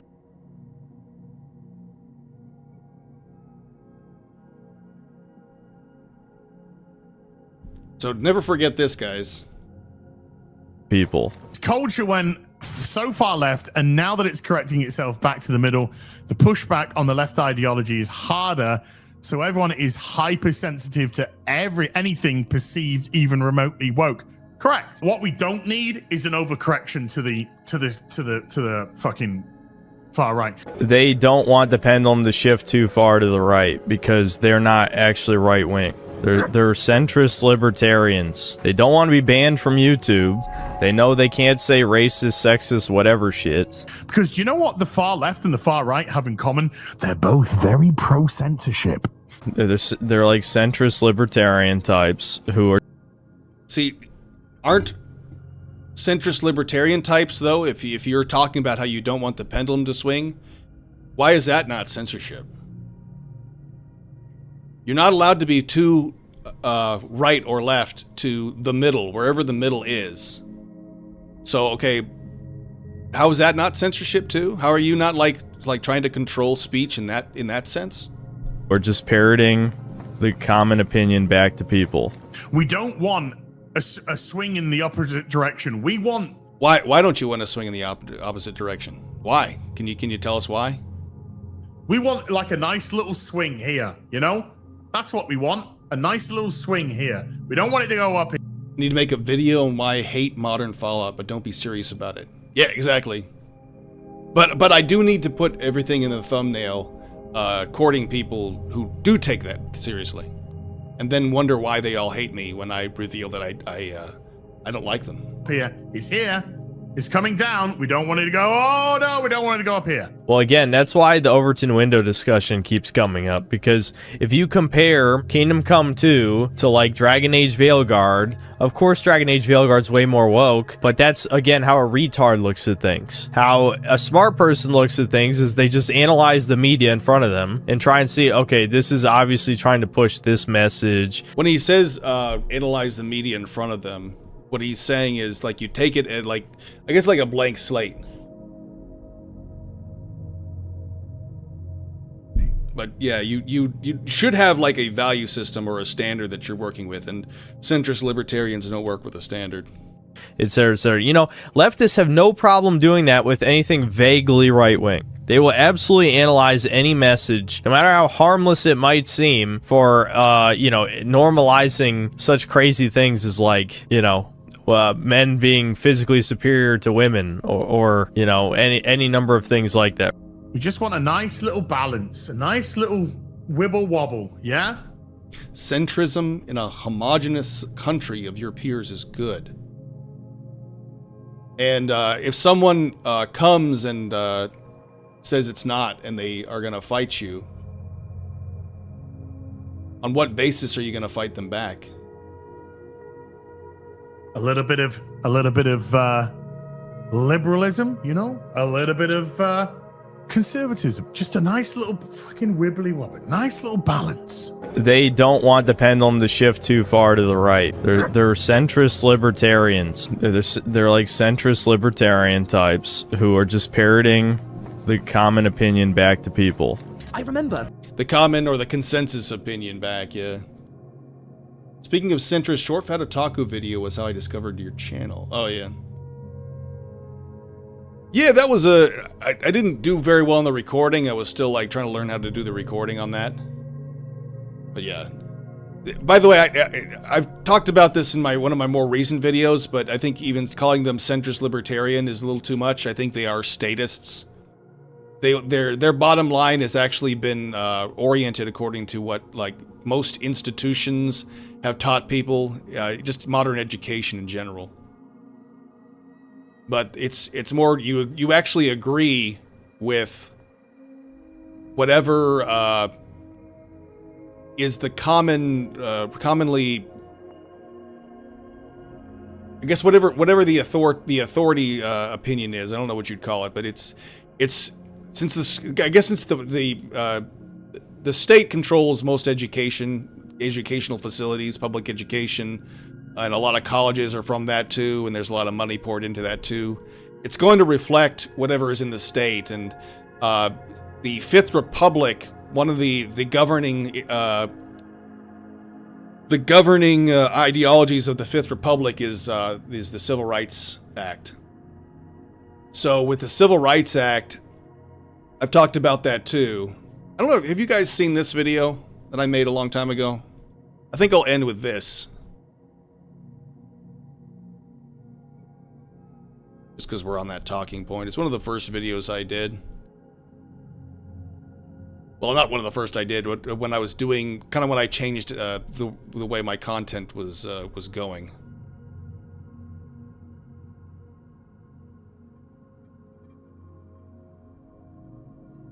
Okay. This one. So let's talk a bit about wokeness in media, specifically forced diversity. Let me lead this off by talking about Space Marine 2. Space Marine 2 has a multiplayer mode called Operations. In said game mode, you're allowed to choose from a variety of classes to play as, and each of these classes boasts its own abilities that fit within several different situations in the game. Furthermore, you can arm your Marines with many long-range weapons, mid-range weapons, or melee weapons. But ultimately, each class is set apart from one another in both abilities and weapons, and so an appropriate descriptor would be to say that the classes are diverse. Missed the Zootopia reviews. I still have a script up for, like, I was going to redo that whole review and just put it up in one video. Because I changed a few things that I had said in it. But I could probably, like, do that. So I don't know. Well, I always say I could do that in the future. It wouldn't be too difficult to do, I guess. I had to go back to my folders and look up all the screenshots I took and kind of put them together. But, yeah, I could do that again. But note here that in my saying that they are diverse, all I've done is make a factually true statement. I have not applied any degree of moral value to the word. Instead, I've only used the word as it would literally apply to the subject matter. Now from here, you could argue for a setup in the game that would best handle certain situations. For example, maybe you want to get a bulwark class to tank things at close quarters, and then you get a sniper class to shoot things from afar. And then you add a tactical class to provide mid-range support. By talking about this dynamic, I could make a case that diversity is a good thing. But here, it would only be good in the sense that diversification provides this team with advantages throughout an operation. So this is only pragmatically expedient. None of this means that diversification is morally expedient. And that's where we start to draw a line between what is and is not woke when it comes to diversity. You see, on most occasions when we hear people talk about diversity in anything, what you hear about is something that is being forced, and it's all superficial. But despite that, it is mandated in terms of morality. Now, one of the main problems with this is that woke diversity versus practical diversity Implies that our physical attributes, our skin color, our sex, our facial features, our size, all of it has some kind of moral value. And so there we ask the question, where does this moral value originate? Well, it's all derived from this applied marginalized or victim status. Because we live in this post-Christian state right now, remnants of our religious beliefs compel the strong to protect the weak. In addition, we must be charitable to the poor, and we are also compelled to treat each other fairly and equally. The evil assumption that all Negroes lie, all Negroes are basically immoral beings, all Negro men are not to be trusted around our women, an assumption that one associates with minds of their caliber, and which is in itself, gentlemen, a lie. I didn't realize until like years after I read the books how arbitrary everything Atticus Finch says in that book, how arbitrary it is. He never actually argues anything. He basically just says, oh, this is true because it's true, and this is false because it's false. I don't think he ever actually gives any coherent argument to what he believes in. But I've stated in previous videos that these Christian morals have been misaligned, they've been twisted. There are bad actors who have taken advantage of goodwill, and so many people will lay claim to a marginalized or victim status, simply as a means of procuring unearned power for themselves. And this is of course what we will acknowledge as wokeness, the recognition that certain people are being given power, not through a merit-based system, but by virtue of simply existing within an identity. And unfortunately at this point, much of that wokeness is now being actively mandated through DEI, diversity, equity, and inclusion. Now, where does DEI get its power from? Well, frankly, DEI is part of a myriad of top-down regulation of behavior that mimics a state-mandated mission to remove any and all bias from society. Aaron McIntyre and the guys from the Good Old Boys podcast suggest that we're now living in a fifth republic. So this is the point I wanted to get to. The civil rights regime. The strong man behind this republic was LBJ. The first person I heard criticize the Civil Rights Act was Rand Paul. Then I saw Pastor Doug Wilson echoing those criticisms. But until I read Christopher Caldwell's book, The Age of... This is the book you need to read on this, by the way. The Age of Entitlement, Christopher Caldwell. If you want to learn kind of about what I'm talking about, Caldwell... he talks about it in this book. Entitlement, I didn't realize how much it had transformed the country. Caldwell argues that they had inadvertently voted themselves a second constitution without explicitly repealing the one they had. Each constitution contained guarantees. But the Civil Rights Act made it the job of the government to root out inequality, which means rooting out bias. What we call political correctness is the natural outcome of civil rights, which makes fighting bias a condition for the legitimacy of the state. Once bias is held to be part of the unconscious of human nature, there are no areas of human life in which the state's vigilance is not called for. Yeah, that's it. So that's the basis for all good and evil now. Is this biased or is it not? Is it racist? Is it bigoted? That has essentially become everybody's morality now. That's why you can get away with murder and people are only concerned about whether or not you were motivated by racism.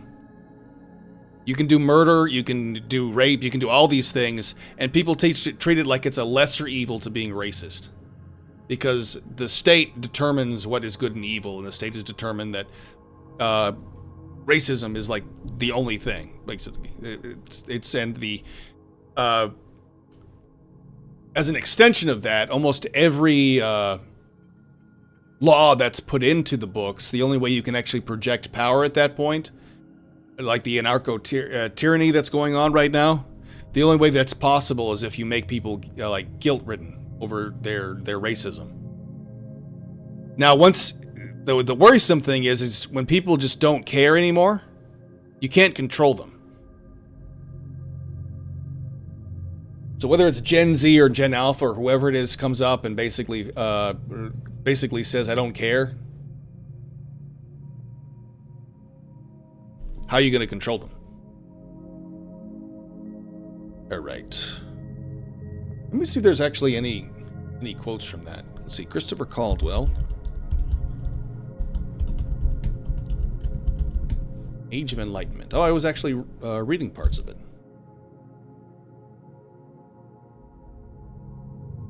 Civil rights does not temper popular sovereignty. It replaces it. Typical was the French polymath Ernest Renan, who wrote in 1883, "Those liberals who defend Islam do not know Islam. Islam is the seamless union of the spiritual and the temporal. It is the reign of dogma. It is the heaviest chain mankind has ever borne. In the early Middle Ages, Islam tolerated philosophy because it could not stop it. It could not stop it because it was yet disorganized and poorly armed for terror. But as soon as Islam had a mass of ardent believers at its disposal, it destroyed everything in its path. Religious terror and hypocrisy were the order of the day. Islam has been liberal when weak and violent when strong. Let us not give it credit for what it was merely unable to suppress."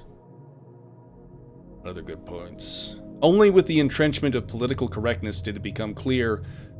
That he already read that one. The baby boomers were the last generation of Americans who would be taught in school that their country had never lost a war. In most things, in fact, they would have more in common with their parents than with their children. They were educated for a pre-computer world. They listened to a combination of folk rock and vaguely British-infected rock, which for their children would be eclipsed by various kinds of rap. All boomers were born into a pre-civil rights America, and they were the last generation to grow up wholly outside the shadow of what would be known as political correctness. You in your stream soon? Nah, not yet. No, okay. Yeah, they just charged Shiloh for being racist. They're gonna have to overturn that. But even if they do overturn that, I don't know if you're gonna see that in the news. What was the book called? It was called The Age of Entitlement. America Since the 60s by Christopher Caldwell. There are, however, great problems with shame as a means of governing. For one thing, opposition does not disappear, but only becomes unspeakable, making the public even less knowable to its rulers. For another, shame as a government weapon works only on people capable of feeling shame. I talked about this earlier in the stream. It thus purges high-minded people from the opposition and ensures that when the now mysterious public does throw up opposition, it will be led by shameless people and take on a shameless form. If the spread of Pakistani cuisine is the single greatest improvement in British public life over the past century, it is also worth noting that the bombs used for the failed London transport attacks on July 21st, 2005, were made from a mix of hydrogen peroxide and chapati flour. Yes. One of history's secrets is that the revolutionaries' appeal in the eyes of posterity owes much to the traits they share with the world they overthrew. Ooh. Irony. At some point, Democrats became the party of small-town people who think they're too big for their small towns. For these people, liberalism is not a belief at all. No, it's something more important. A badge of certain social aspirations. That is why the laments of a small-town leftist get voiced with such intemperance and desperation, as if those who voice them are fighting off the nagging thought, if the Republicans are not particularly evil, then maybe I'm not particularly special. Ooh, that's actually good. That's actually really cool. So if all the leftists, the red tuber types and all that, the people who call you Nazis, if at any point in time we prove to them or we are seen as not being Nazis, then everything they know is meaningless. It would be admission that everything they know is meaningless. That's basically what he's saying there.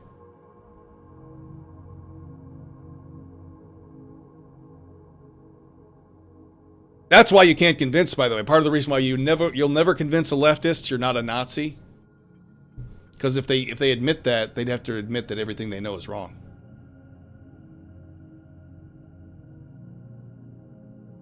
The cynic is one who, as Oscar Wilde said, knows the price of everything and the value of nothing. The boomers were the opposite.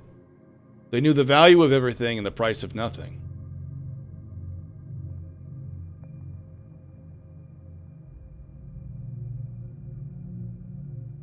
Now that's interesting. 3 weeks before Kennedy was killed in Dallas, Vietnamese President Nguyen Dinh Diem was ousted and then murdered in a coup that Kennedy had authorized. Who's they, Egad? They are the Jews. The Zionists.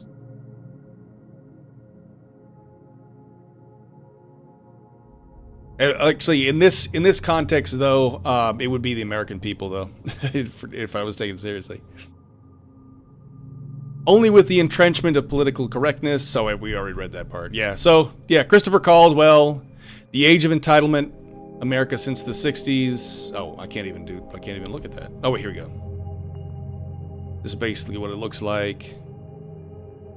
Major American intellectual makes the historical case that the reforms of the 1960s, reforms intended to make the nation more just and humane, instead left many Americans feeling alienated, despised, and misled, ready to put an adventurer in the White House. Christopher Caldwell spent years studying the liberal uprising of the 1960s and its unforeseen consequences. Even the reforms that Americans love best have come with costs that are staggeringly high. But this has been, oh, by the way, this has been oh, do you know what? Just really quickly, this is AI generated. This okay, I'll tell you just briefly. I'll probably devote an entire video to this sometime. I think I devoted a stream to it. Well, we do have the obvious thing, which is the M dashes here. But the other thing that, if you ever are wondering if something is AI generated, it does this: alienated, despised, and misled. 1, 2, 3. So 3 here. Another M dash. Wealth, freedom, social stability. So we got another 3 here. Basically, this is what AI likes to do. It'll talk about something and then list 3 things, 3 words to describe it. The M dashes is 1, so if you hear this, you'll know that there's something AI generated going on. Caldwell reveals the real political turning points of the past half century, taking readers on a roller coaster ride through Playboy magazine, affirmative action, CB radio, leveraged buyouts, iPhones, Oxycontin, Black Lives Matter, and internet cookies. In doing so, he shows that attempts to redress the injustices of the past have left Americans living under 2 different ideas of what it means to play by the rules. Essentially, timely, hard to put down.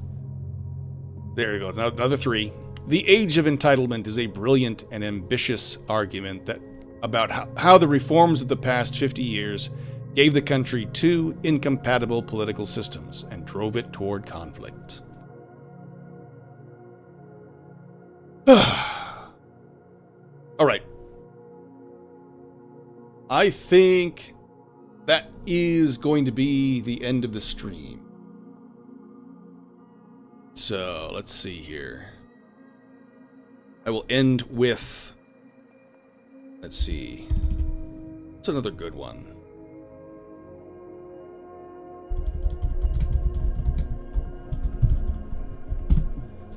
Maybe I'll find one at random. Oh, here's a good one.